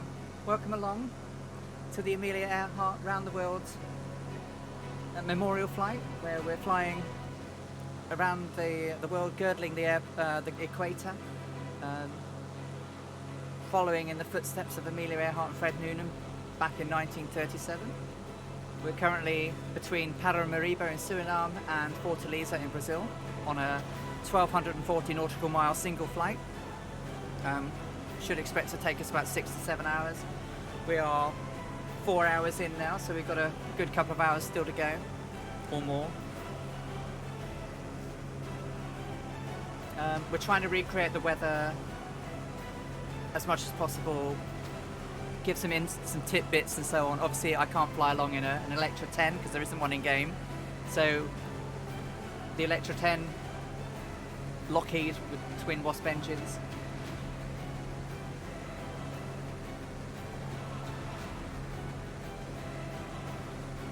I can't hear any sound issues. Have you got sound issues, Kazaki?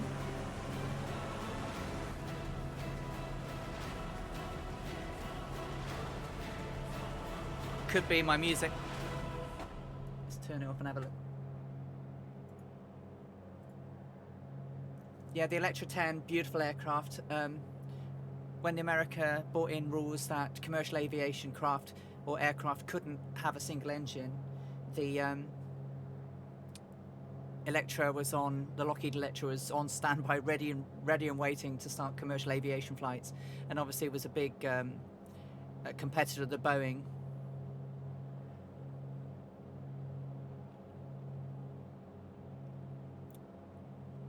And one of the DCs, was it the DC, probably DC-3, I'm going to say, but I could be wrong. They were the main competitors at the time.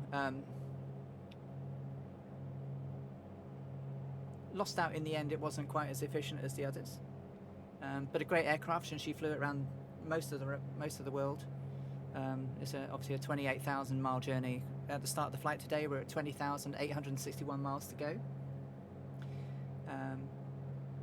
We're flying along the coast of Brazil now, looking at flying over lots of the maritime reserves.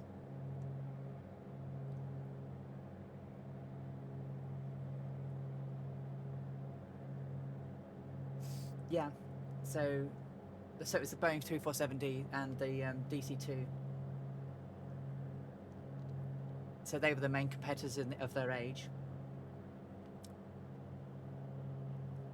Normally able to seat 10 passengers. In this, the modified Electra, it had no passengers. Most of the windows were blocked out, apart from, I think it was one. I'm pretty sure in the diagrams it was one. That Fred Nolan used to do celestial navigation, and it had 200 gallons of fuel as well as storage for oil, so it was heavily modified, heavily restricted. We're doing it in a Mooney, an M20R, which was used on the 80th anniversary flight in 2017, where a Mooney was flown by Brian Lloyd around the same route, and it was modified also to, sorry, not 200 gallons, it had 600 gallons, the Electra. The Mooney was modified to 200 gallons. So we are trying to emulate the range of the Mooney as well. So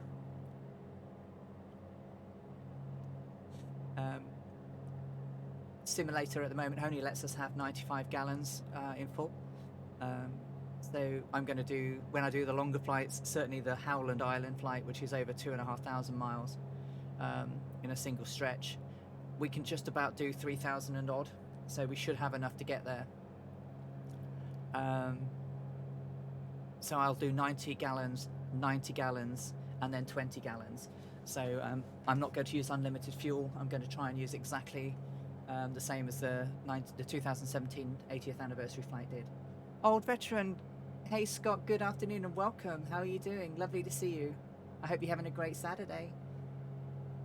Welcome to us over the coast of Brazil as we crossed the equator quite a while back now, and we did the baptism of the line, or the initiation to the court of King Neptune. So for those of you who don't know, when people first cross the equator, you're meant to perform a little ritual, a rite of passage, and we did that on stream. I don't know if anyone's ever done the baptism of the line on stream before, so who knows, could be a world first.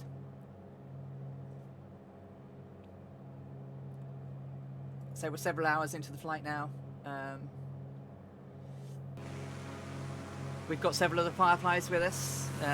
Goblin Zeus, Stairway to Bacon, Bad Dog Muncher, Catbag 9, Draco, Big Tone 66, Winterband 54341, and Dangerous Brian, all flying along.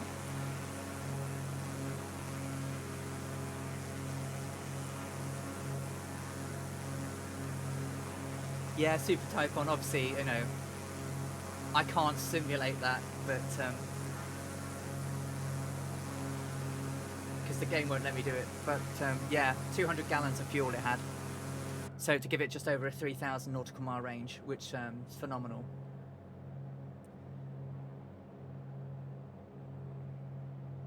Am I not using it, evidence, please? I'm so sorry. I thought I was.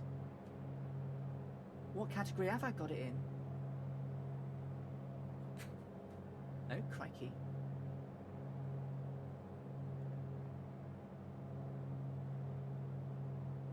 Oh, God. Oh, thank you so much for letting me know. I honestly didn't realise. So that's brilliant. Thank you, evidence, please. I will try and change that. If I don't kill myself.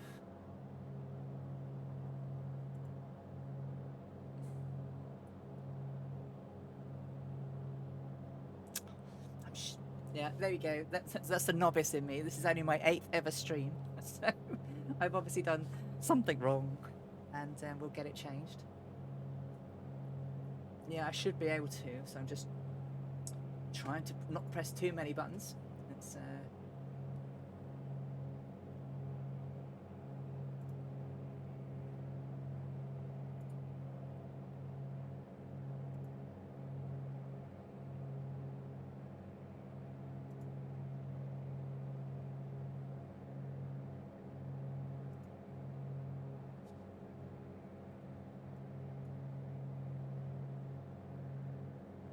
So what did you say it should be? It should be...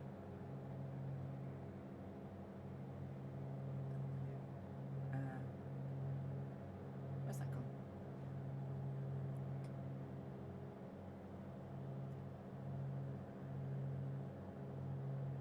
Microsoft Flight Simulator. Right, okay.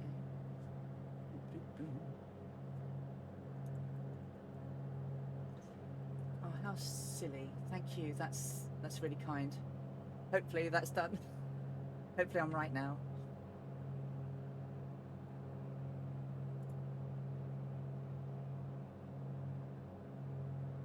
Like to program. Good afternoon. How are you doing? Lovely to see you. Thank you, Evidence, please. That's really kind. I will raise an Ali cheers for that. Thank you.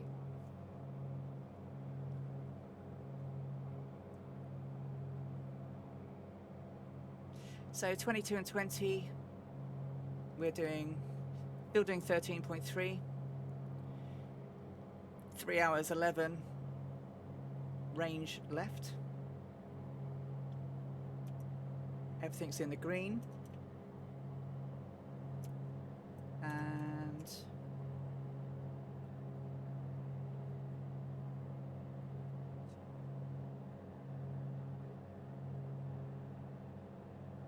still got quite some way to go.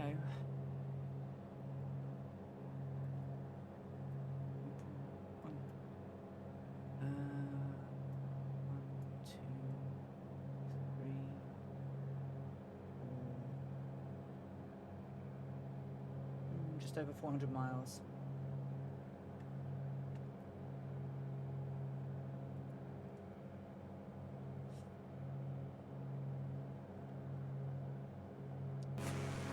Like to program. Thank you for the follow. That's really kind of you. So we've been followed by the Fireflies.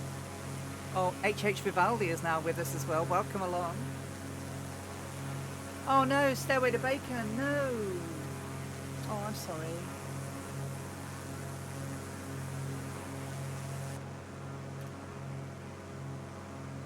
The closest airport would be Sierra Bravo 6 X-ray. Sierra Bravo 6 X-ray. And that is Cabrasa.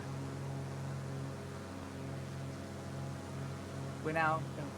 This is that part, the word that I couldn't say last time. We're just about to fly over the Reserva Extravista Marina de Tracateo. Tracato. Still can't say it. Sounds like a sneeze.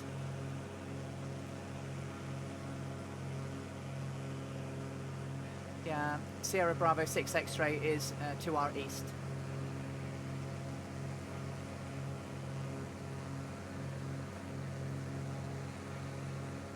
Or actually, I guess Sierra November, Sierra Mike might be better. That's behind us a little bit. It's probably closer. Sierra November, Sierra Mike. Which back in the day wasn't there. So.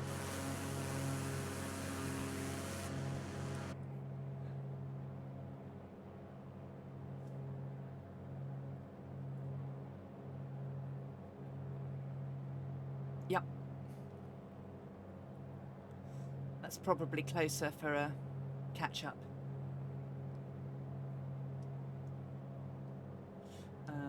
The 6 X-ray would have probably been an intercept course.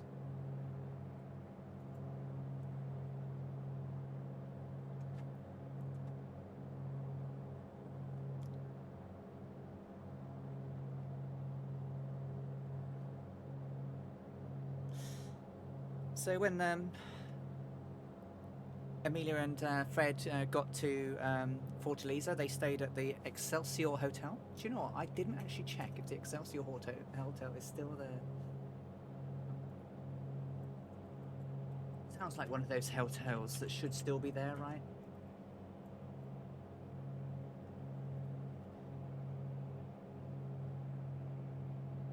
It certainly is.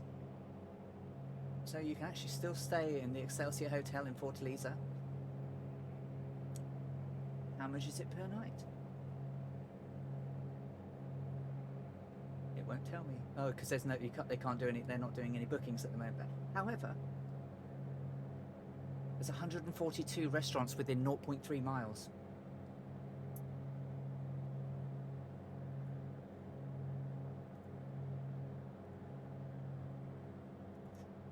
Enjoy your dinner, Goblin Zeus. See you soon.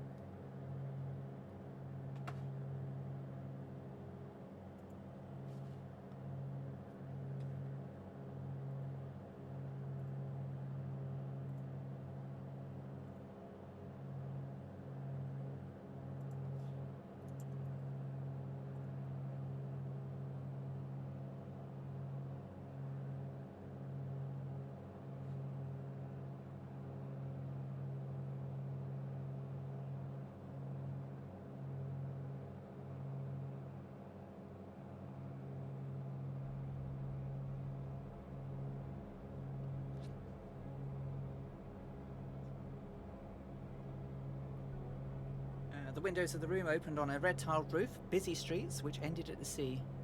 I could hardly believe that we were in the tropics. It was so comfortably cool with a good breeze. But after all, I know from the tropics only from books. I have always loved the sunshine and warmth. So she'd never been to the tropics, never been to South America. They spent the next day at the airport. Pan American airline crew and the Standard Oil Company worked on the aircraft. Fred and Amelia sort of cleaned house with charts and routes and everything, and also got rid of some stuff that they no longer needed, and also sent back materials and charts that they didn't need for the next part of the journey. So they had arranged all the way around this. There were people waiting for them, literally. The barrels of fuel were all there. They were all emblazoned with her name at every stop. The oil was there. It was all paid for in advance. The aircraft was completely washed and repaired while they were there. The engine had a complete wash. They also got all of their gifts that they'd accumulated at all the stops and had them all sent back to America.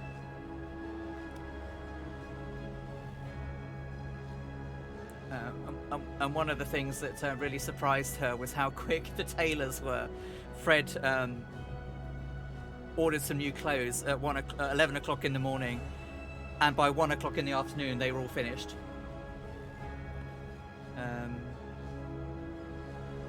She did some shopping and some exploring around Fortaleza. One of the things she purchased was some sponge rubber to replace the cockpit hatch because it was already wearing out. For some unknown reason, she didn't have to pay for it. She spent some time on the waterfront, watching the fishermen who were returning, having been out all day fishing, and they were using the catamarans, which are jangada, basically logs bound together with large twine and 3 cornered sails. Baskets were lashed to the I can't even think of the word. It's gone. Masts. They were basically selling them out of the baskets on the shore. She went tourist. She took pictures of burrows loaded with produce and human beings. She was surprised at how businesslike and bustling Fortaleza was. As I say, she had a misconception that actually Natal was the bigger metropolis, which it wasn't. She thought it was, but mainly because it was Natal was the big crossing off point for the Atlantic for Air France. There were streets, buses, automobiles, all rubbing fenders with labouring donkeys. Lots of decrepit buildings with ancient weathered tiles stood beside modern Art Deco architecture, and over on the beach where primitive catamarans set sail, roaring their airplanes bound for Miami, Buenos Aires and beyond. Obviously seaplanes were quite common, or always used on this route back in the 1930s.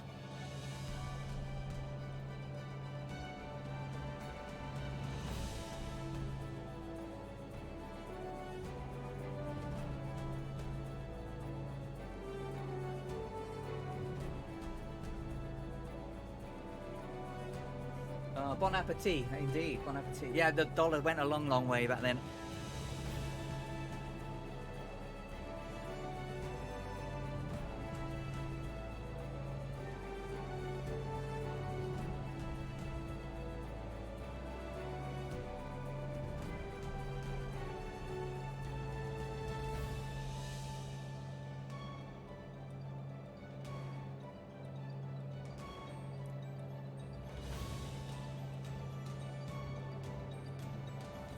Unlike our flight today,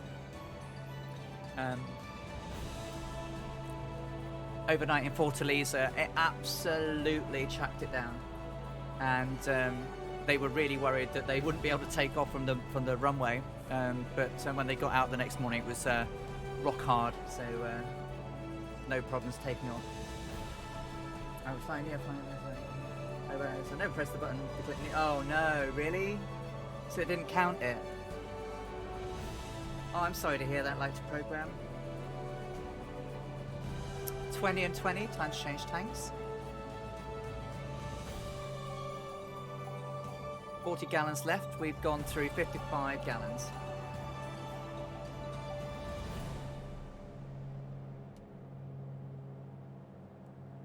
Still out over the maritime reserves.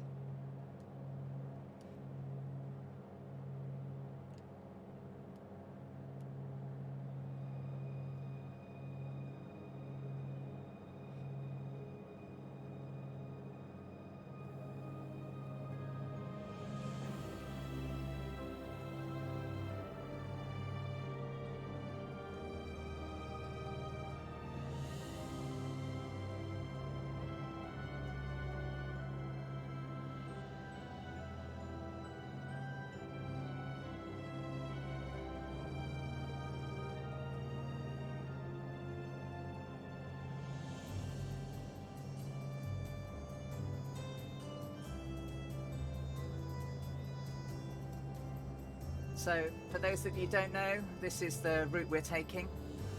So, we started off in California, flying down to Burbank, where the Electra was built at the Lockheed plant at Burbank Airport. And from Burbank, we flew to Tucson in Arizona, where the left engine caught fire, and we had to stay overnight. Luckily, it was only rubber that was burnt, and the automatic fire extinguisher kicked off. And then from Tucson, we flew all the way down to New Orleans. From New Orleans, we then flew out across the Gulf, one of our first pretty much all-sea journeys, and then into Miami, where we stopped and where the proper flight kicked off for the very first time. And so from Miami, we flew south over some of the Caribbean. We flew over Cuba, Dominican Republic, Haiti, and into Puerto Rico at San Juan. From San Juan, we then flew down and landed in Carapito, Venezuela. Carapito, last week we flew to Paramaribo in Suriname, and today we're taking the leg down to Fortaleza. And then on Monday night, I'm going to do a very quick flight down to Natal, so that we're ready for the Atlantic crossing next week. Obviously, the map I'm showing you, I need to update because it's actually more direct than the dog leg it's got in now. And then we'll be in Africa. And then we'll be flying across Africa, the Middle East, India, down through Indonesia, into Darwin, Australia. From Darwin, Australia, we'll fly to Lae in New Guinea, which was the last set-off point that Amelia and Fred took off from. And from there, we'll fly the 2,000, nearly 500 miles to Howland Island, where they never got to. We are going to land there, and we will pay tribute to them. And then from there, we'll fly to Honolulu, and from Honolulu, we'll fly to San Francisco, where we'll complete our flight. So we've got many, many legs to go yet as we fly around the world.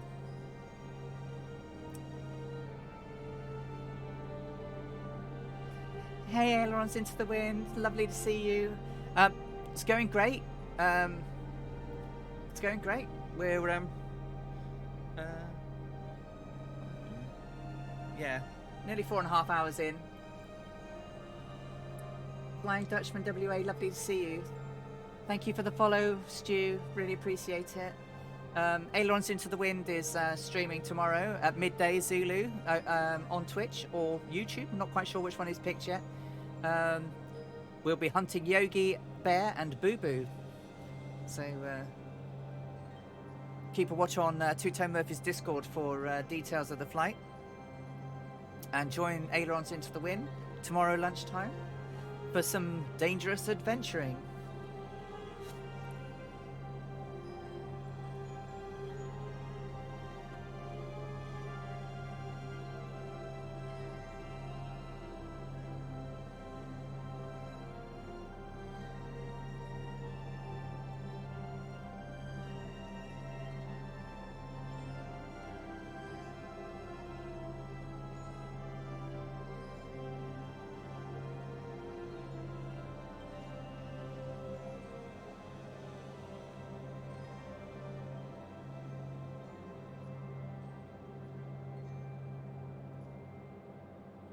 There's Ailerons into the Wind's channel there if you'd like to take a note of it and join in with his flying tomorrow.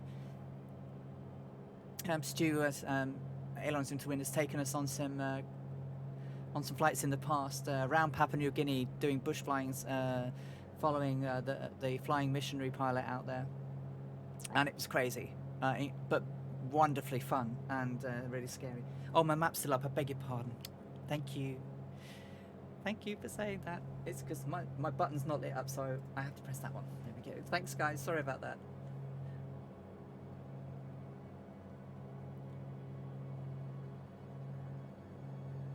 So yeah, I hope your stream goes well tomorrow. I'm going to be there. So my bottom, I'm not suffering from numbage bummage yet. I'm actually not doing too much wandering in my seat. I've probably got another 20 minutes in me before I have to crawl on my belly over the fuel tanks, into the rear of the aircraft and hop into the loo. But I think I've been doing quite well for 4.5 hours. We're not leading it yet. Stu, you probably missed the... I did the crossing the line baptism. So I've now been initiated in the court of King of Neptune.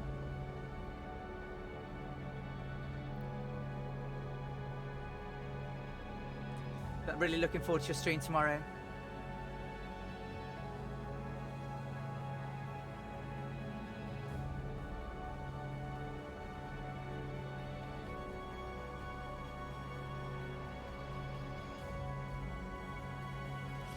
Yeah, very much.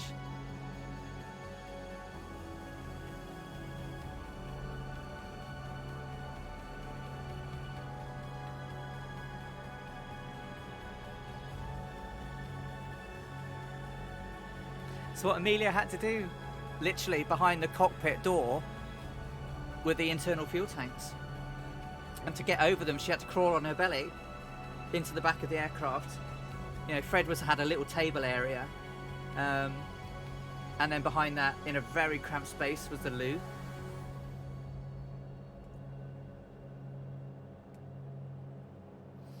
So it was 18 and 20. Still flying along, still over the sea. We've got our floaties just in case. And we still have some people with us.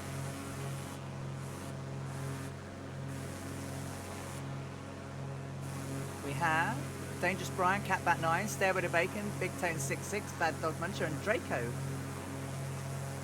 So, yeah. Still several hours to go. When we get to 6 hours, it will be...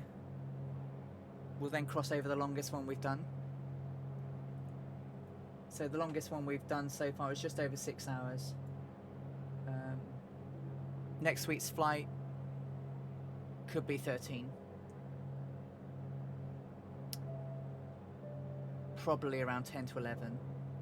Depends on how close I get the headwind.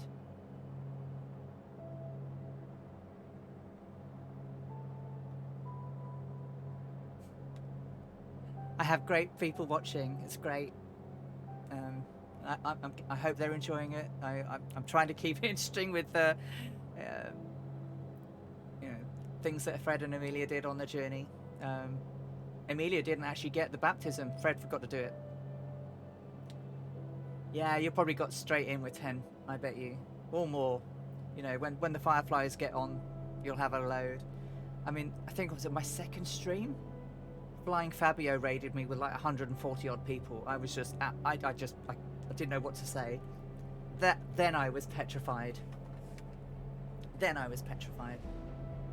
I mean, if you think about, you know, some streamers out there, you know, we see people with like several hundred and whatever.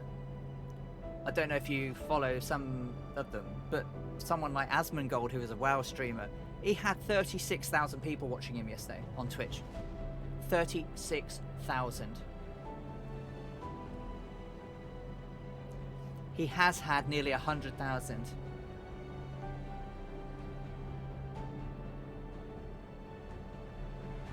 I did stutter.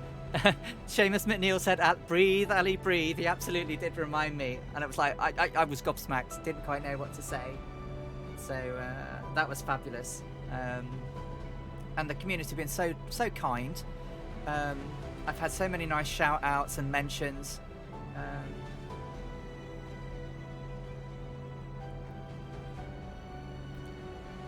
He pretty much streams World of Warcraft Aelons, so it has quite a lot of following. His stream's very toxic. His chat's very toxic, but he can be actually really quite sane at times.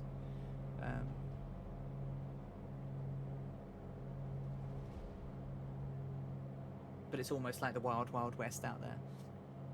But yeah, so some of them have 100k easy. I know, it's crazy, right? I mean, this is my eighth stream.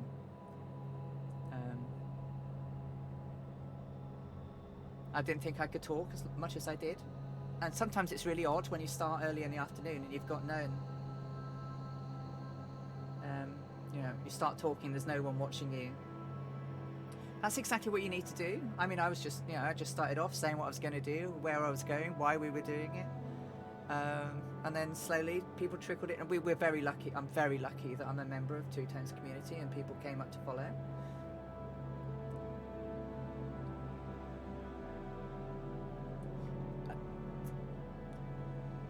This is brilliant. The community is just lovely. There are some bad pennies, but as a community we try to keep it nice, try to keep it clean. Try to keep it informative.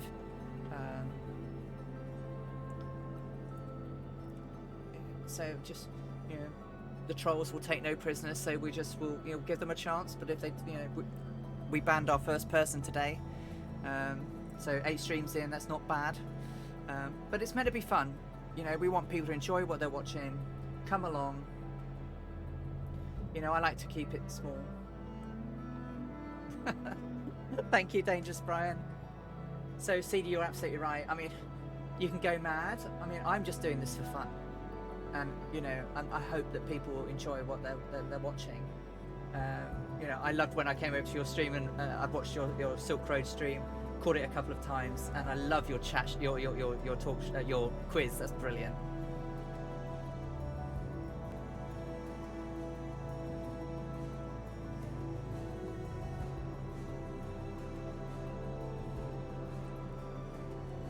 People are amazing.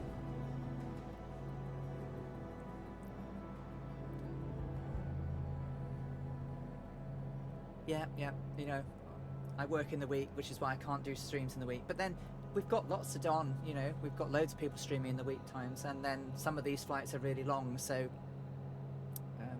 it gives me time to have to fly along with others and join in, and then people come and join me on a Saturday, and then we all join Colonel Fork on a Sunday, and then we get back into the Monday, Tuesday, Wednesday, Thursday, Friday, pretty much 7 days a week now we're flying somewhere. My last week I couldn't do so much because work was really busy. It was Cheltenham and everything, so very busy in my calendar.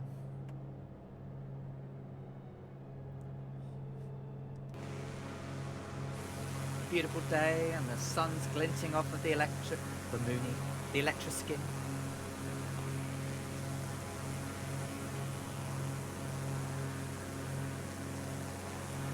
So we're out over the sea again.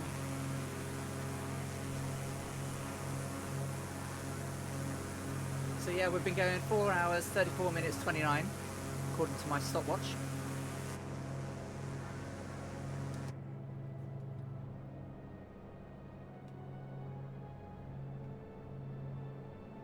Yeah, you've done a beautiful job on your house, Ailerons. Lovely. Fancy coming to Newcastle one summer for a week or so? I don't know if I'm going to be able to open my window without getting blown away. It's a beautiful sunset in Newcastle this evening, but it's a bit windy.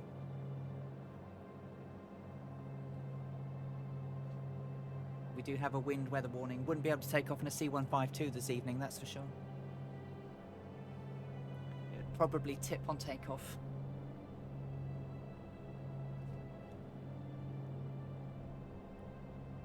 Why is my watch telling me about hotels nearby? Oh, I know.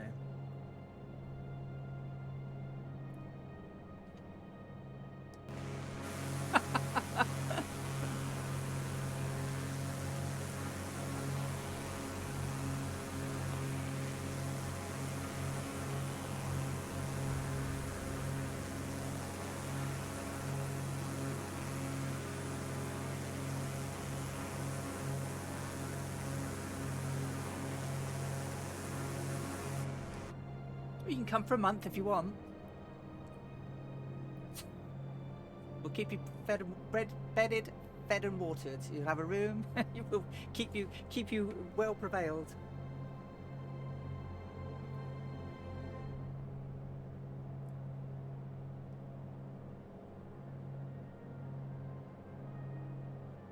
I've got 3 staircases. Ground floor to first. First to second, second to third. Yeah.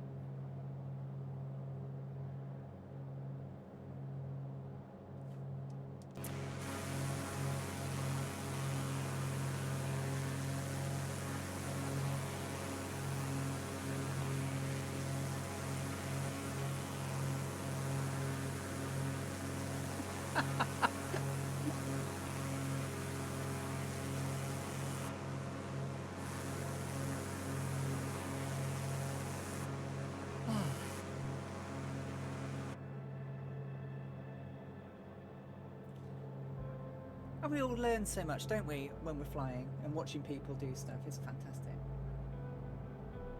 Oh, God, yeah. Yeah, so we call our stair Mount Killy the whoever's name it is.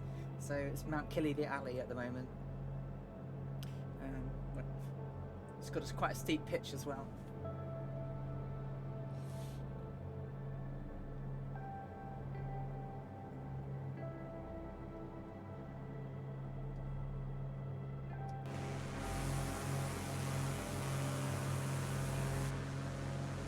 Next week, all I'm going to see is CCC, if I see any at all.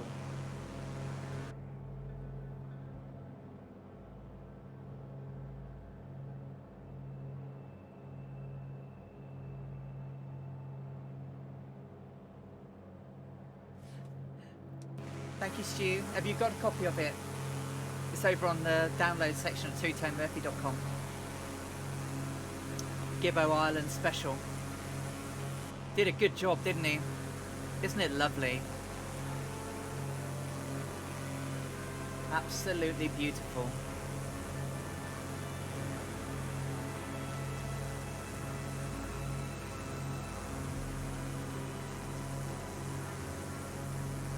So if you're new to the channel and want to get a copy of the Mooney M20R Ovation Electra inspired livery, if you visit twotonemurphy.com and go to the downloads page, you can download a copy for free, designed by our very own Gibbo Ireland.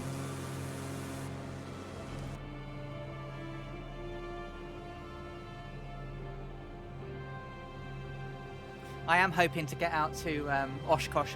Not Osh, is it Oshkosh? Oshkosh? Oshkosh? Is that where we're meeting up in 2022?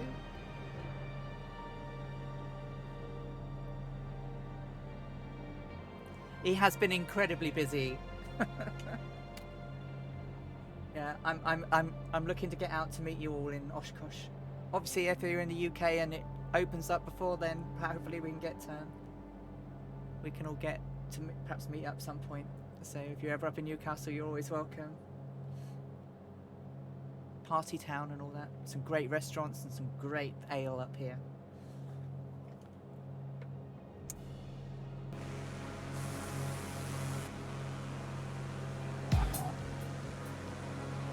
Buttonage.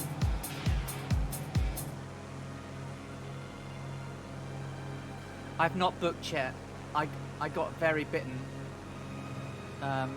when the pandemic struck, because I was actually meant to be going to Cincinnati in March 2020. For those of you that are not in the UK and are in the States, I love baseball. When I was little, the Big Red Machine were really, really good. So, you know, when you're little and and someone's good, well, I started watching them. And then I was lucky enough to work for Formica, so you do, Brian, and go out to Cincinnati for a lot, and I spent a lot of time out there, and you know, didn't come home very often when I was out there. So it'd be like, I wouldn't just go for a week, I'd probably go 2 weeks or more. And over the weekends, not much to do, so I'd go and watch baseball. So we were gonna, I'd had a bucket list item to go and watch an opening day game, and managed to get tickets for opening day. Did pay through the nose for it. So we booked it all. We booked a week off. We were going to go and see a whole load of games during opening week and get to do some touristy things. And then, of course, pandemic come along. Everything got scrapped, and British Airways, being British Airways, have not given me my money back. I have a voucher, and I am fighting to get my a refund of cash. But they keep extending my voucher, because it was like, oh well, you can have a voucher and you've got to use it by the 31st of March this year. So it's like, well, no one's going anywhere this year.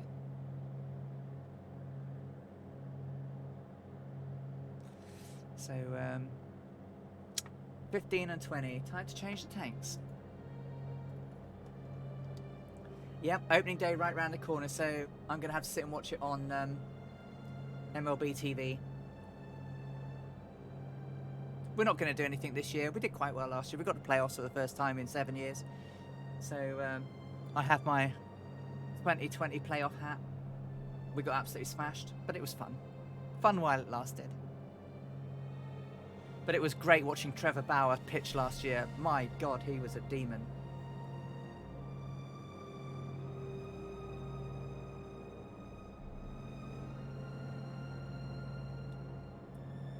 So EasyJet have been really good. British Airways have been rubbish. I will say that on stream. British Airways have been rubbish about refunding customers. And it wasn't cheap.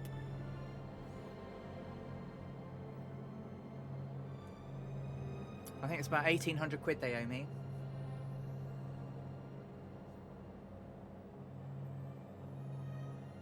That's like 3 G2s.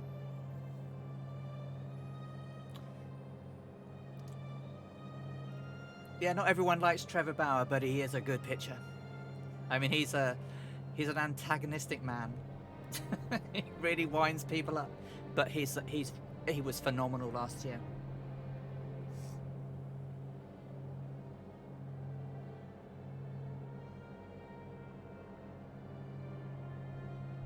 Ah, nice.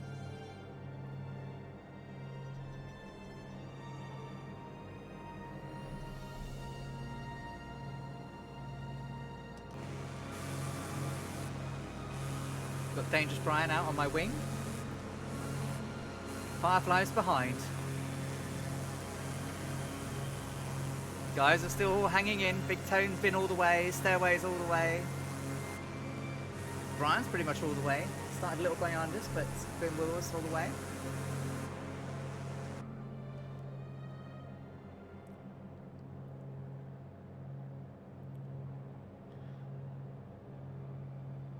I'm going to see if I can make it for 15 minutes before crawling out over the back to the loo. I know, it's lovely, isn't it?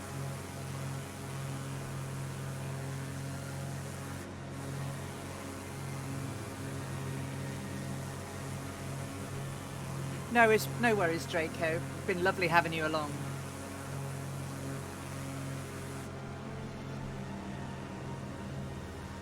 Yeah, I hope to get to Cooperstown. Obviously, I've been to some of the local clubs, halls of fames and stuff.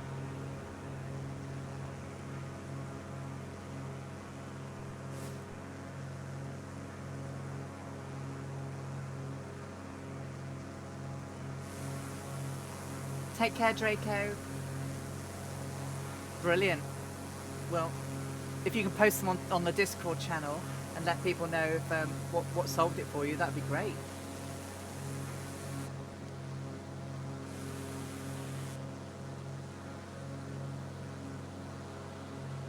Take care. Catch you soon.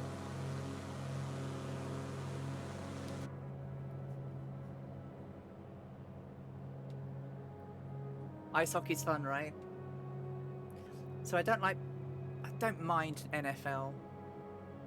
I don't like basketball. Just don't know why. I just don't get on with it. Ice hockey is brilliant. It's just legalized fighting, but so fast.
Oh, the sound, yeah.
Someone went speeding past me. Dangerous Brian.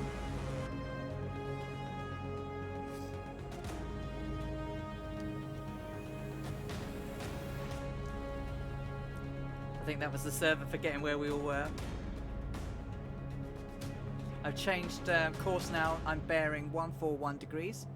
So we're 18 and 15. Still 13.3. Creeping up now to just below 160. Still at 8,000 feet.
Lots of little islands coming up ahead of us, which are part of the Reserva Extravista do Gurupu.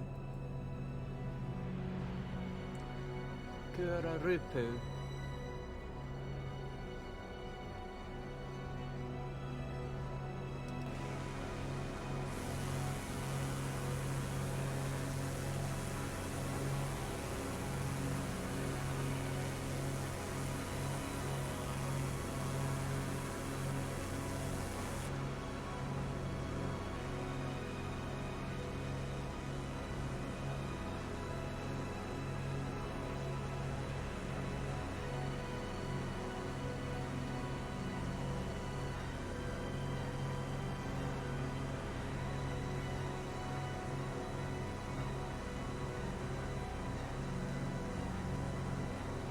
Some shameless plugging.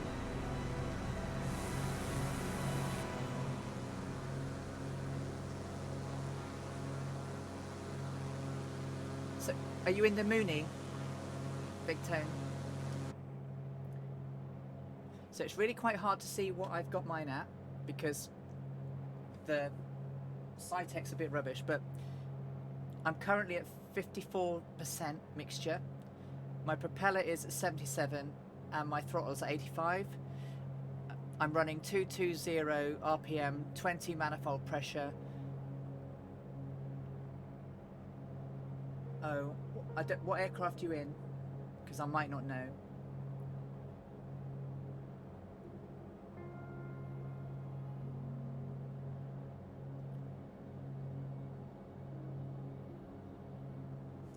Yeah, you shot across me. It was brilliant. It was like, oh.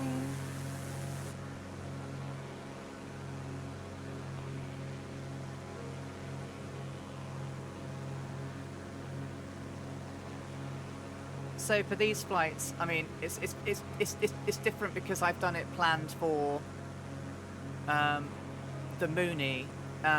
So the calculations I have are based on 3,000 feet lean, peak per EGT, climb at 120 knots indicated airspeed, 2,500 RPM, maximum manifold, at cruise, 2,200 to 2,300, 18 to 20 man, which is economy, and on descent, normally 140 to 160, but actually ailerons into the wind taught me pretty much to use your economy, fly all the way down with the numbers, and it's great. Obviously leaning as you get down towards the ground, but it's the Moon is so lovely. But it depends on your aircraft. So that's the performance that I'm running with, and they're roughly based on what Kelly Johnson recommended for the Electra. The planes really are quite similar, apart from the fact this is a single-engine aircraft and the Electra was twin, and many years earlier. If you let us know the aircrafts, the chat might be able to help.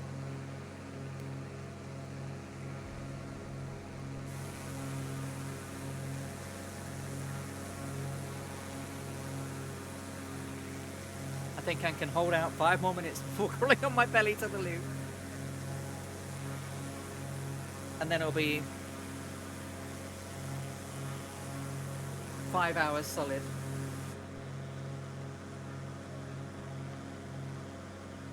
We've been going for 4 hours, 54 minutes so far. Yes, it was, and which is, isn't it? It's almost odd that the Mooney sort of matched it.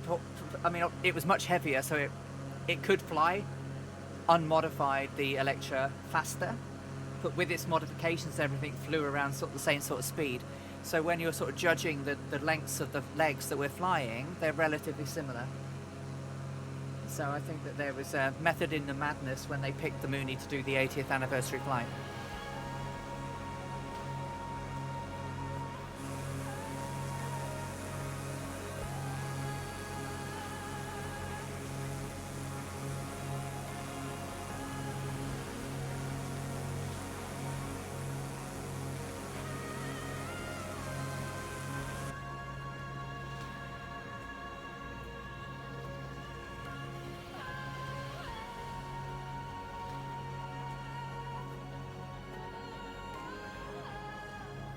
Very much so, yeah.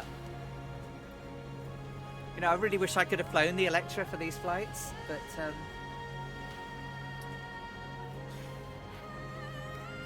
so how much longer? Nearly 2 hours. Probably about 2 hours-ish.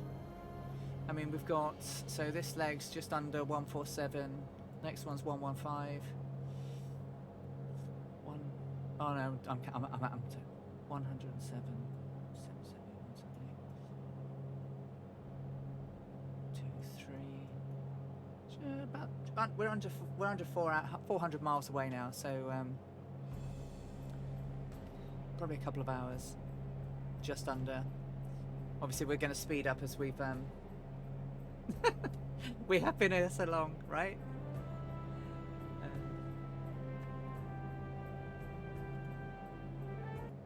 So what's the longest flight you've done in a GA aircraft before, guys?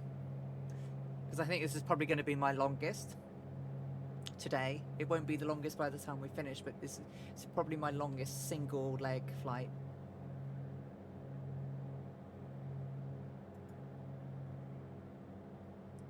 So 2.5, yeah.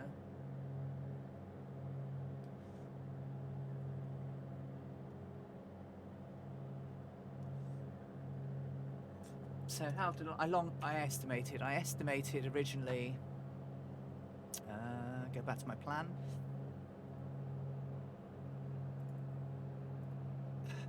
Yeah, so around I had about 7.5 to 7 hours 43. So we've done 5, so we could be 2 hours 43 to 3 hours away. 22 hours. Crikey. Jeff. In a cub. Wow. 22 hours. Crikey. How were you by the end of it? Were you hallucinogenic? How did you keep going for so long? What's the secret?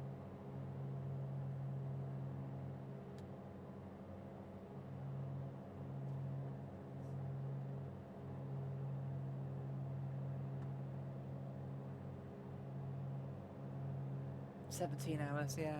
A little bit faster in the pits." Because there's another one, isn't there? There's one coming up on the 4th of...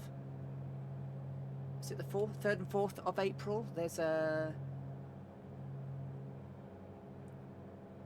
another type of challenge flight you're sort of organising, CD? In Australia, right?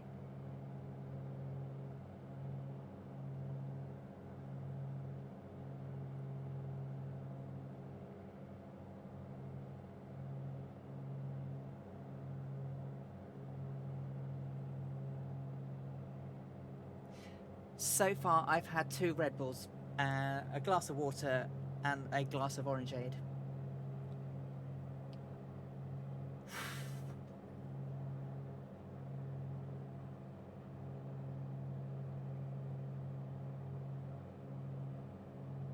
Wing race, that's right. Perth to Sydney.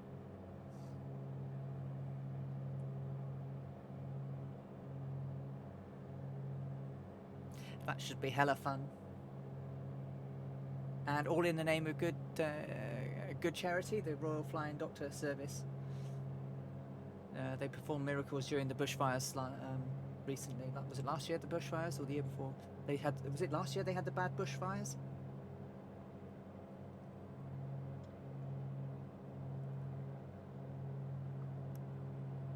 So 16 and 15, that's where. Look at those.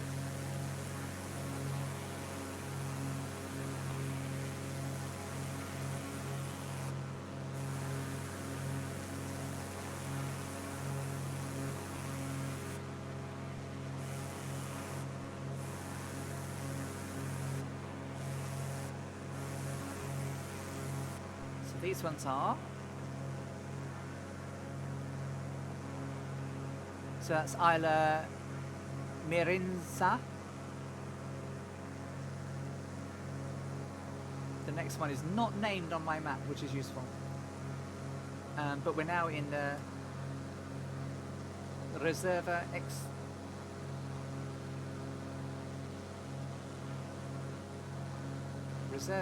Extravista de Kururupu. I have to ask Arctic Tern how to spell to say these things. I've been watching Arctic Tern early on a Saturday morning.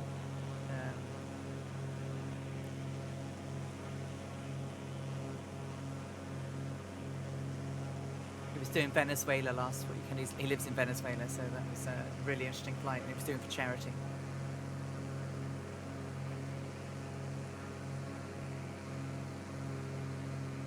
$60 to $22, wow.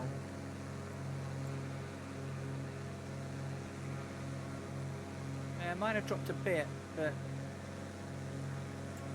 still in the mid-50s.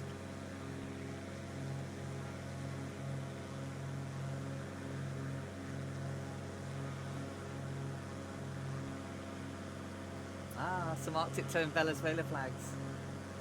Nice. Right, that's 5 hours and 2 minutes. It's time to take a break, guys. Stretch your legs. Have a quick bite to eat. Crawl in your tummies to the loo. I will be right back. Sperry, you can do the flying, or do I have to wait for a second? I nearly need to change tanks, right? I'm going to wait until I need to change tanks because I don't want to unbalance it too much.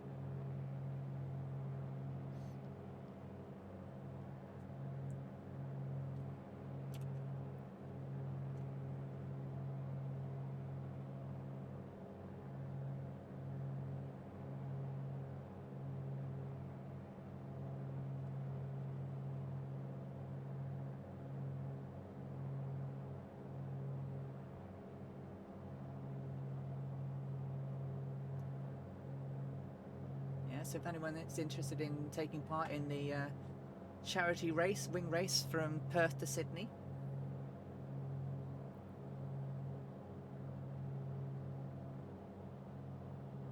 That will do you, Grant.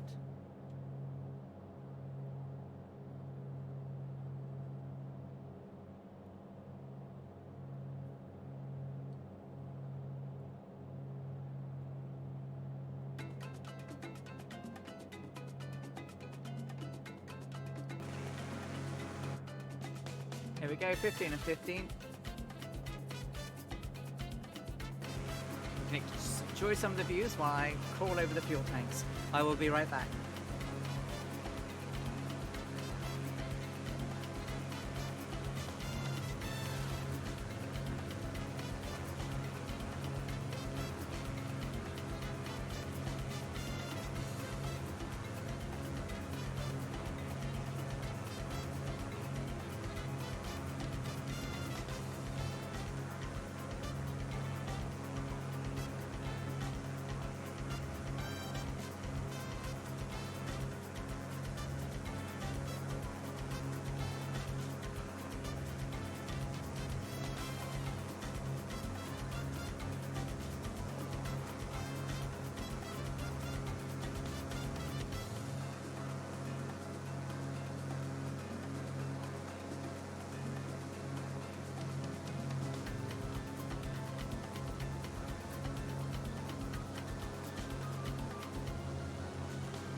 Oh no, it's Arctic Turn. You're going to tell me off for murdering and butchering the the Brazilian names. Hey, I'm doing great, thank you.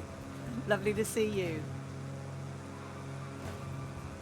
Arctic Turn and I were contestants on CDL's What the Flock quiz show the other week. It's great fun, and I've been watching Arctic Turn when I can on a Saturday morning. But yeah, you finally caught me. It's a very long flight today.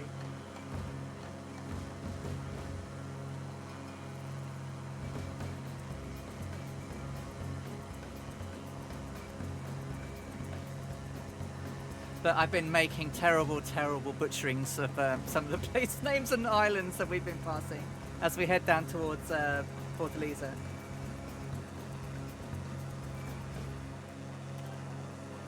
Don't tell me off too much. So we're heading down to Fortaleza. See, this one is, I can't say this one for Toppy. This is how bad it is. So it's obviously a reserve, but I just can't say it for Toppy. Reserva Extravista de Kurarupu.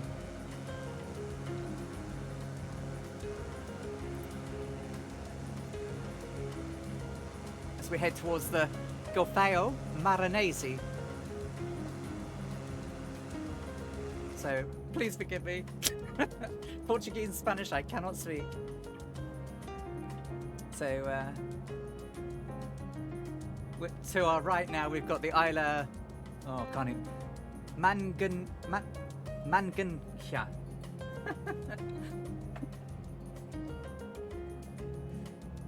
I can say Fortaleza and I can say Natal, but so we've been going for just about 5 hours now. Good about.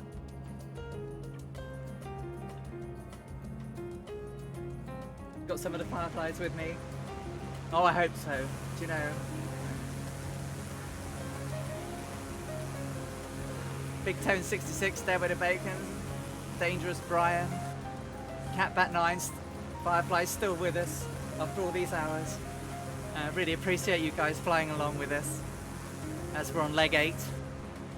1,240 nautical miles from Paramaribo in Suriname down to Fortaleza in Brazil.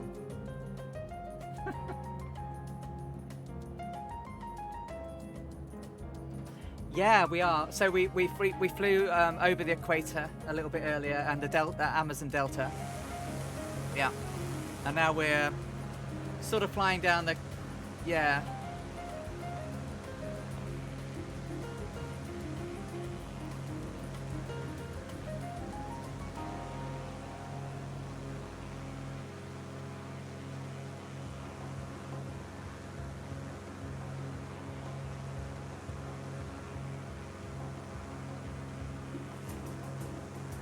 We're sort of tracking the coast down towards Fortaleza. We're not far from São Luís, where we'll track down to 115 degrees.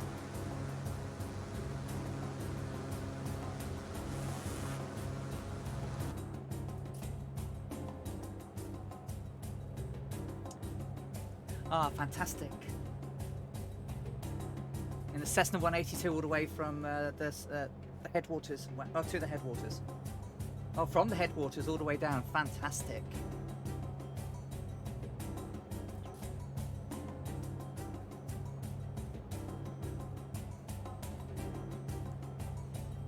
I don't know if you can see this very well, but this is our route today. So we took off from Paramaribo over some of the jungle, down and then across the Amazon Delta, following down the coast. And so we're sort of approximately around here now. Just coming up on this waypoint.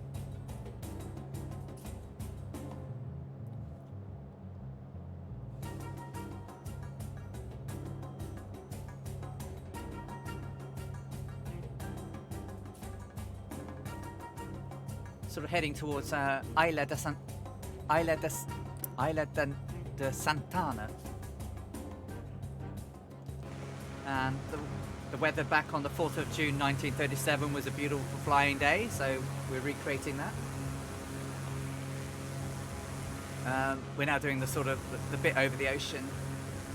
Amelia's diary said that she did about 1,330 miles, but if you do Grand Circular navigation between Paramaribo and Fortaleza, it's only 1,150. So she noted that she flew 960 miles over the jungle, and then about 330 over water, and I just couldn't map it properly. So I picked a rough sort of directional journey to try to get in some scenery while we've got a good day. Next week we're going to be flying at night, in the dark, over the Atlantic in a storm. So we're not going to get to see very much, so we might as well get to see a little bit today before we go into the dark and gloom of next week's flight, which is about 10 to 11 hours. I'm going to do a quick stream on Monday after work, just to do the hop from Fortaleza to Natal. Friendly puffy clouds. Next week, not friendly puffy clouds. Very unfriendly clouds, which they flew through. They didn't avoid.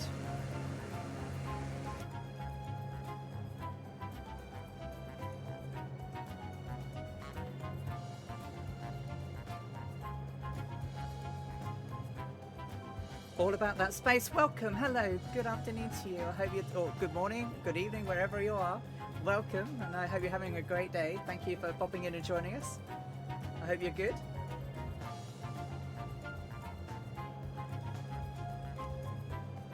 You find us down in Brazil, heading toward Fortaleza. We've been going for about 5 hours now, nearly 5.25 hours, as we are flying down to on leg 8 of the Amelia Earhart memorial flight, where we're following her route around the world that she took part in 1937.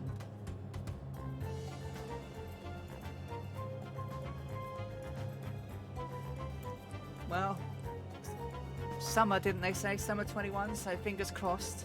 Won't be too much longer for you guys to get it on the Xbox.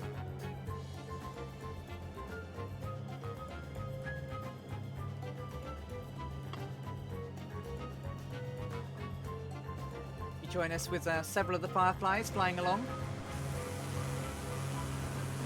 who are probably starting to suffer from numbage bummage after 5.25 hours solid.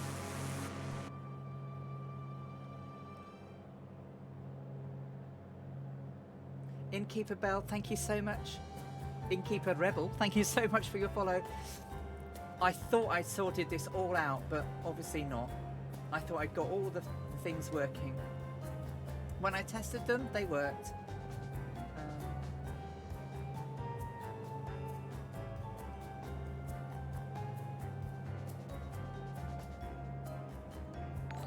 See, I hear that, but did anyone hear that?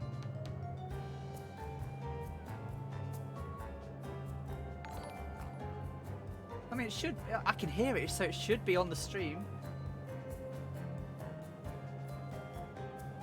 I'm gonna do it one more time. It's hard to say.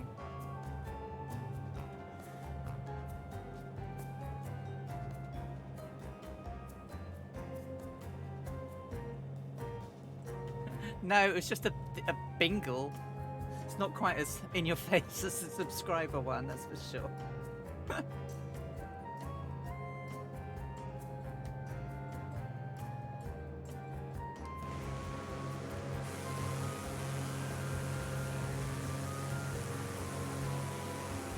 Ah, brilliant. Finally. People must think I'm rude because it doesn't go off. I can't hear it. The subscriber one and the bits one I heard, but for some unknown, the alert one, follow one just wasn't working. One day I'll have this streaming thing down to pat.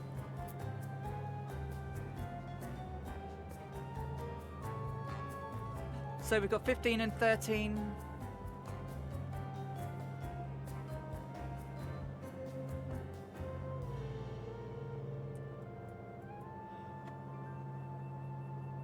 2 hours on the nose. I do hope I've estimated this properly. Thanks for letting me know and confirm you can hear it. Thanks, CD. Thanks, Bitmonster. I assume is it BT Monster or is it Bitmonster? I've probably been saying it wrong all day, haven't I?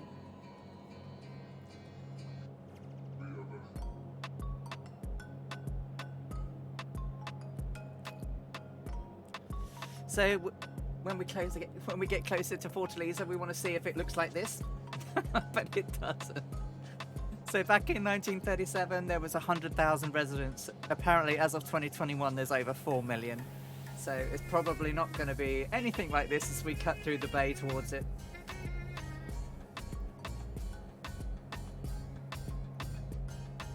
And Arctic Turn, I don't know if you've noticed, but we're flying along in a Electra-inspired Mooney livery.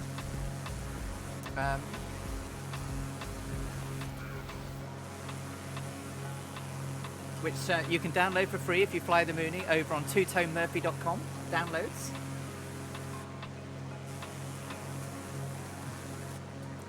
Designed by Gibbo Island. Look how shiny she is. Blinds your eyes. What a beautiful ship. Yeah, a little bit more populated now.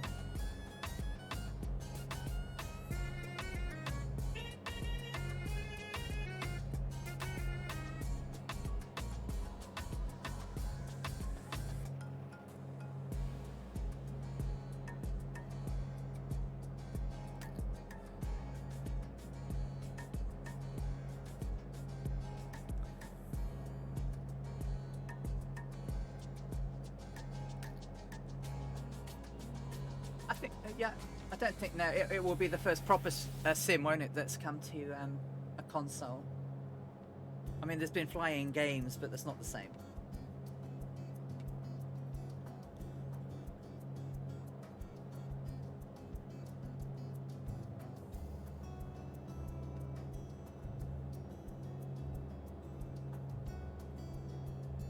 He did a wonderful job.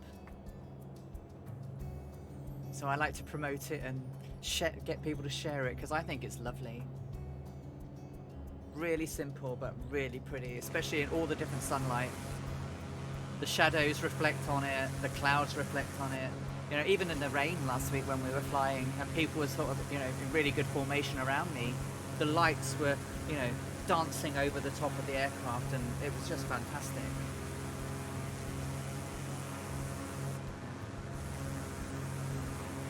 I think it's a pretty good homage. He did a great job. You know, I think he did a really great homage to the original Electra colours, which obviously this is the one that's based at the Seattle Museum of Flight. Was featured in the feature film Amelia. So yeah, pretty good, pretty close. Obviously, I don't have twin rudders and a cross tail. But I think it keeps in the spirit of what we were trying to achieve very well.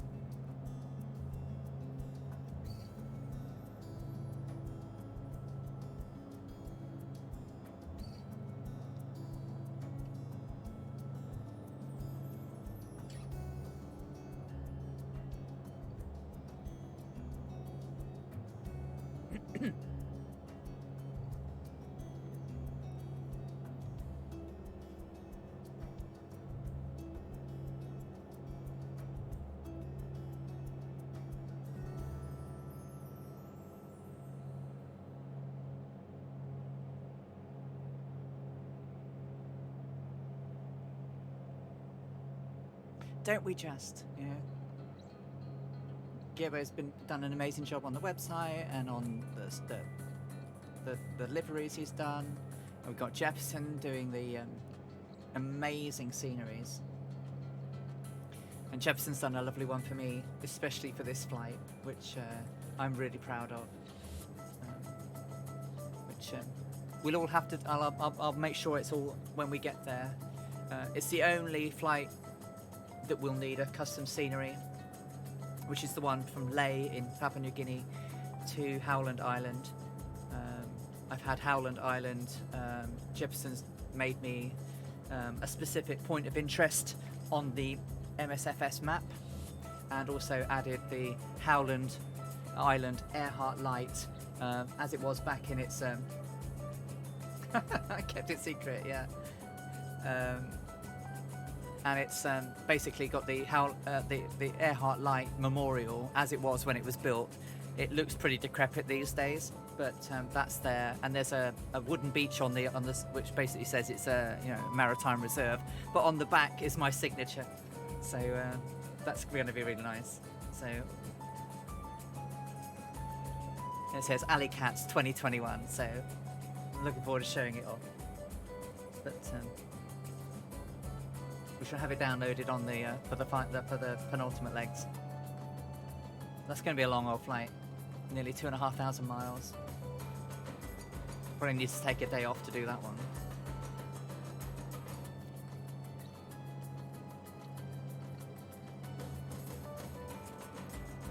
Yeah, so when I was planning these legs and the route and the flights, I obviously landed on Howland Island to see how hard it was to see it and how hard it was to land on it. This is now not secret, but it will be.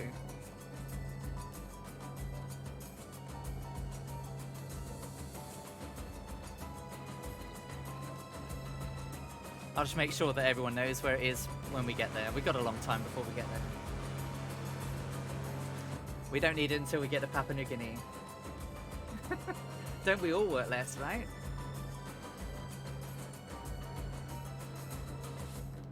I mean, even today is like being at work for a day, right? Seven-ish hours. Okay, 11 in the tank on the right.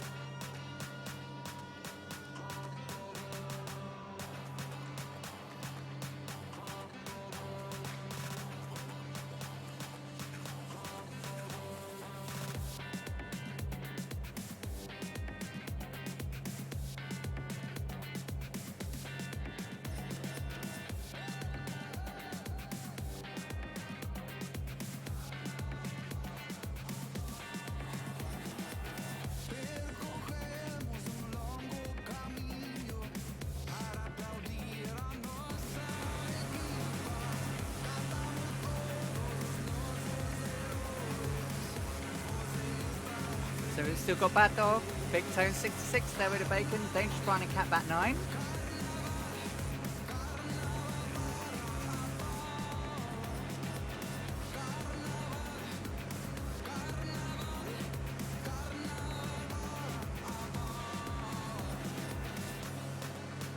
So all the music in the stream is brought to us by Epidemic Sound under license. So DMC free, so hopefully it'll be good and I won't get any strikes.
Slightly going a little bit hoarse in the throat. Too much talking.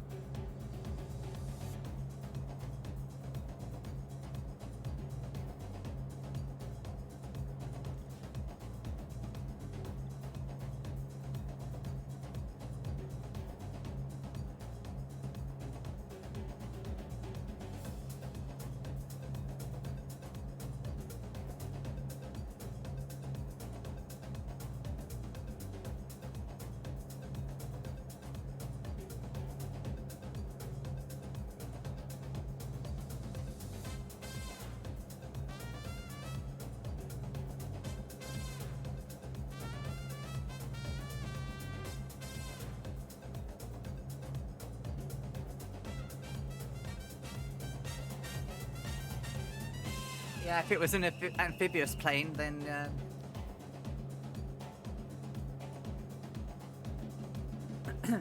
we did talk to this about this. I am drinking. I've got water now, and I've got some orangeade. 10 on the right, changing to left tank.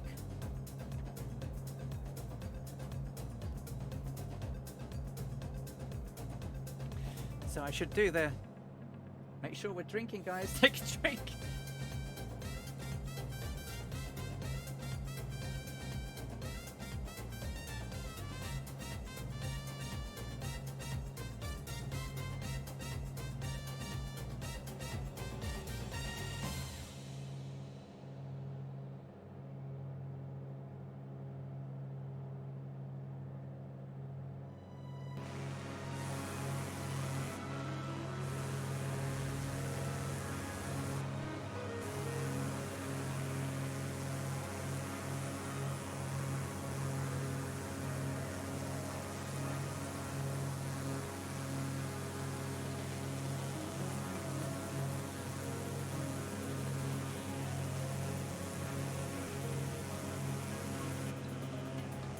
Land ho. It's not total land ho because we're gonna swing down to 115 degrees and out over the water again.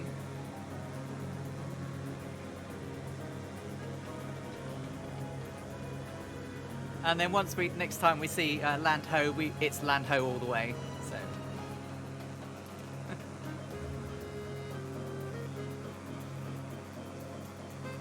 Got to get used to the water. We're going to be flying over a lot of it.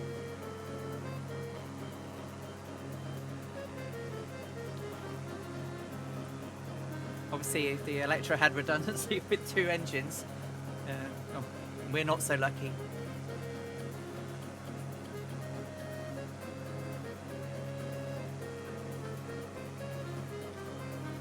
And that's the incredible thing all about that space. You know, with the whole world at our hands, we can go wherever we like. So you've got so many. What's your number one place other than your house? Do you want to where do you want to fly? What's your first must go to place?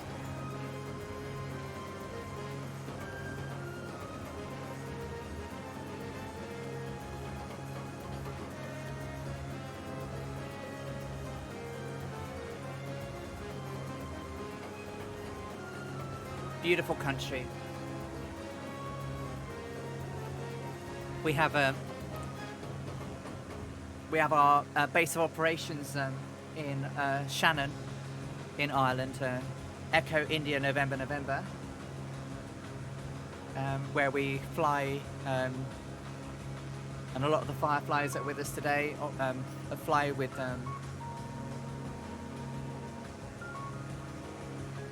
where we use voice on Join FS and ATC.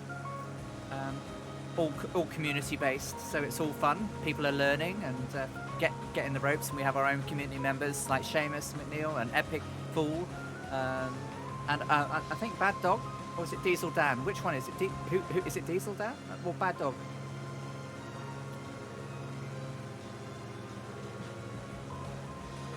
And then we've got Echo India Mike Echo, which is one of the best scenery implementations that is not, I mean, it's way above payware quality in my opinion, and it's fantastic. CD, did you post that on Discord? Because if you did, I will go and grab it.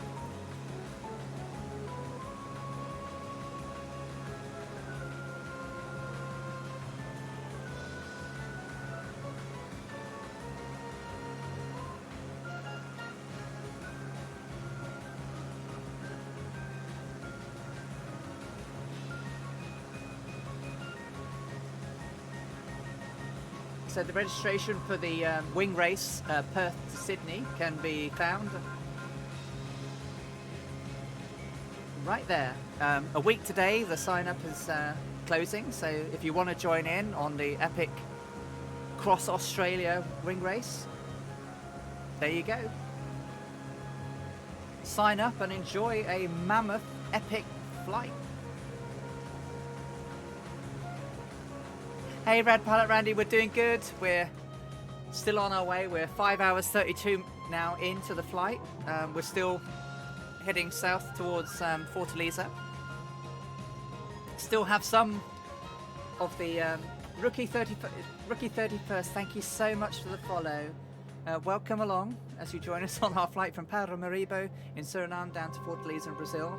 We're flying 1,240 nautical miles today, recreating the leg down to that Amelia, Earhart and Fred Noonan flew on the 8th leg of their round the world flight. Welcome back, Red Pilot Randy. Yes, so we're I guess the closest place we're at the moment. Yeah, we're sort of closest airport, really big airport, is Sierra Bravo Sierra Lima. I'm not even going to begin to pronounce that one because it's probably it would come out wrong.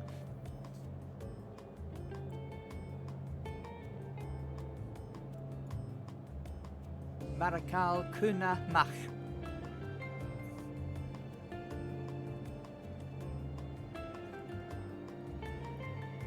So the first thing I did was I got in a 152 and I flew over all my training routes from Newcastle Airport. Flew out over the sea along the northeast coast. Obviously I couldn't use all the VRPs, sorry, visual reference points, because railways aren't in there. So I could just about work out where some of the railway stations were, but not all of them. But I made it back to Newcastle, and when you're coming in a GA aircraft, so we're now turning. When we flew into Newcastle, there were like 2 gravel pits that the ATC have you hold on, and I used to fly over those quite a lot. Oops, I overshot that.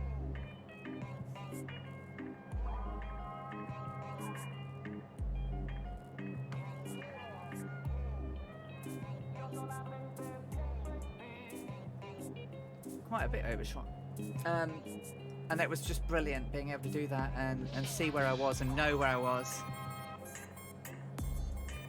So Nottingham, you flew over your house. Second place you flew was a ski resort, favourite ski resort in the Canadian Rockies. Nice. So, yeah. The second place I went to was out in Bavaria, where I flew over the Bavarian Alps from Salzburg.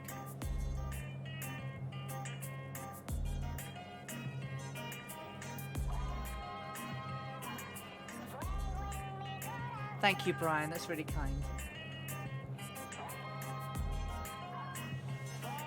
So we've got a little bit more land now. We're going to skip over this.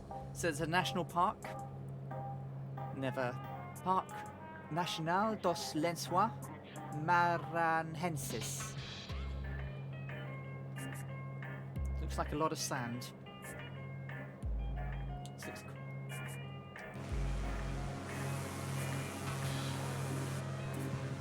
Bad Dog, Dangerous Brian, Catbat 9, Stairway to Bacon, and Big Tone 66 still with us.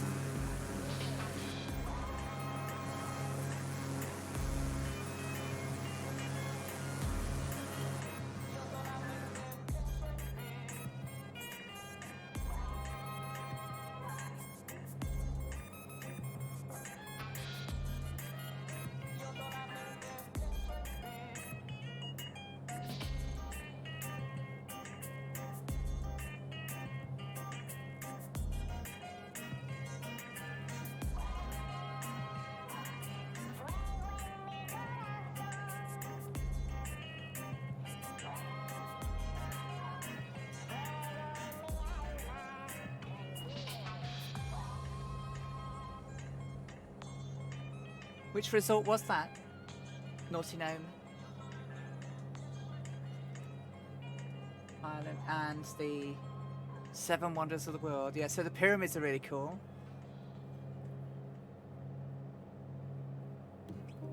We tried to see the Great Wall, but it wasn't really. I don't know if it's modelled yet.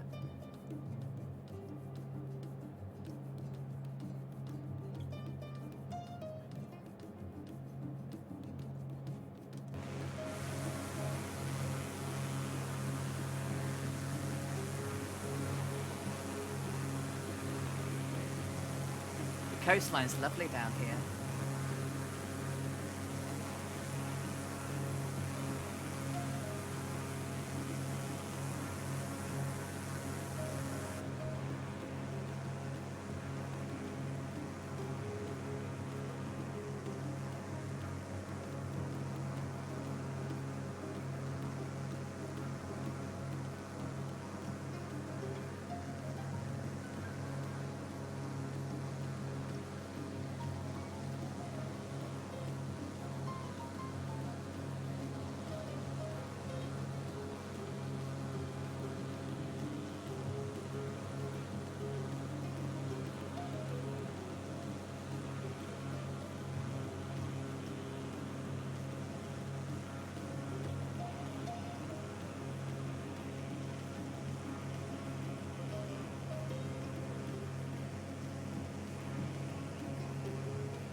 Very pretty.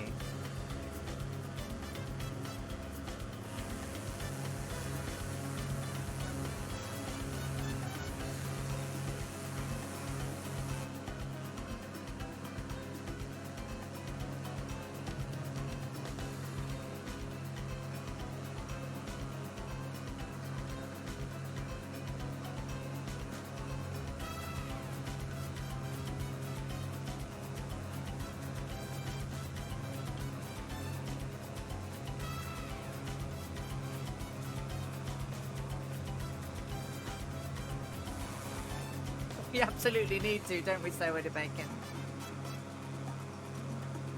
It's a beautiful day.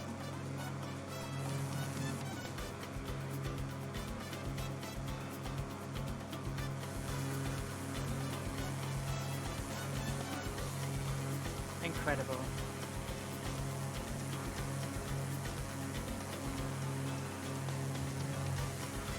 So Andy Brown does a great line in sunblock.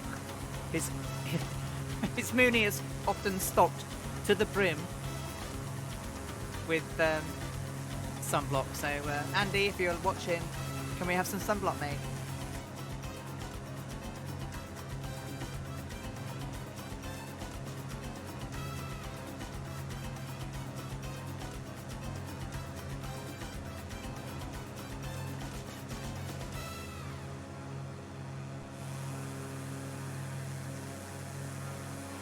We're definitely going to need it for the cross Africa flight.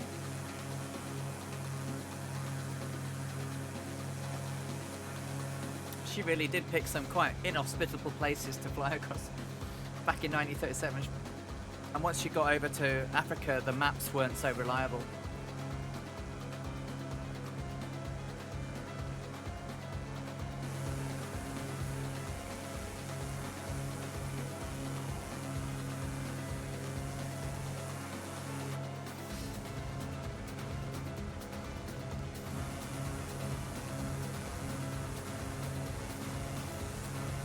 Look at it.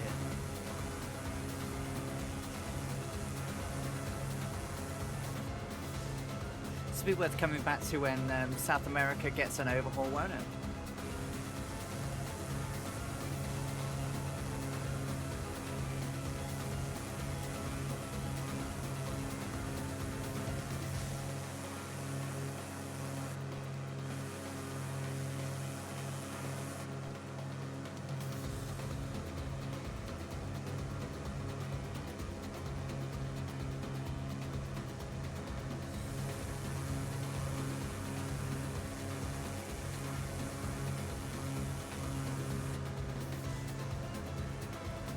So this is the, it's a national park. As I say, I can't hardly pronounce it. Parque Nacional dos Lençóis Maranhenses.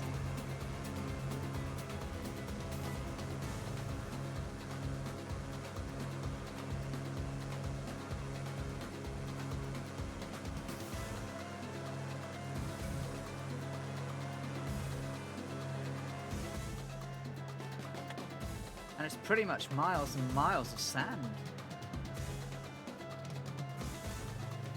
Hey, Papa Joe B. They absolutely did. So she stayed at the Excelsior Hotel in Fortaleza, which is still there today, and you can still book it. Well, when they have hotel reservations available, you can stay in the same hotel.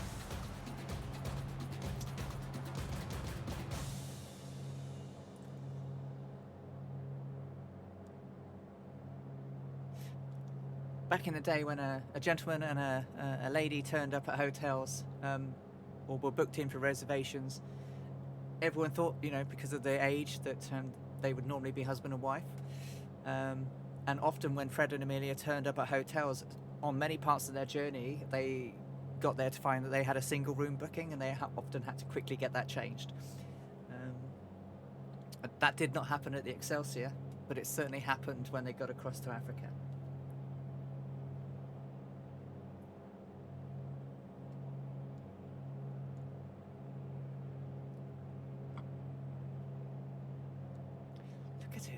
Isn't that pretty?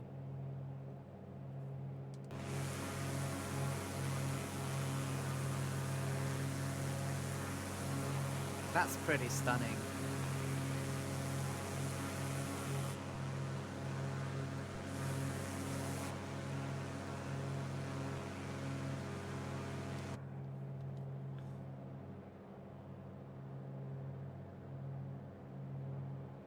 Oh, sorry, Brian. Yeah, so what?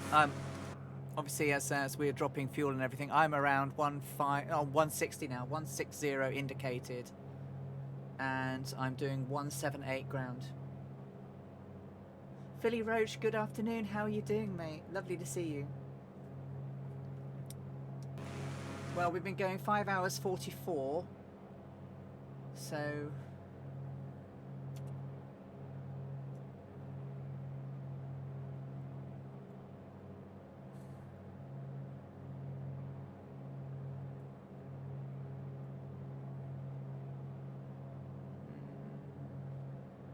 how far we got to go. When I get to November, India, Sierra November, I should have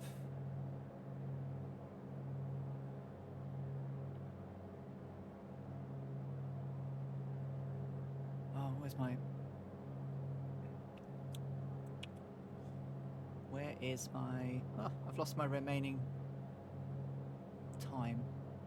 So distance, when we get to November, India, Sarah, November, Oscar, we will have 197 nautical to go. So that's about... So the whole leg is... Keep losing my... The whole leg was about 49 minutes. The next leg will be about 29 minutes, then it's 42 minutes. So just under 2 hours.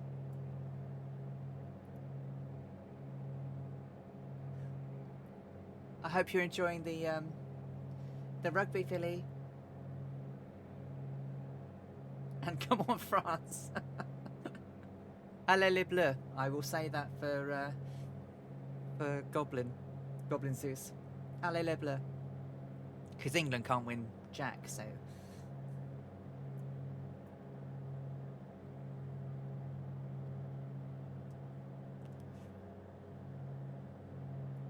Should just breathe in on fumes.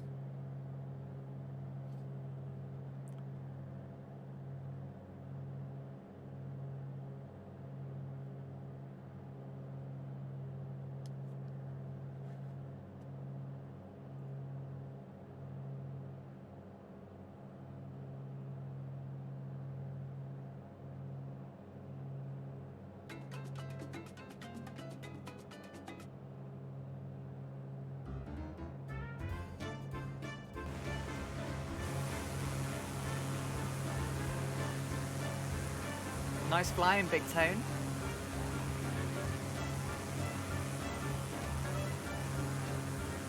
Let's get a nice screenshot of that.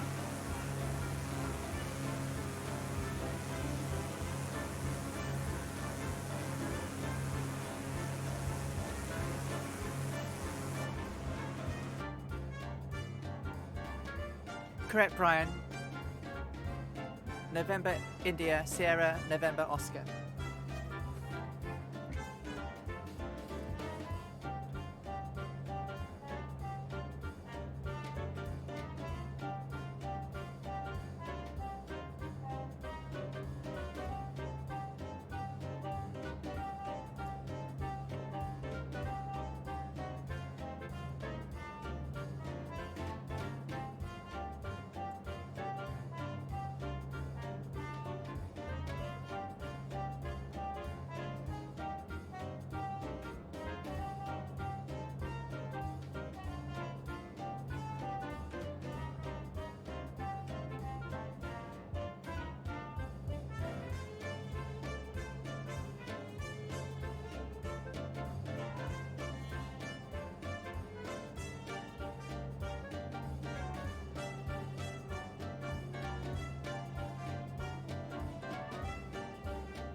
Interestingly, on Epidemic Sounds, this piece of music's called Lindy Ladies.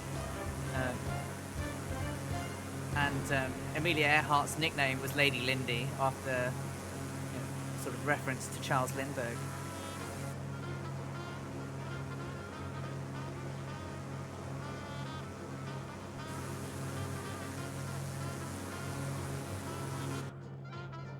Okay, one gallon till change tank. I hope I've got enough. So, about an hour and a half. Should have. Obviously, the Mooney, when it did this one, had 200 gallons. I'm playing with 95.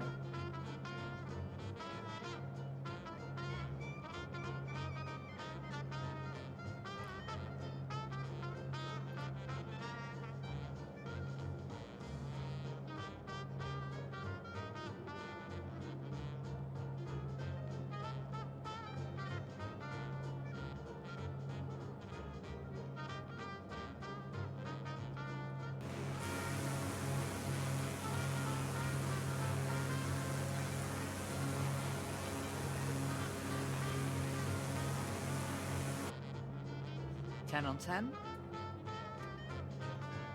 Change the right tank.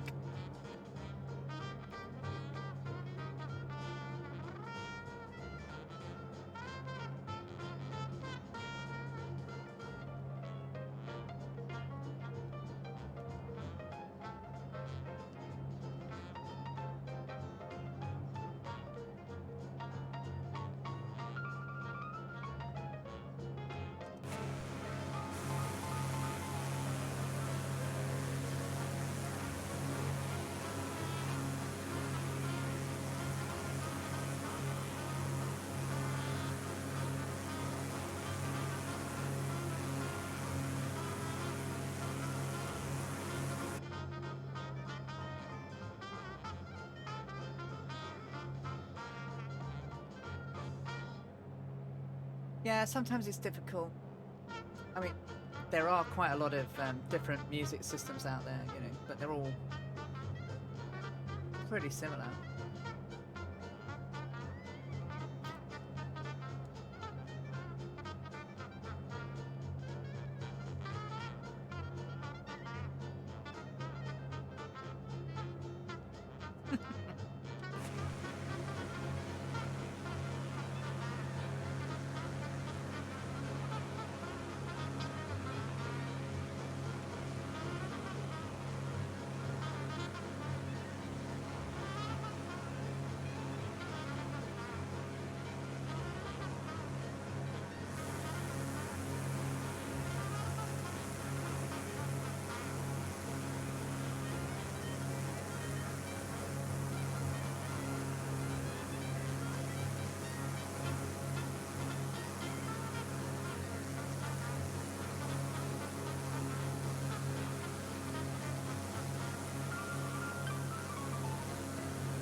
That was quite hard actually to when I was trying to look for some sort of like 1920s big band stuff.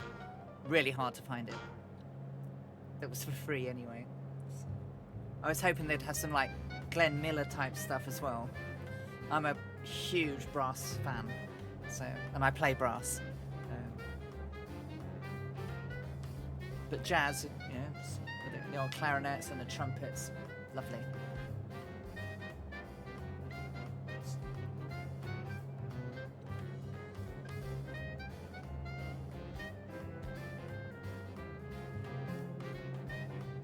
Arctic Turn played some fantastic jazz on his stream. I must remember to ask him where he got them from. But he played some great jazz on his. Very relaxing.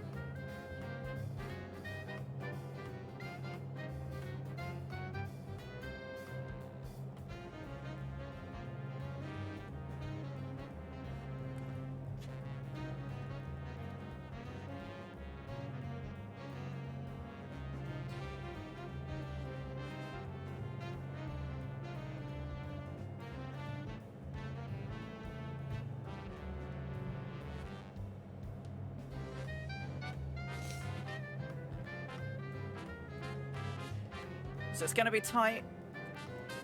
It's going to be tight with 95 gallons.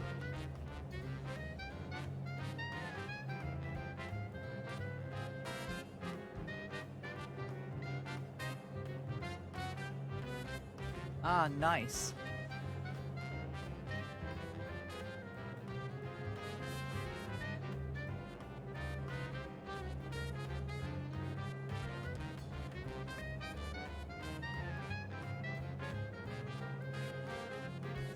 Yeah, that's true, I guess.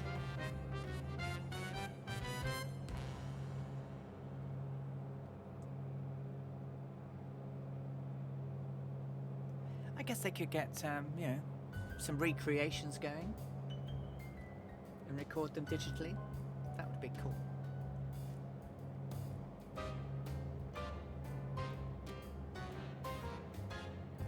Yeah, I really did cut that calculation a bit fine.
Really? That's cool. Not bad for 8 weeks.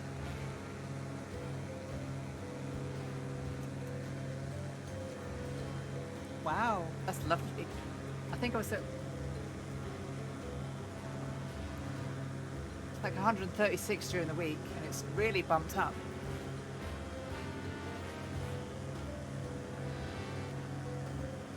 Had a nice bump on Friday when CD gave me a shout out on the MFSS forum.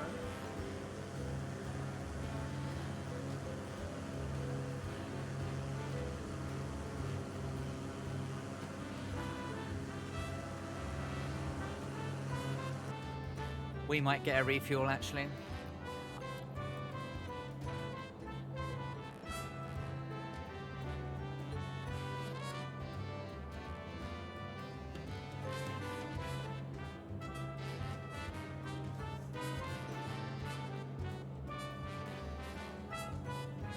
Oh, I think I'm too much of a sort of novice streamer to host on MFSS4 channel. That's for sure. There are better streamers out there than me.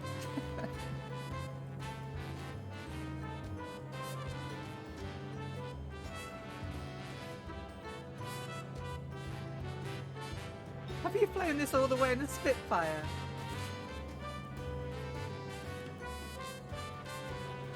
Really?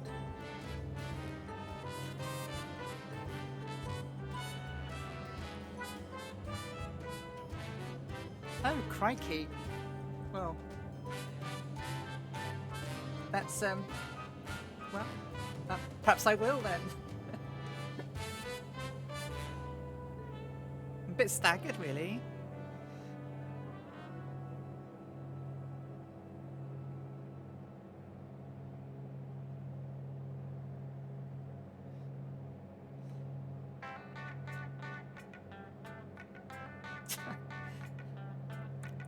The biggest thing for me is that people enjoy what we're doing.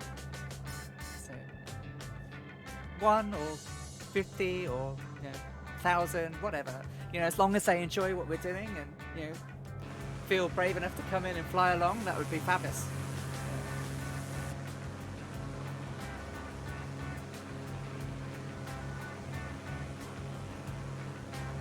Really? I'll reach out to Jane then.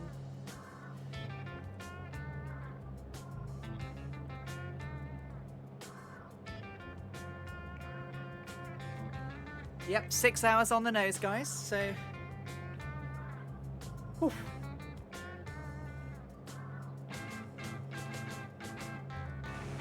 Okay, I'll reach out to Jane, thank you.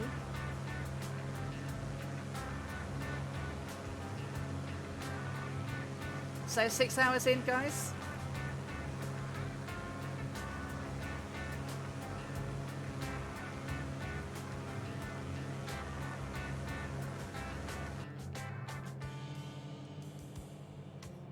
That's brilliantly done, Catbat.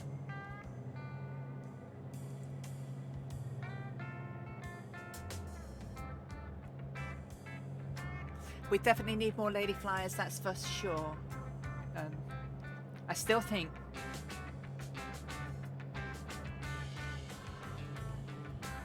Tycoon, thank you so much for the follow. I'm sorry that my stupid system's still not bingling at me. I don't know what it's doing, but thank you so much. I hope you're enjoying the stream and I hope you're having a great day. We're nearing in on our location at Fortaleza. The next time we see land, we'll be on land proper.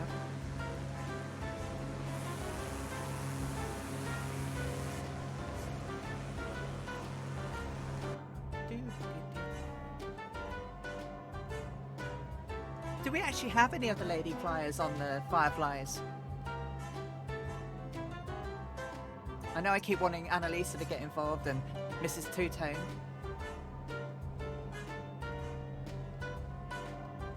When I get my Bravo, I might even try and persuade my other half to learn. Though her first flight was probably not the best.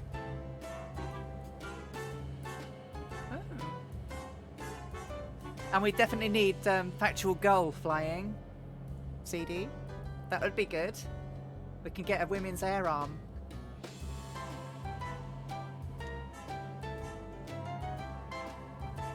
Women's air race derbies.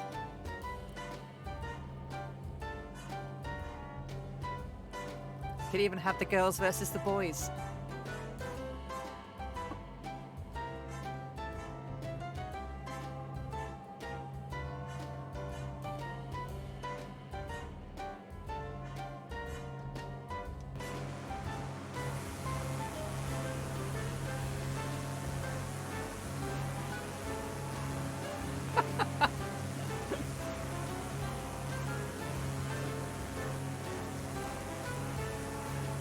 I think that would be great.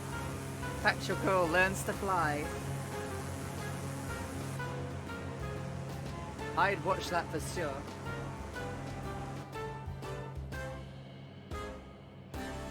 In a heartbeat.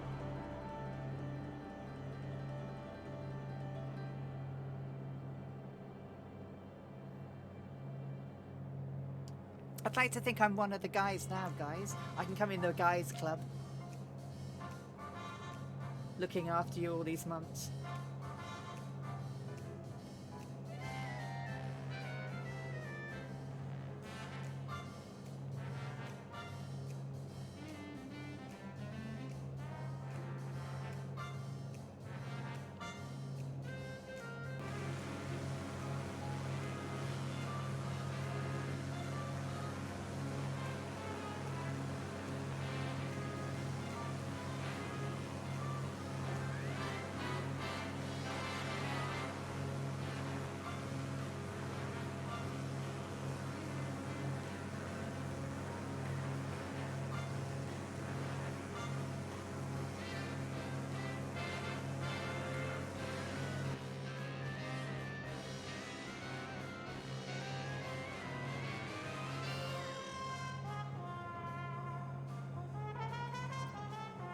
Ah, listen to that trumpet.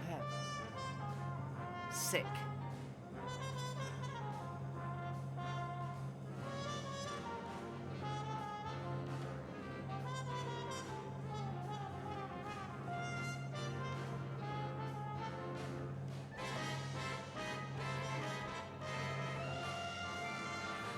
Yeah, isn't it cool?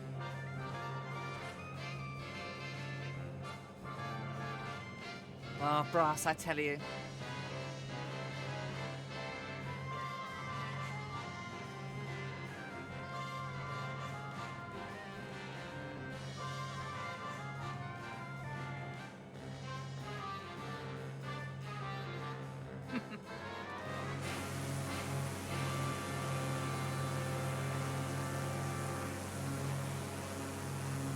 It's not everyone's cup of tea, but I love it.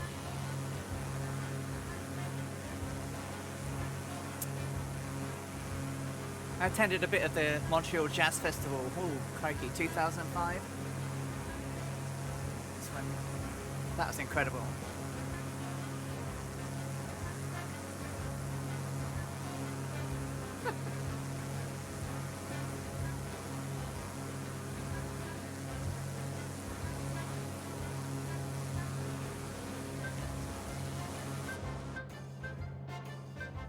I must try and get more of it. I did do quite a lot of searching for it, and it was really quite hard to get, so perhaps I'll try some other sources as well.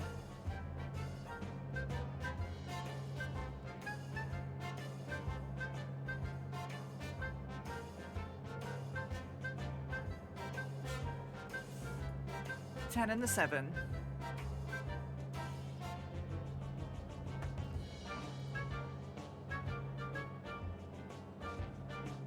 So 7 minutes past 2 local. We set off at just after 7.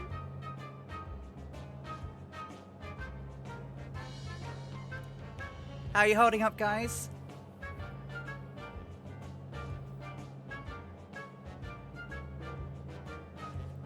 I must confess, I'm sat here with my little legs dancing in the chair. I'm not putting the camera on to show that. But it's giving me some exercise and moving my legs around because I've been sat on my bottom for so long.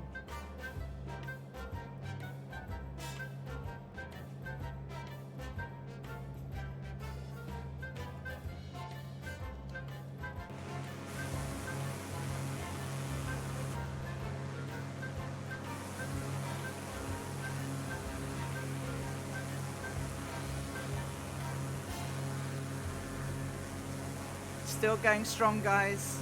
Keep it up. Not long now.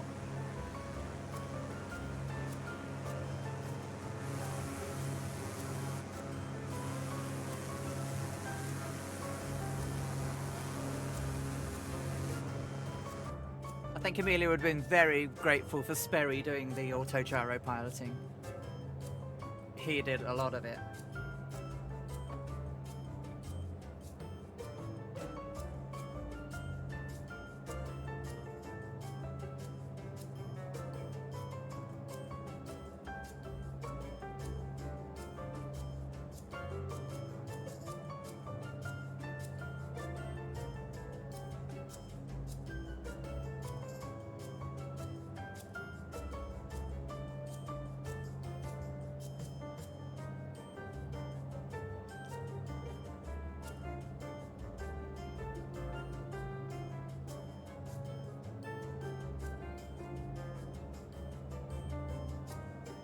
61% fuel remaining.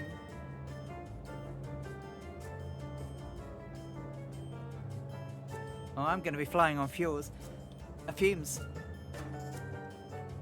I should get there at 93, but I'm going to play it a bit safe. When I get down to 5 on each, I'm going to pump it up to 10 on each, just to give me that little bit of breathing room. The Mooney that did it had 200 gallons after all. Yeah. But I just don't know why my calculations are so off. Ah.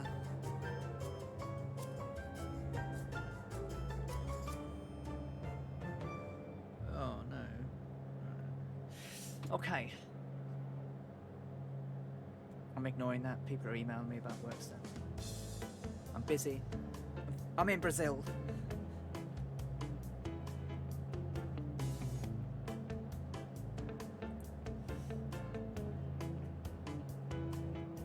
Oof, shouldn't have done that. Oh.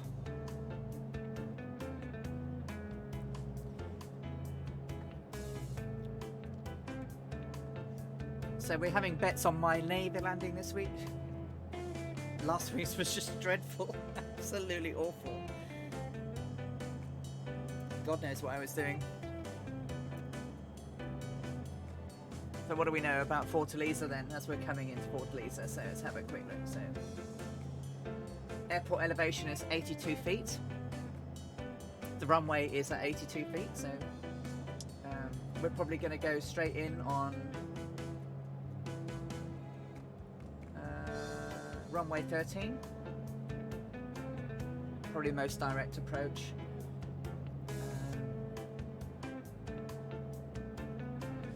That tracks at 126 degrees, so should be okay for that.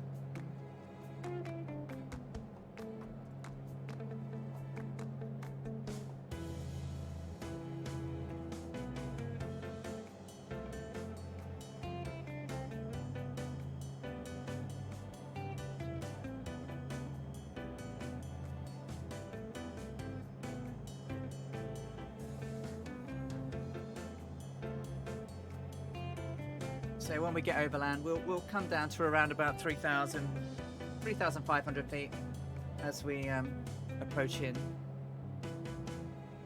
And that'll make it nice and simple to leg down to the airport.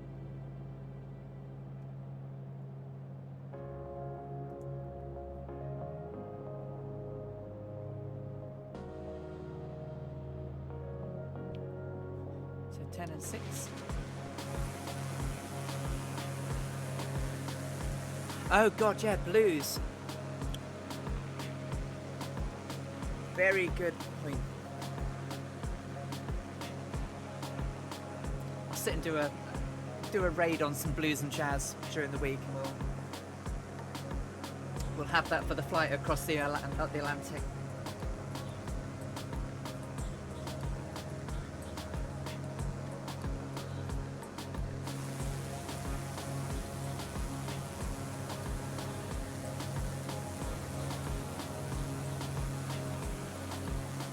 Called Miami, so we played this when we landed into Miami on the 3rd of June.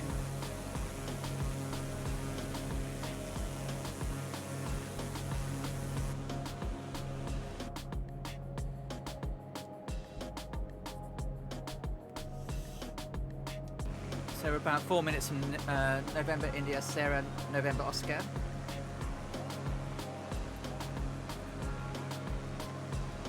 Are we? My map must be way out. What did the say? Really?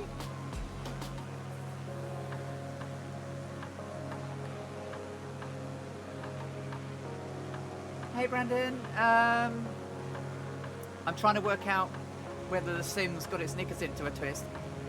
I look much further away from Nisno than it thinks I am.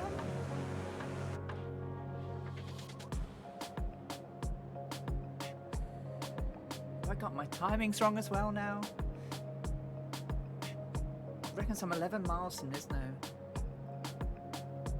I'm using Epidemic Sounds CD.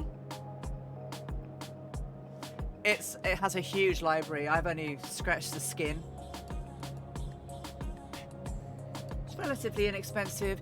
It's good because you're covered all the time that you have an active subscription. But what a lot of people don't understand is that actually if you stopped streaming and you had videos on YouTube, as long as you had an active subscription at the time you recorded the video, you're covered for any copyright strikes, etc.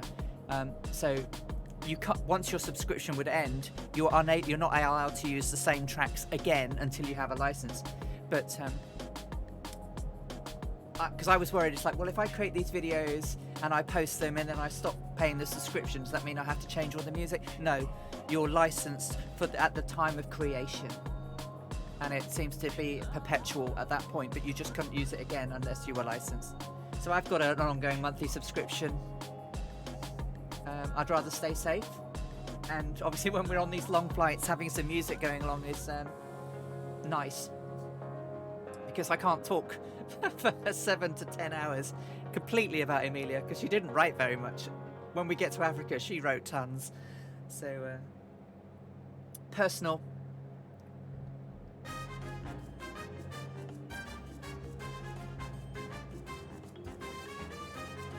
Their licenses cover, even a personal license covers you for YouTube, Twitch, and so on.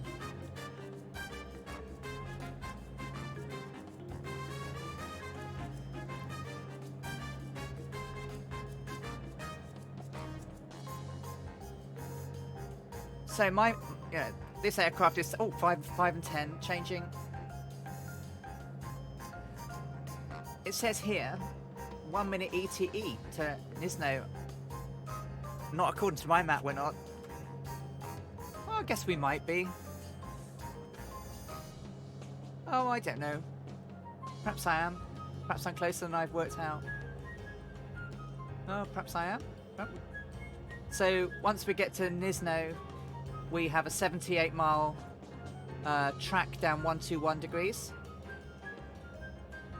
to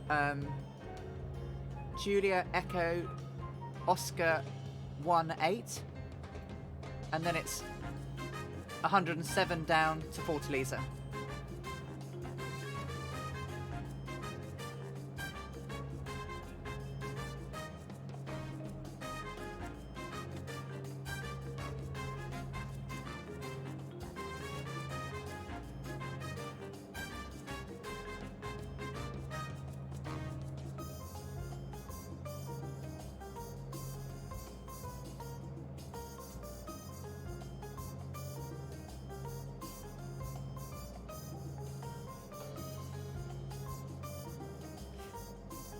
%, Super Typhon.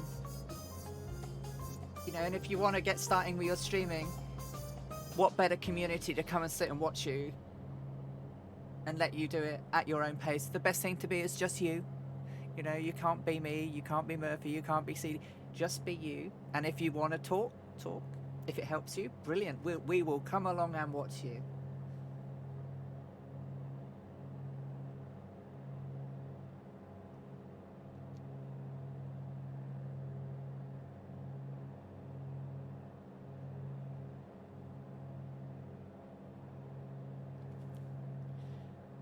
I've never kissed a Blarney Stone, but I think with all this talking, I might have possibly have done in a past life.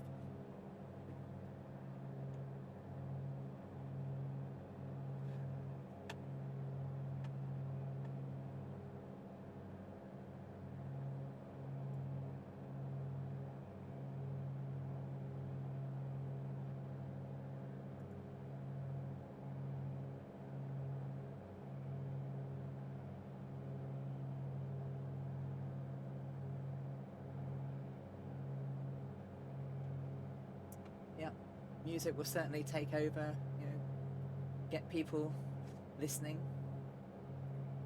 You know, and if you're streaming in this sim, it's a completely different thing.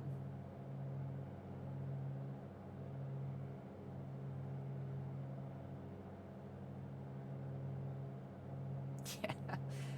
So is an interesting thing. So, well, I think it's interesting. So, I always come across as really confident, but I'm not. I suffer terrible social anxiety. Would you believe? Um, I get really nervous before meetings. I had to go to. I agreed once madly to go to take part in an expert panel, an artificial intelligence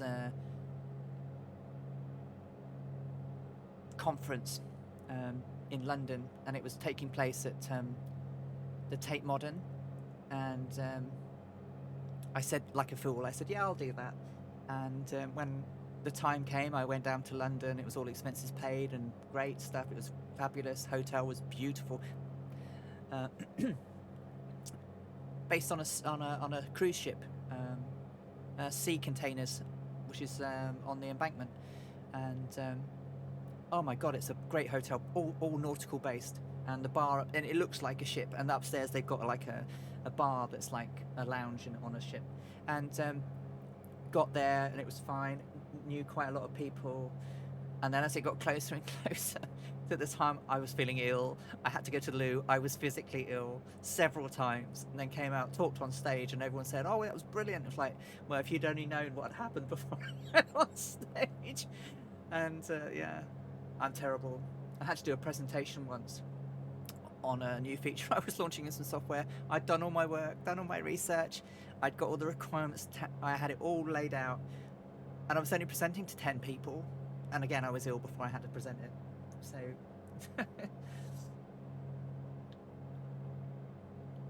on Twitch, it seems to be a little bit easier. But what's easier is having the wonderful community that we have supporting us as we go along. So I think you'll be absolutely fine.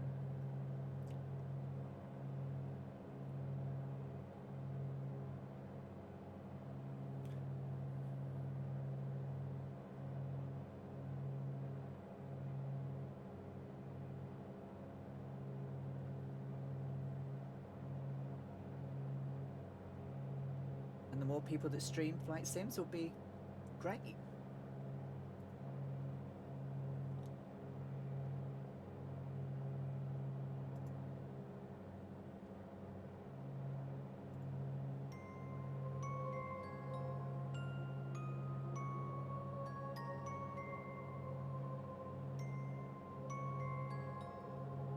In a classroom, you're full of people you know. It's always not the same.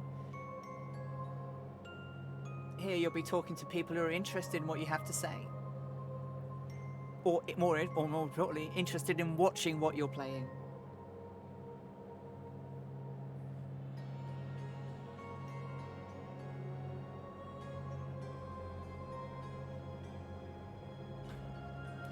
Absolutely, Super Type 1. No one's. Yeah, Brian's absolutely right. You should have wait till later. We've been flying so long. My landing is going to be ropey. I can feel it now.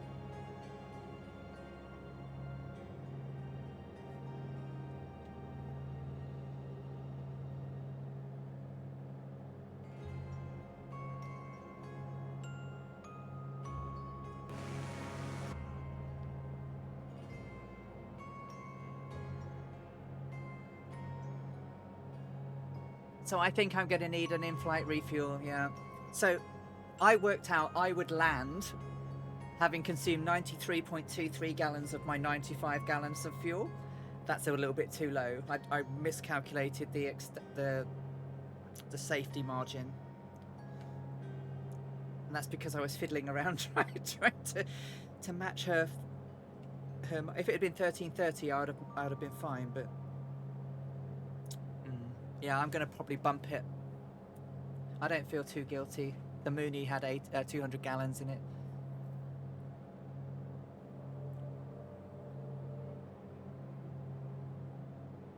Yep, Stairway to Bacon, we actually have to land. Not on our roof. We have to get our wheels down.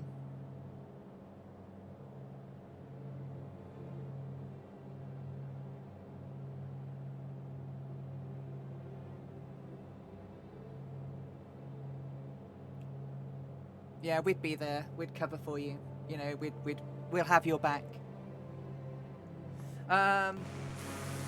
Only a few left now, Brandon. So we've got Cat Bat, Bad Dog Muncher, Big Tone, Dangerous Brian, Stairway to Bacon.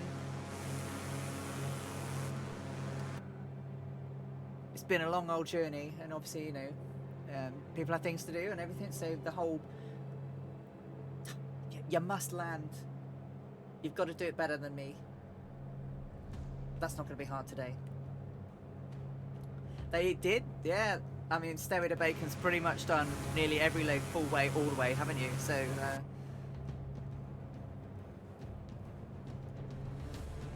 I mentioned landing gears, especially Brian. You've got form, mate. I must confess, since this sim came out, I've only ever once landed without my landing gear, and I swear I put them down. I even swear I looked to see if they were safe and locked. It's like, I'm sure that was green. It wasn't red, but I literally... And the thing was, if the wheels had been down, it would have been butter. I was stuck right on the center line. Literally couldn't move.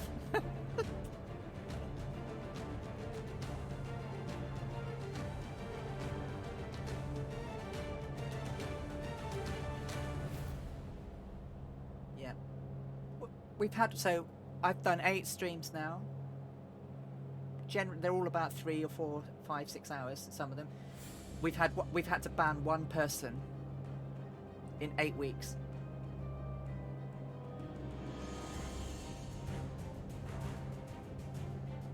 Like I say, we'll make sure you're good. Community all the way.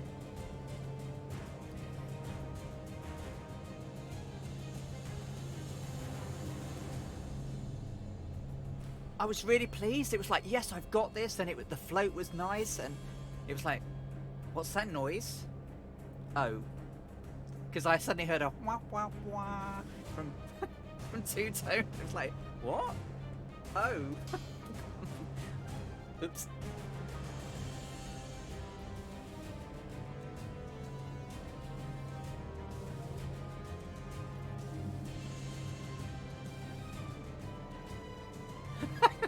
It was pretty rare. I mean, I have done some ropey landings. I mean, do you remember that my landing at Donegal in that 339? I'm surprised I didn't end up in the entrance hall of the Rivals Lounge.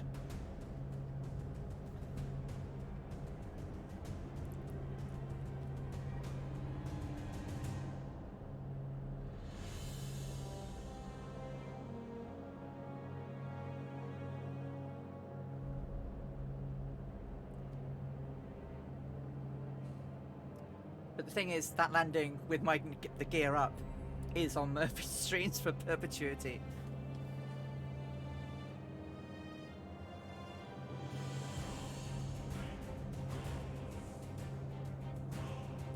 Colonel Fork had the reflexes. Yeah, he got in there and boom.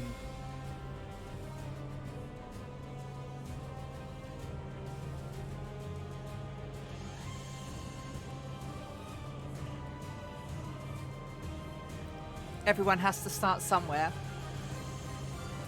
I remember my first landing in the 152 in real life. I'd only been... I just finished the... hadn't actually done very many, but my pilot instructor was really good. Made me do things much earlier than I thought I was going to have to do. So the previous week I'd done all of the, you know, the attitude, power, trim, power, attitude, trim, malarkey, going up and down, up and down, up and down. Yeah, I have. I don't fly anymore, but I got ill a few years ago, and I can't get past the medical now. But I've been there, done it, flown. And we flew back towards the airport, and he normally had me circle around the gravel pits, and then I used to have to take it following south along the A1, and then we'd turn into Newcastle Airport on runway 25. And normally I would turn in, and he would then say, my controls, and I'd have to give it back over, and then he didn't say anything. And I kept going, looking over at him, and he just looking straight ahead, not looking at me. And he said, you know, I kept going, your controls, and he didn't say anything. It was like, oh my God, and he made me land it. Obviously he followed me on the controls, just in case I completely made a lash off of it. But that was scary. So one of the things he always taught me was, as you're coming in, you know, come over the threshold, and then imagine there's a bus going down the center line, and you have to then get your aircraft, level it out over the top of the bus, and try and land it on the bus as it's moving. And I've never forgot that.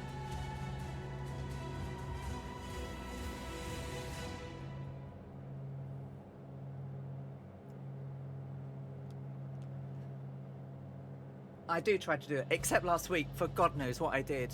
I think I got a little bit flustered because I had the CTD 11 miles out.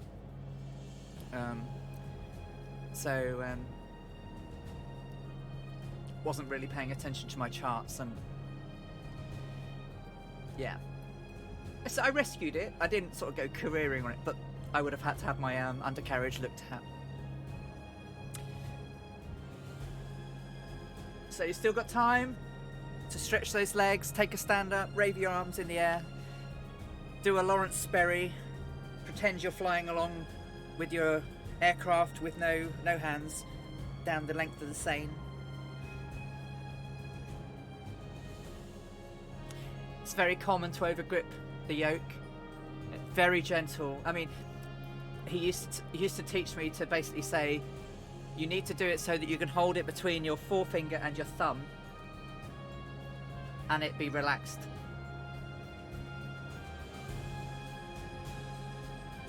But everyone does it. When you learn to fly, you grip like for dear life.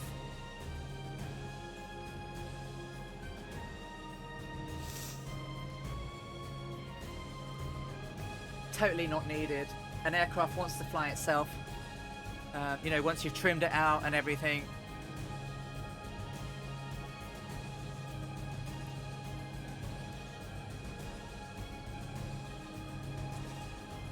He taught me very early on, one hand on controls.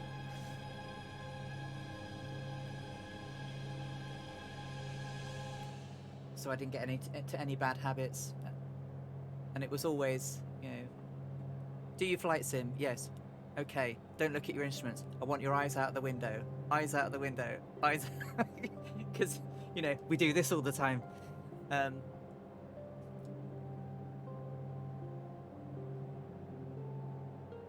Well, once you're in cruise, you don't normally need to.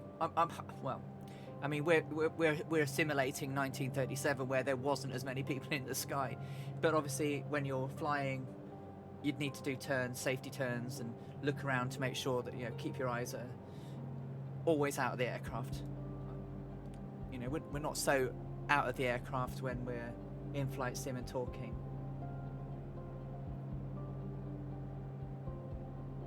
When I get to 5 and 5, I will bump her up. I just don't think I'm going to make it. It's going to be very close. I might have one tank with like 2 gallons in.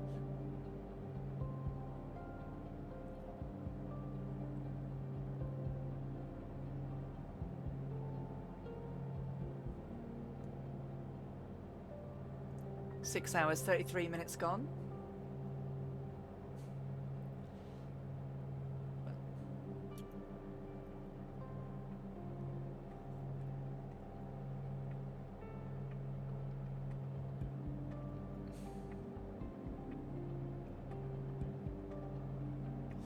So 25 nautical out, we'll start descending.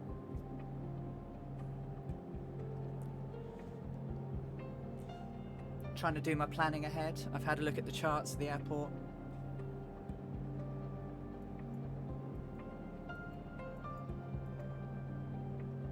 Take it nice and slow down. I've never been to this airport, so I certainly had a few issues the other night in VR trying to work out where the airport was.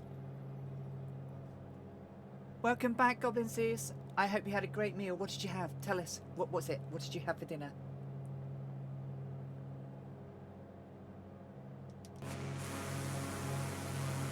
Ah, Druid Zeus, there you are. So we've still got Big Tone 66. Dangerous Brian. Big Tones. Dog Mad Dog Muncher. Cat Bat 9 and Stairway to Bacon.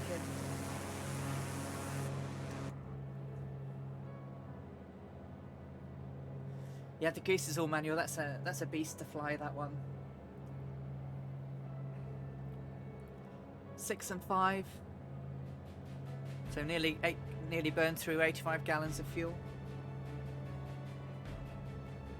Oh, that sounds lovely.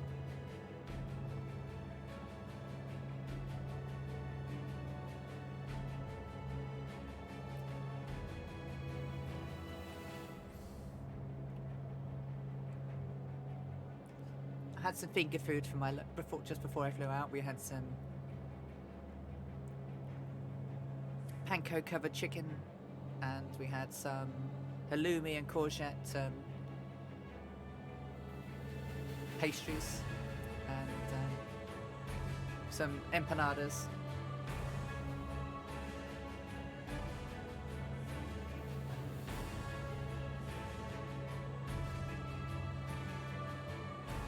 So yeah, Super Typhoon.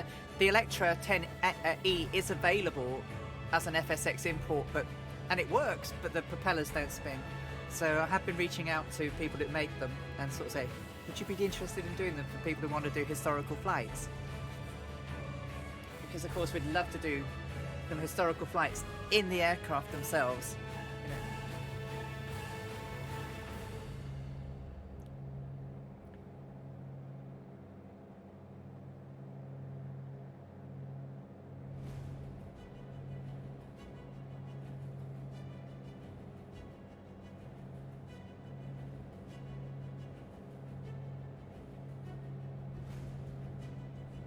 Absolutely.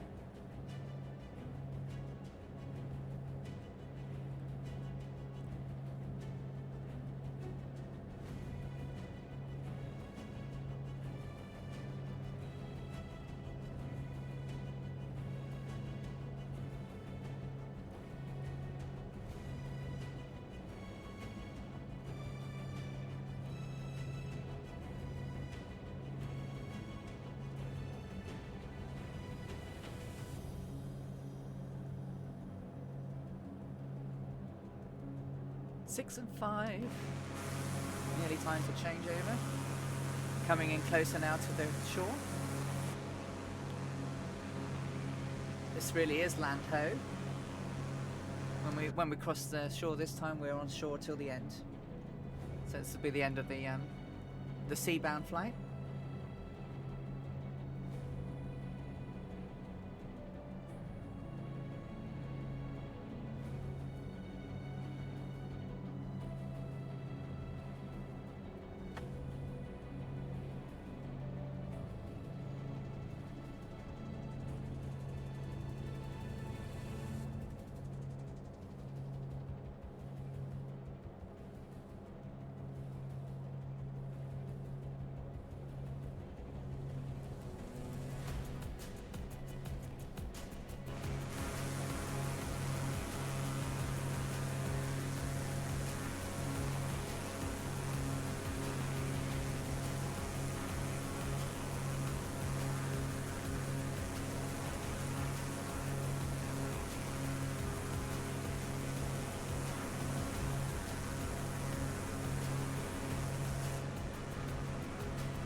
So the Electra looks great, it just doesn't have any propellers.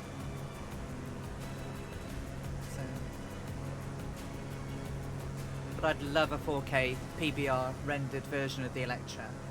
She would be an absolute beauty.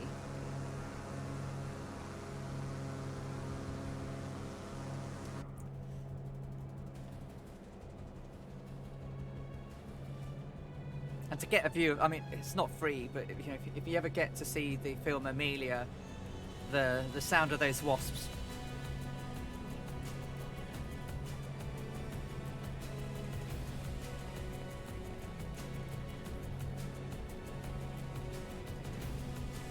Sort of.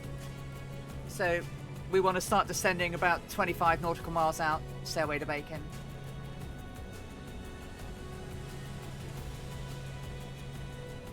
So this particular leg is about 100 when we turn on from Julia Echo 018 or Oscar 18, we'll turn to 145 degrees, and that's 107 nautical miles. But 25 miles out, we'll start descending down. I had it planned about 300 miles ago.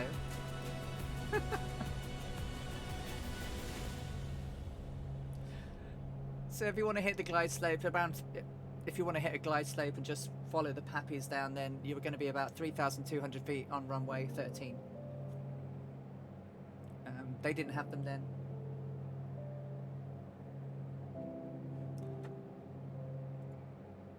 There we go, 5 and 5. So I am going to cheat, I'm afraid. I am not going to make it. So I've only got 11% fuel left. Oh, I don't know. Oh, I know. Stay away. I'm just joking. I'm just joshing back. So let's give myself 20%. Let's try that. Oh no, I don't know. That'll do.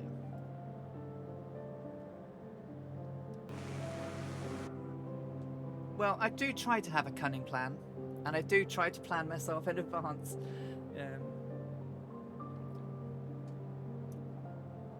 But if we bring up good old Navigraph, oh not Navigraph, Navmap. So we'll turn in, top of descent's going to be 25 miles out. So 25 miles out, we'll start descending down. And then if I do open Navigraph, they haven't updated this one in particular, but so for Navigraph,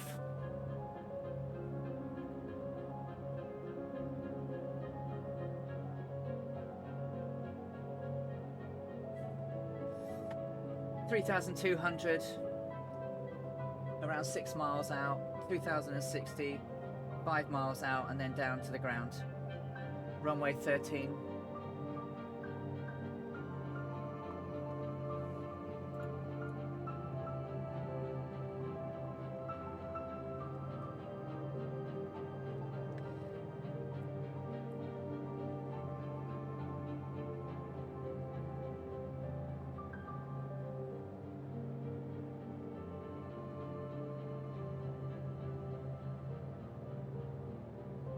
So that was those charts were Navigraph charts. Currently, they're a subscription service. I've had them for years. Obviously, I used to use this type of charts when I was flying. They've updated them recently to include overviews of airports. Oh, sadly, this airport's not. Otherwise, I'd show you the air view and so on. But they're not showing them at the moment. Normally, you go to the reference plate.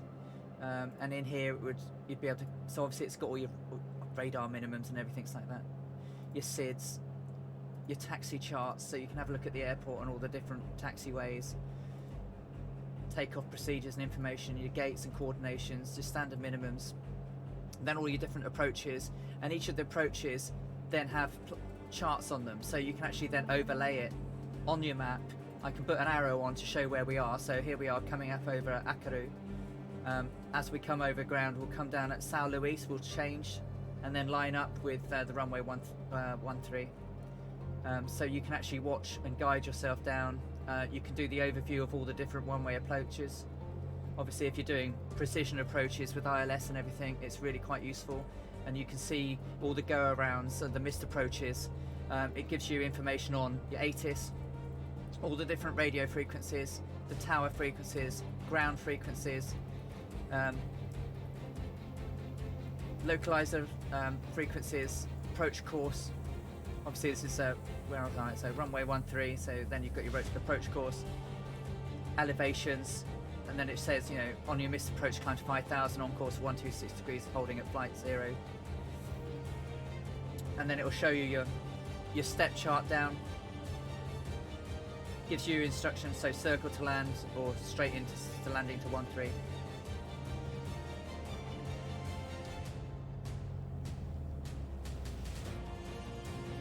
No.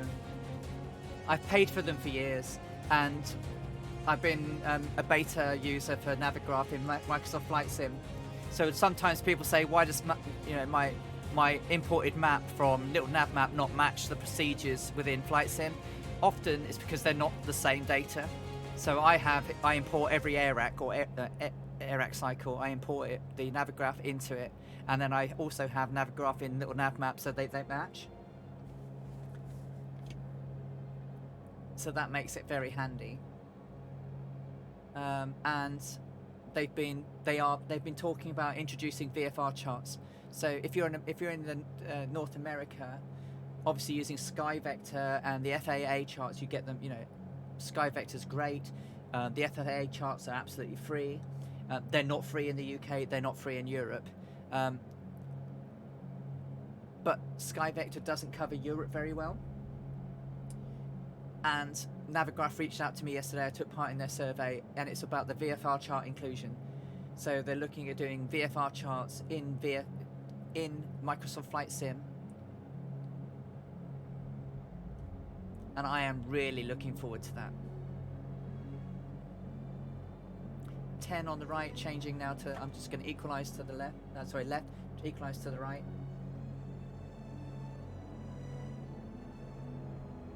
So bad dog. The speed brake on the side. I can't really get to the side, but on the side of my yoke is the speed brake. I have it mapped to a button on my yoke, on my my throttle. I'm just going to quickly press it now. But speed brakes come out of your wing, and you'll slow right down. Use your speed brakes to get you within gear down range. Once you're in gear down range, bring your gear down. And then you can, once your gear's down, you can then get into flap range. Flap range will then start to slow you down, and there you go. But you don't need them to use. They just, if you're going to fly the numbers, they really help you. So I could approach the airport today without touching my throttle or my RPM with the speed brake out on a controlled descent, and the only thing I would do to change my throttle normally would be to reduce power as I come over the threshold. Certainly if you're going to do an ILS approach or that, it's like so easy. I'm not going to do that today, but if you ever need hands, I can happily come online and show you how to do approaches to airports with the Mooney. I'm not going to promise to do it today. I'm not going to make a great landing today, I'm sure, after nearly 7 hours going.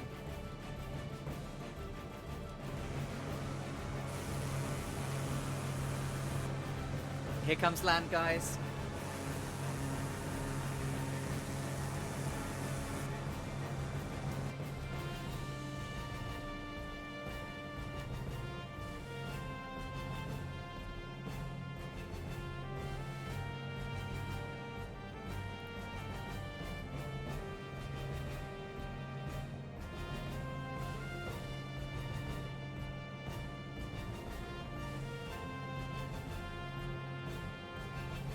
So we're about 32 minutes till we line up with the runway, so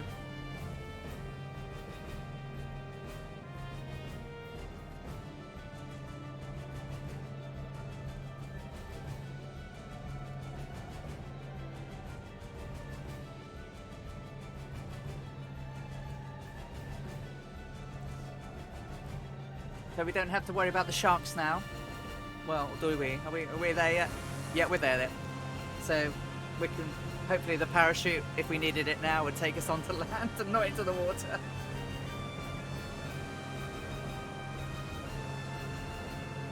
Two times, that's brilliant, Catbat.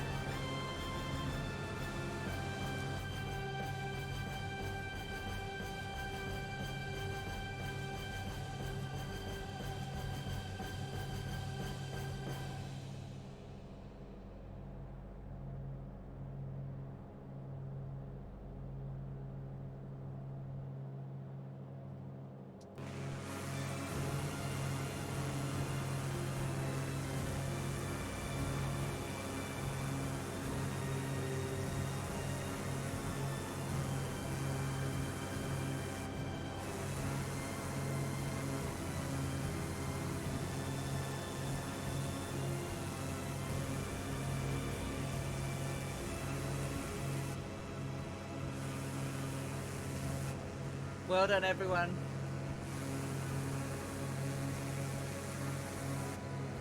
Certainly the longest flight we've done yet on this journey.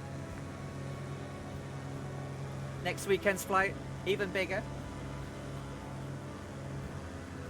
And then the week after that, we face the desert of North Africa.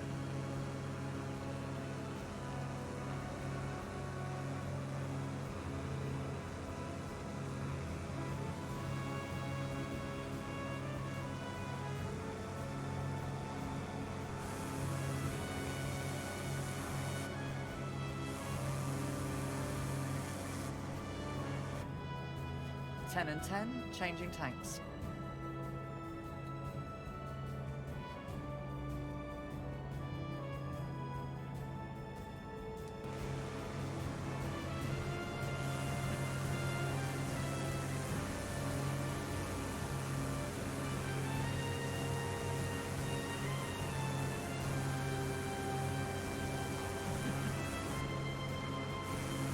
A lot of our flights don't have mountains.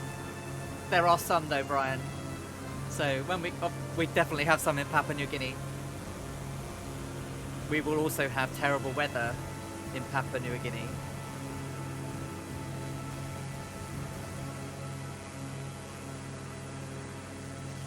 Yeah. So the first one across the Pacific.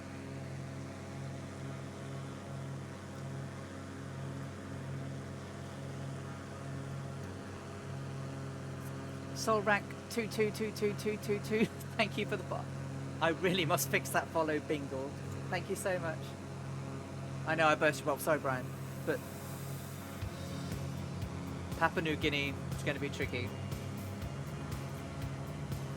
Probably for the final time today, just make sure that we've got some stretching of the leggage.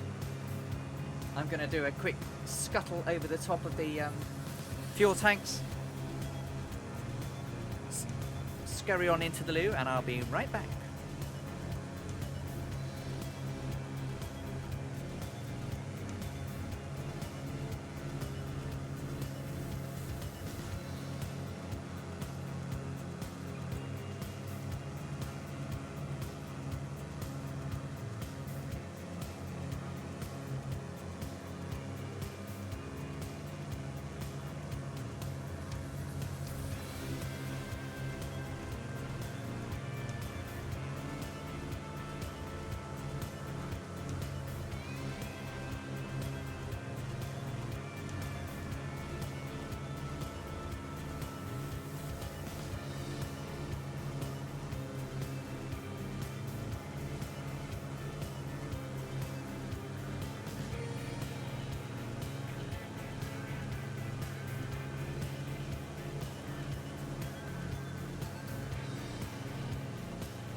We are getting close, but we've still got a little while to come down,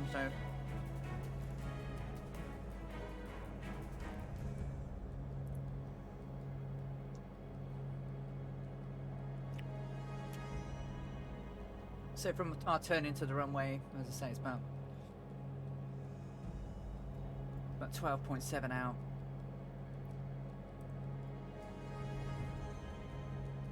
It's got a little way to go yet. She says a little way.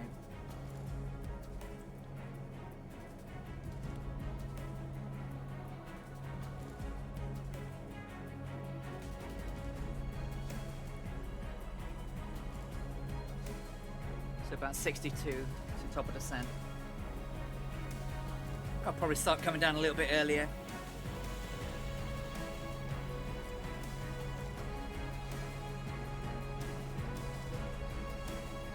Nearly there, Brian. Nearly there. 6 hours, 54 minutes past so far. Excuse me. I hope that didn't come out on the microphone. Jesus Christ. Do you know what? My lovely housemates have brought up some foods behind me. I turned around and there's a tray with food on it. They're chicken crispy donuts.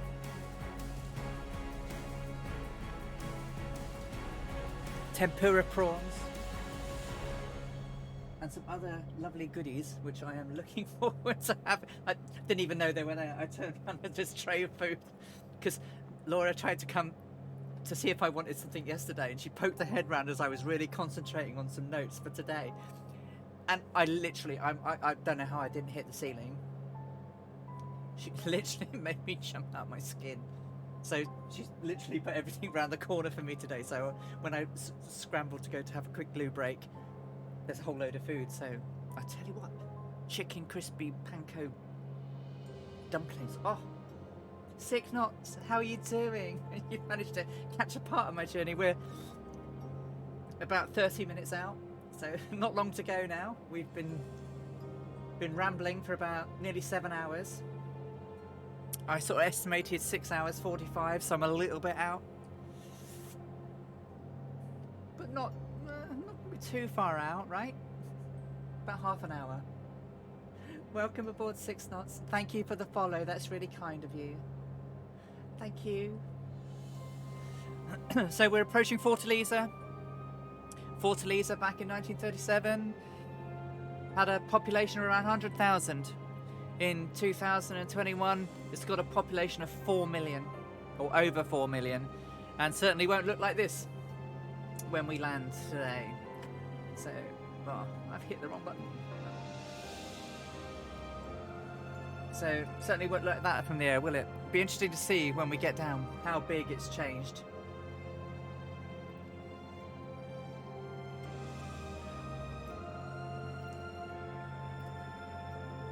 We've never been quite on the money just yet. I mean, we haven't actually got much. We've got a bit of a headwind, but it's tiny.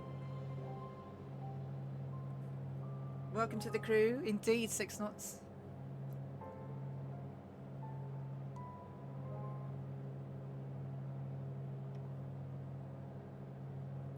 So we're just going past Sierra Bravo Oscar Kilo, which is Amontada.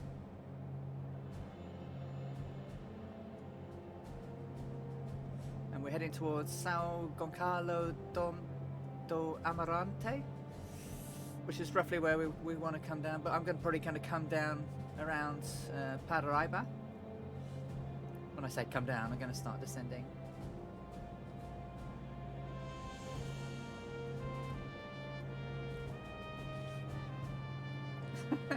Indeed.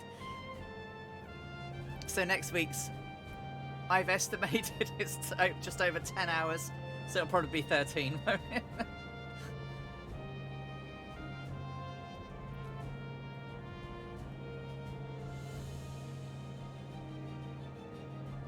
think we're all going to look forward to that break tonight in the Excelsior Hotel. And we're going to enjoy our touristing around the markets and the seashore of Fortaleza tomorrow.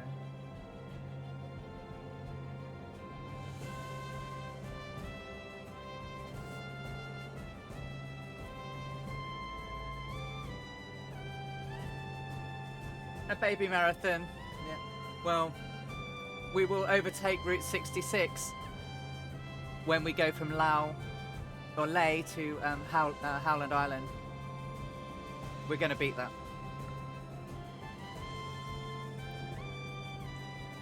One of the longest routes we're going to have is across the Middle East, but the longest overseas is going to be Howland Island.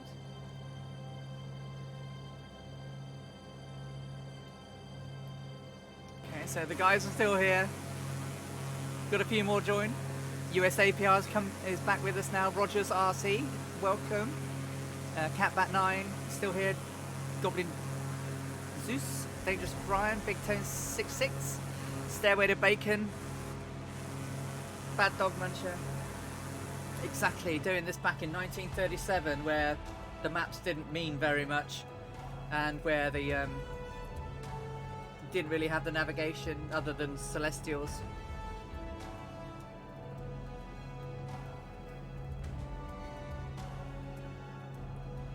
No worries, it's just good to have you here, Goblin.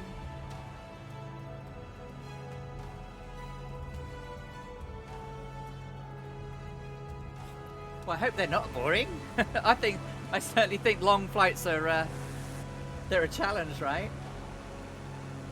We get to see some great scenery. We're not too high in the air, so.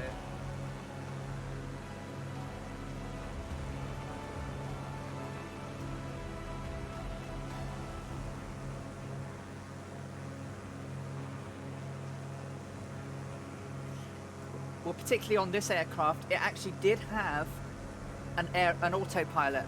The Electra 10E had a Sperry auto gyro pilot, and it was able to have heading and altitudes,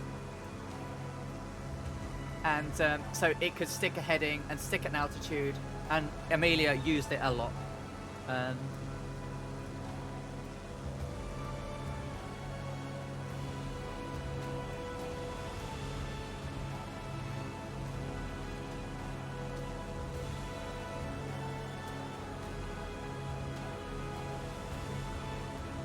We've seen some lovely scenery on the way. Jungles, sea, we've passed the equator, done the baptism of the line, flown across some beautiful sands, lots of sea, potential sharkage, and now we're coming in towards the end of our flight. We're not too far now from where I keep messing up the word.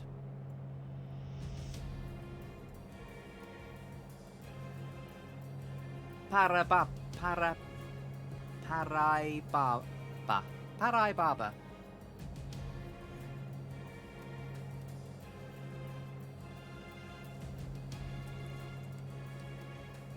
I think, you know, I haven't tried it,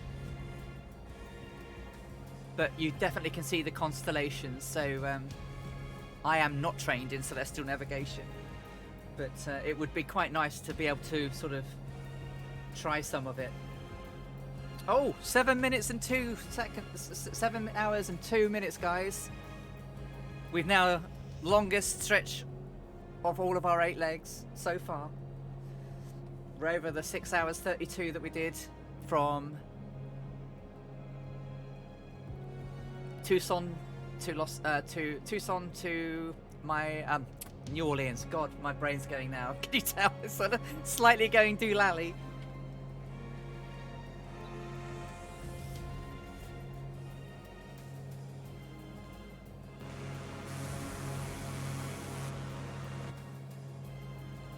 You have a Roomba called Teresa. Lovely.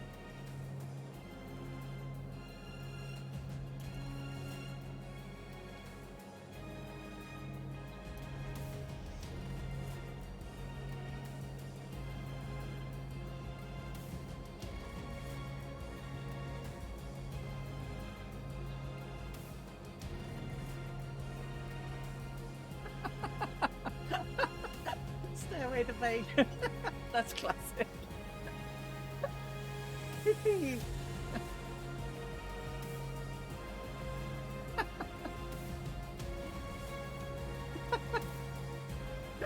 That's got my funny bone going.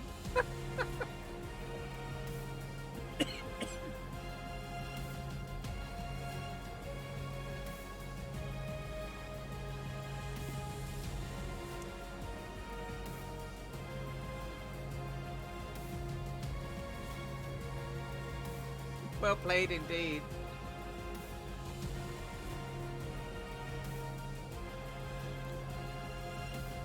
So, 2 gallons from a fuel change, tank change.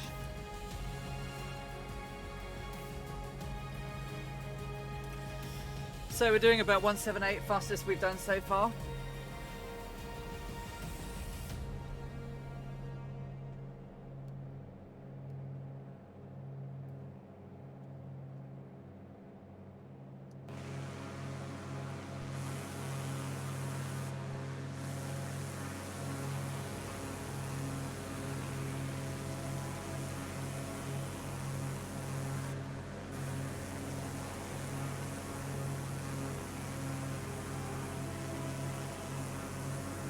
I wonder if anyone's actually tried doing a drone cam nighttime recording of the sky with clear skies and the stars out, and then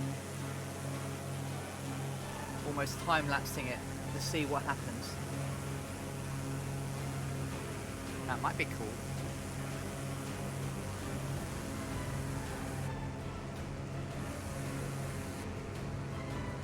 Certainly does. I mean, it's been with us most of the way today. It's obviously gone now.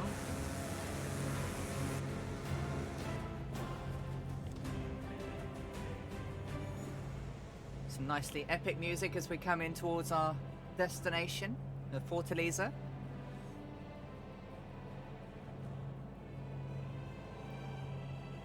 Nearly 8 legs down, guys. Yeah, it pretty much uses the controller. I won't plug mine in, but I am useless with it.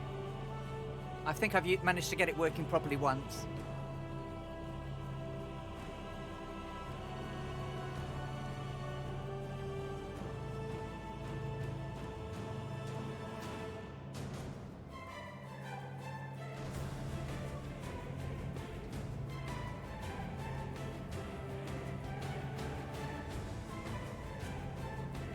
I will get it working one week, guys, so I can do some...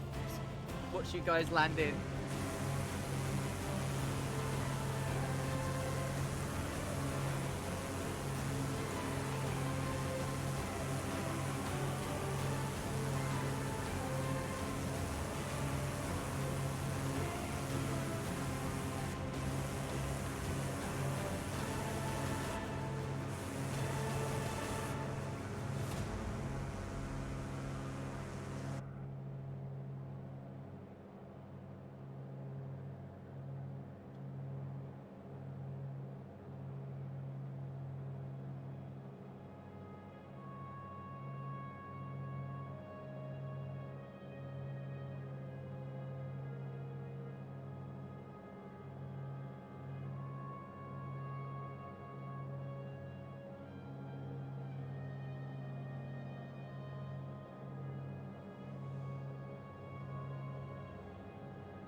I have to confess, I don't quite have the nummage bummage I thought I would have.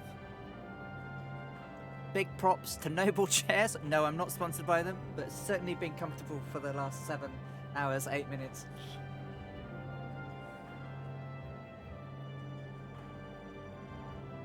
I think I'll sleep well tonight. I hope you guys will sleep well too. This has been quite a flight.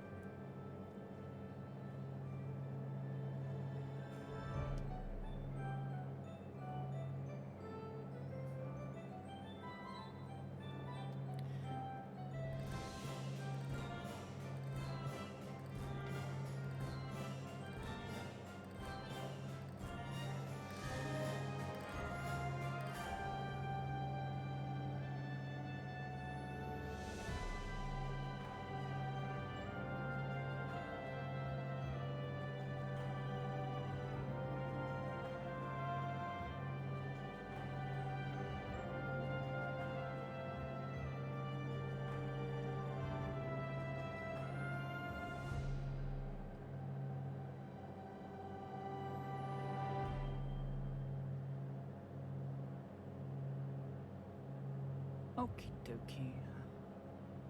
I think I'm gonna go down a little bit and explore some of the scenery as we get closer. Runway 13.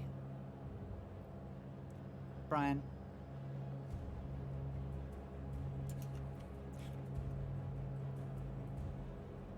Runway 13 is a 126-degree course, which we'll get to when we get to Foxtrot Zulu 377.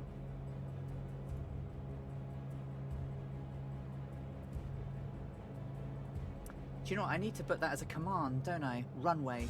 And then people can do runway, and it will tell us what one I planned on. Because I have planned them all in advance. Based on the weather.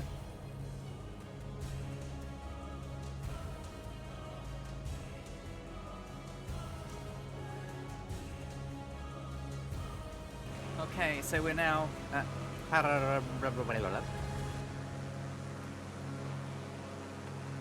just past that now, so I'm gonna start coming down a little bit. I'm gonna aim for around 3,200, so it's nice.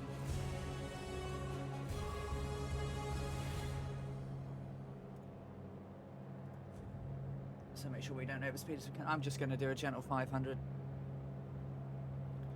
Don't need to do very much more. We should be fine. Plenty of time. Maybe.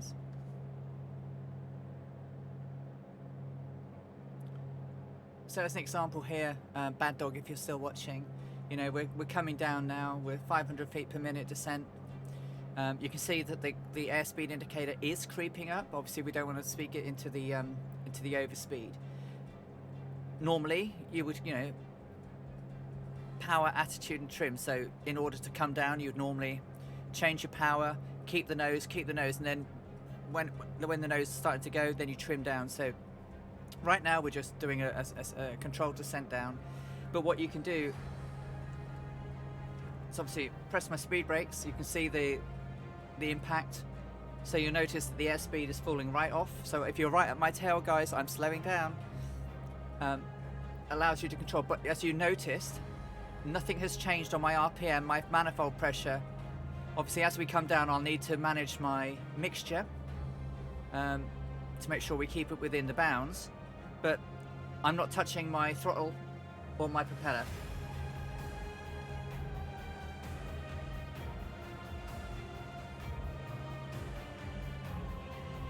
It may be kind of creepy, but you can keep it so controlled. Or are we talking about Fifi now? And not these speed brakes.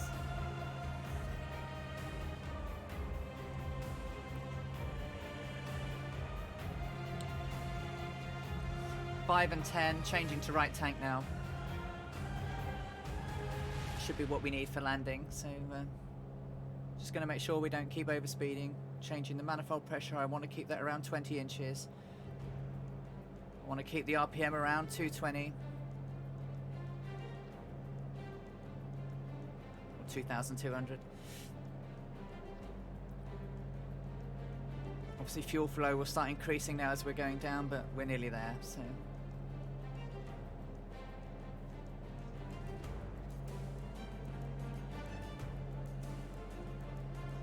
Cytec's not so, I can't get it so accurate. But obviously as altitude changes we need to tweak and adjust, but it's not power, attitude and trim just as you normally do. So again, gonna whop in so you can see the notable braking. Bring the speed down a little bit more. There are no hills. There is the ground. That's like a flat hill, right?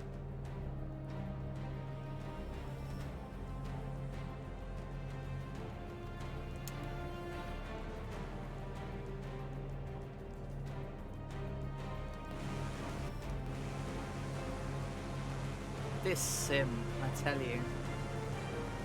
How you break through the clouds and the sky just opens up. One of Amelia Earhart's famous sayings. Doesn't matter how dark the cloud is, the sun is always on the other side.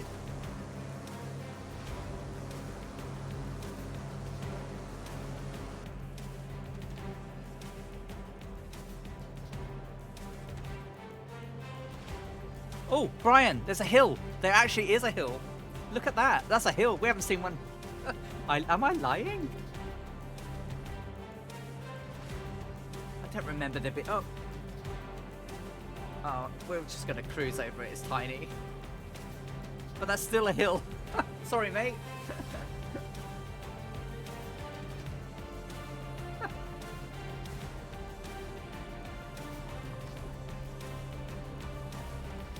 Oh, yeah.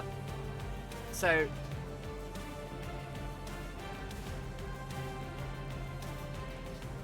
the speed brakes in the Mooney help you fly the numbers. It helps you keep it controlled.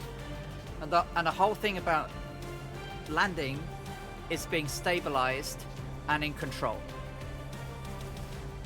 Having said that, I'm now going to lash this landing up.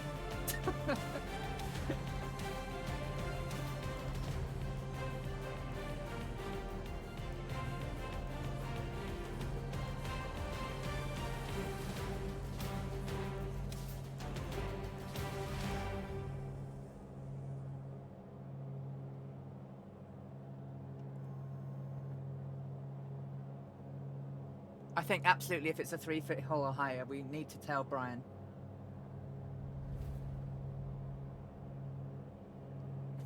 No sun above or below clouds. It's been a while since... Well, I say it's been a while. When was I last in London? September 2019 for that event I talked about earlier.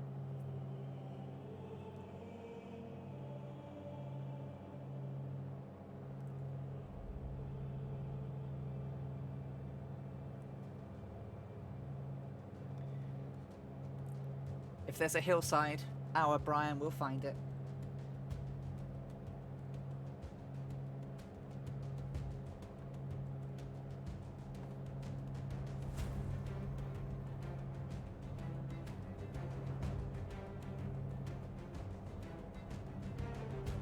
Certainly looking a bit more populous out here than when Amelia came through.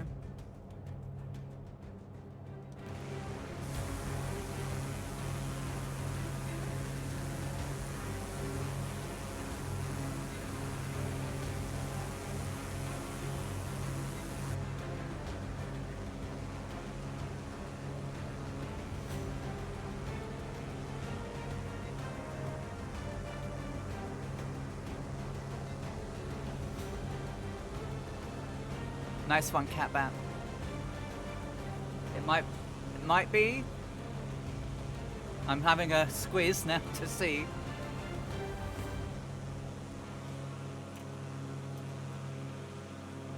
Probably.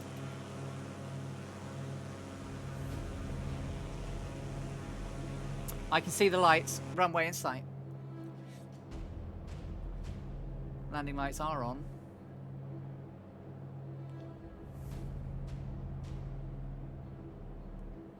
In about 7.3 miles, we will swing onto course. It's this little hill here is higher than a curb. Are you going to trip it? We love you, Brian, really. Do you know what? Is it... Yeah. We almost... There's got to be a t-shirt there's got to be a Dangerous Brian t-shirt somewhere that we need to come up with. I'd wear it.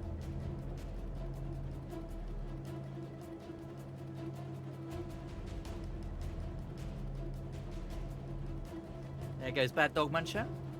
Oh, and again. Oh.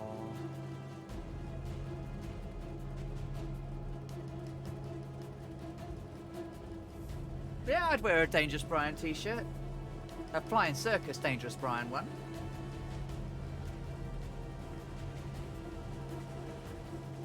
Perhaps I have to have a word with John E. See if we can come up with a special design for our Brian.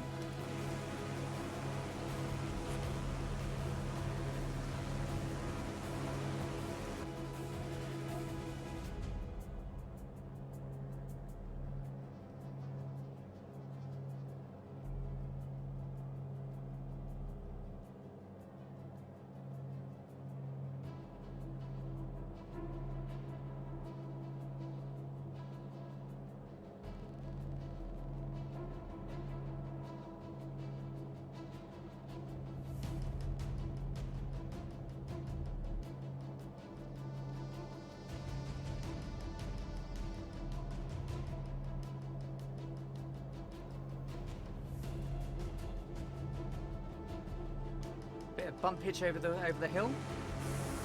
Bit of a downdraft there. Brian, it's fine, mate. The one we've got to worry about is the one at the end of the flashing light.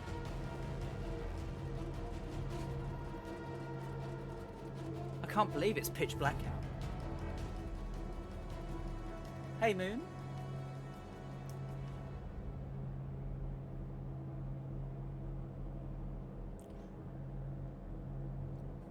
Welcome to Fortaleza, guys.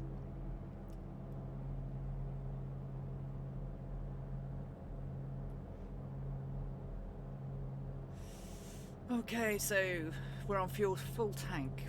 Landing lights are on. Seatbelts are secure. No passengers to brief. Fred, you alright in the back? Yep.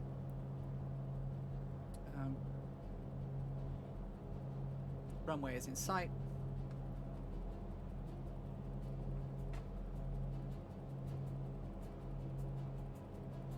Now I'm going to come down to 206. I'm going to come down to about 2,000 now.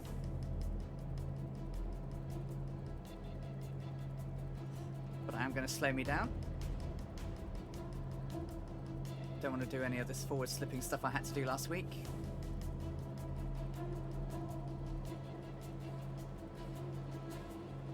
I did set that at 2,000.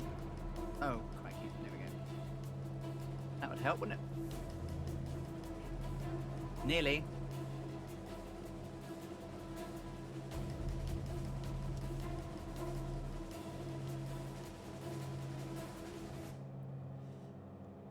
Okay, so prepare for landing. Fortaleza is actually really big. It does not look like that tiny... Oh, not that one. This tiny little town, does it? This is huge.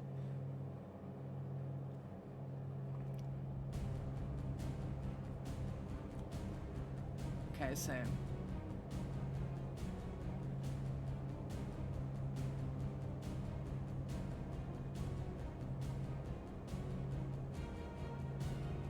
Can't you hear the stream?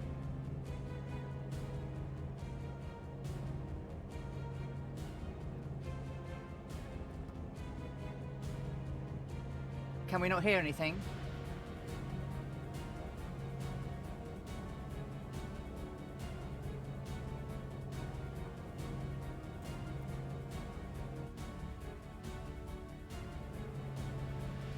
One three straight in.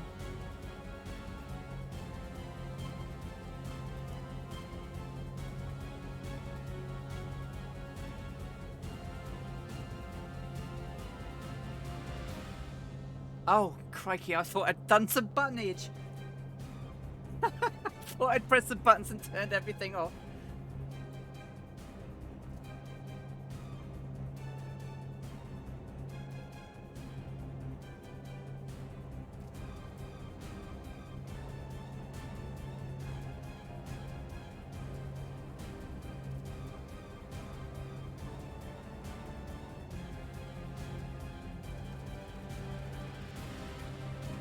Slingshots ready to go. Okay, so remember the missed approach is up to 5,000 and circle back. There's a bit of windage as we get close to the ground.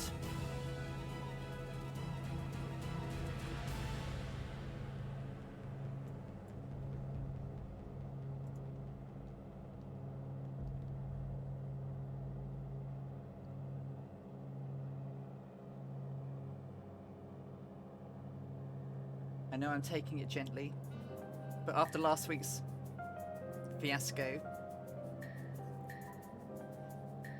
7 hours, 24 minutes so far, guys.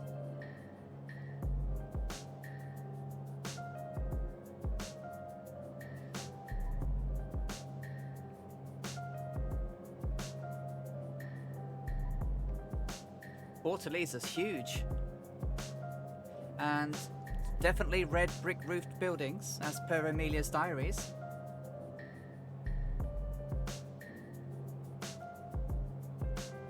Just minutes away from touchdown. About 4.5 miles out.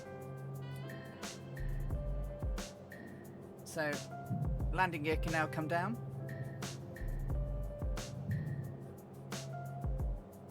Landing gear will bring us now into flap range. So we'll get a first level of flaps in now. Making sure we're pretty much on the numbers still. So mixture full rich now as we're coming into landing. Everything's secure. Gear is down and locked. Continue. So now we're gonna... This is where we go, family. This is where it all goes wrong. As I say. Trim it down.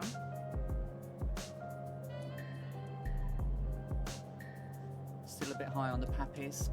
Trim it a little bit more.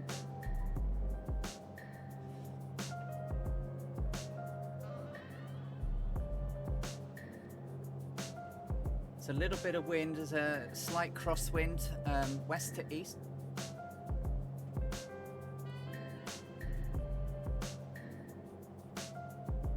Let's get another stage of flaps in now. Trim down again. Get the ailerons into that wind a little bit. Still a little bit high, trim down.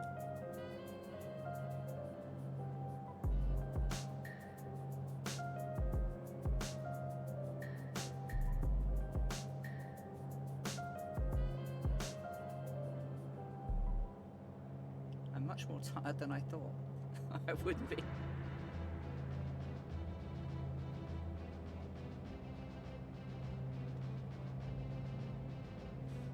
Brian, there's a hotel at the end of the runway.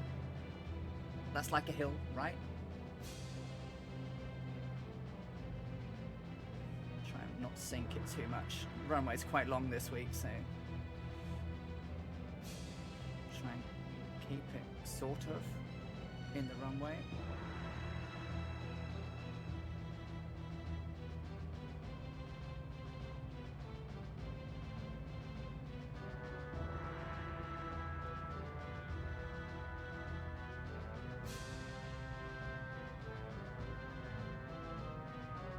Eyes to the end of the runway.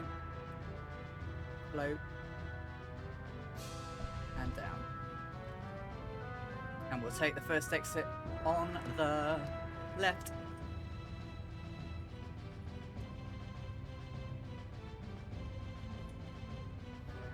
Welcome to Fortaleza in Brazil. After 7 hours, 27 minutes, 50 seconds. So let's do a quick tidy up and then I'll watch you guys come in. So flaps can come up, landing lights can come off, strobes can come off, taxi lights can come on. And we can get the brake on. And then I can get outside and watch you guys come in. Stairway to Bacon, welcome to Fortaleza after a mammoth 7 hour, 28 minute flight. Well done. We've got Big Tone coming in. Been with us all the way, nearly 7.5 hours. Here's Big Tone now. Welcome, nice landing, Big Tone. Well done. Whew. Thank you guys. I was really pleased with that one. That wasn't like last week's Navy one. Oh, Wolverine TV, welcome. Nice. I've never been here, so to hear it's nice is great. Druid Zeus, Goblin Zeus, here he comes. Followed by Cat Battage, Nummage Bummage in the Spitfire, who's done brilliantly for this flight. Thank you, Stairway to Bacon. I'm glad you've had a great flight. Great job, Zeus. Goblin. Nice job, Catbat. So we've got Rogers RC, Dangerous Brian.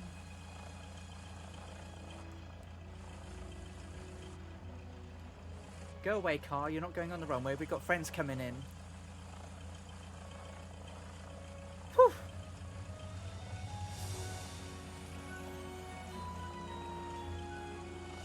Thank you, A. Thank you, Wolverine.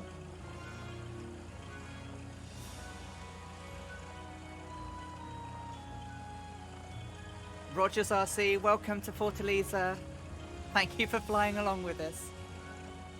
Thank you, Scott. Thank you so much. Thank you, Big Tone. It's been great having you along. Oh, look at the guys lining up. We must have a group shot. Bit Monster, thank you so much. Can't do it without you guys. You know, I'm just flying a flight and you guys make it special. Thank you so much. I mean, it really means a lot to have you guys coming along.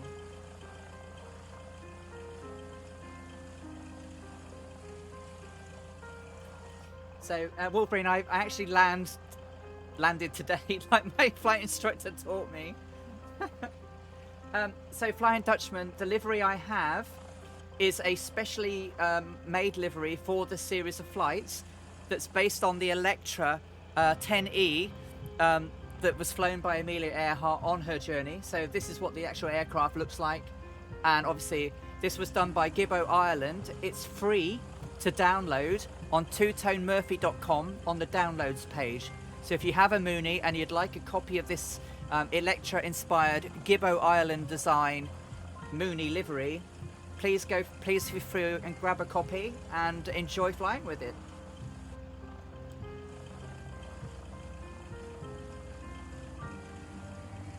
Well done, Kazaki Flyer.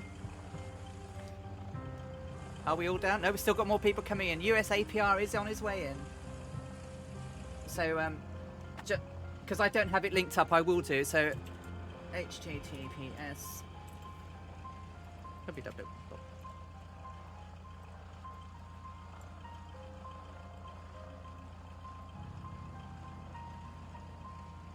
I don't know if I can type now. I think that's right.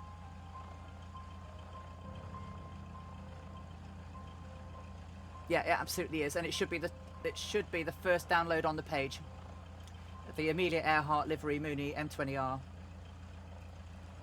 So, you know, please feel free, guys, if you've watched the stream, you're with us today, and you want a copy, there you go. Get a copy. So we've got US APR 1 is here now.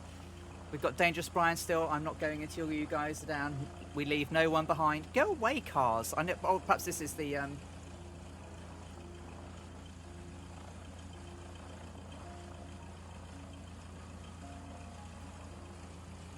Like I say, my instructor told me, bring it down, then level it out as though you're trying to land on the top of a roof of a bus that's moving along the centre line. Yeah, I'll show you a picture in a minute of Amelia and how she felt when she landed. So I just want to make sure we catch Brian and Bad Dog. But just while they're still coming in, so this is how Amelia looked at the end of her flight from Paramaribo in Suriname to Fortaleza. She looks very pleased with herself, and in her dashing checkered shirt and her neck scarf. I must get a shirt like hers for my flight, eh? What a lady.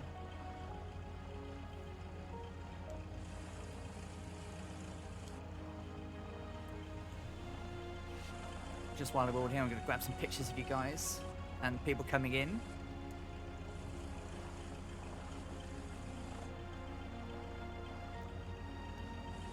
Oh, what a flight. I am causing a jam. I'm a special person.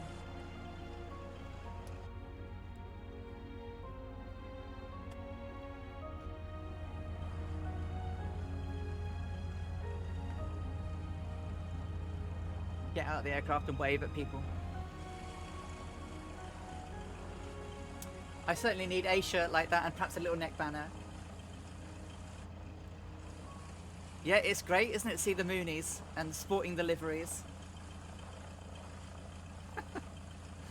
No problem at all, exactly. Normally I'd park here. I'll just leave it here. I'll walk the rest of the way. So approximately 1,240 nautical miles we've done today in just over 7 hours, 28 minutes. It's been great fun. We've had a giggle along the way, listened to some great jazz, looked at some great scenery, flew over some jungles, talked about Amelia and her suitcase and her toothpaste. Saw a picture of 1930s Fortaleza, Here's Bad Dog. You can do it, Bad Dog. Gently. Float her down. You've got plenty of runway. Welcome to Fortaleza. I think that was a skip and a jump. Plenty of room. Oh! You've got it, mate. Well done, you're down. Like I say, I'm happy to give you landing lessons in the Mooney if you'd like some. Stuart, or ailerons into the wind taught me. And once you know how to do it, it's yeah, you can land it on a dime. How you doing, Brian?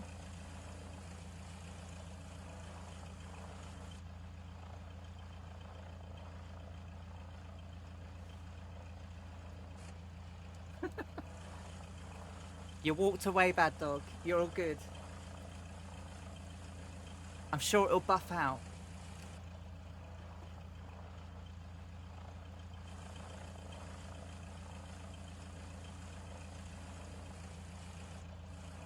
That said, I do now have a bit of nummage bummage.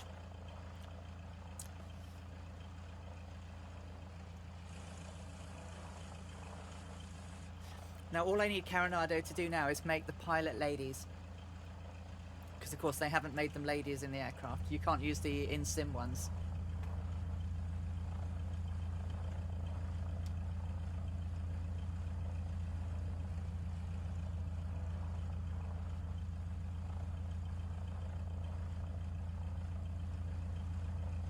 Take care, stay away to bacon. I'm so glad that you joined us all the way, and have a great rest of your weekend, and we'll catch you next week, hopefully, for some cross-Atlantic journeyage.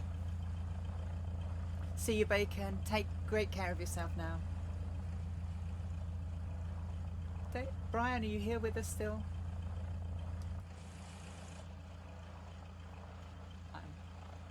Oh, look, the cars have left me alone, look. Security have left me.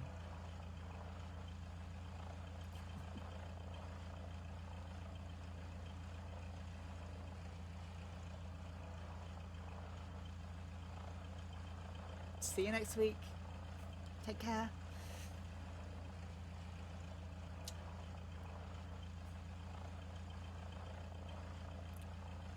I don't know. Are you okay, Brian? How far out are you?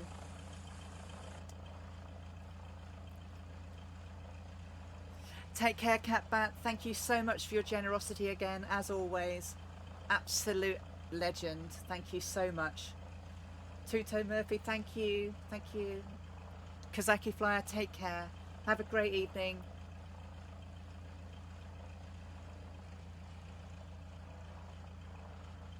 Glad you enjoyed it, guys. CD, take care, and I'll catch you for the vlog tomorrow. Okay, Dangerous Brian, sorry. I just need to stretch my legs and have something to eat. I'm starving. Guys, thank you so much for coming with us on leg 8 of the Amelia Earhart Memorial Flight. I've had an absolute blast. I hope you have too. We've flown from Paramaribo in Suriname all the way down to Fortaleza. We've done 1,240 miles at 7 hours 28 minutes, and it's been great. So this is not the longest leg yet. We've got a longer one next week.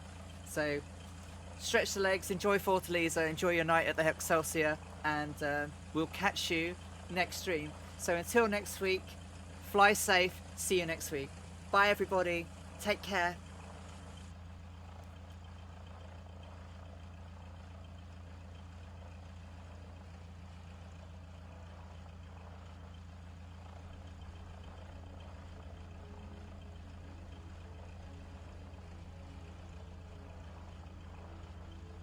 Take care, everybody. Next streams.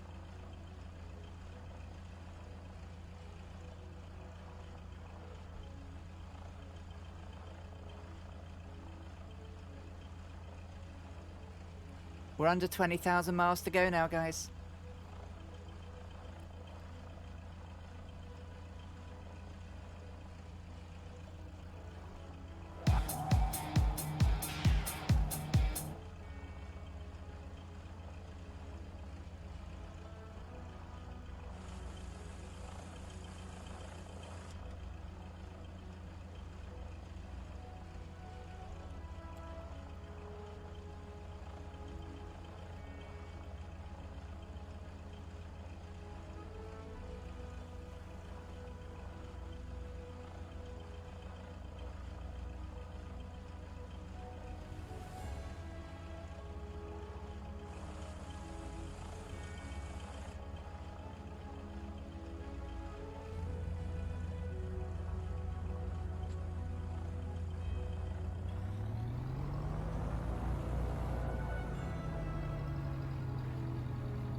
I nearly closed the stream. I need to find someone to raid, don't I? I'm terrible.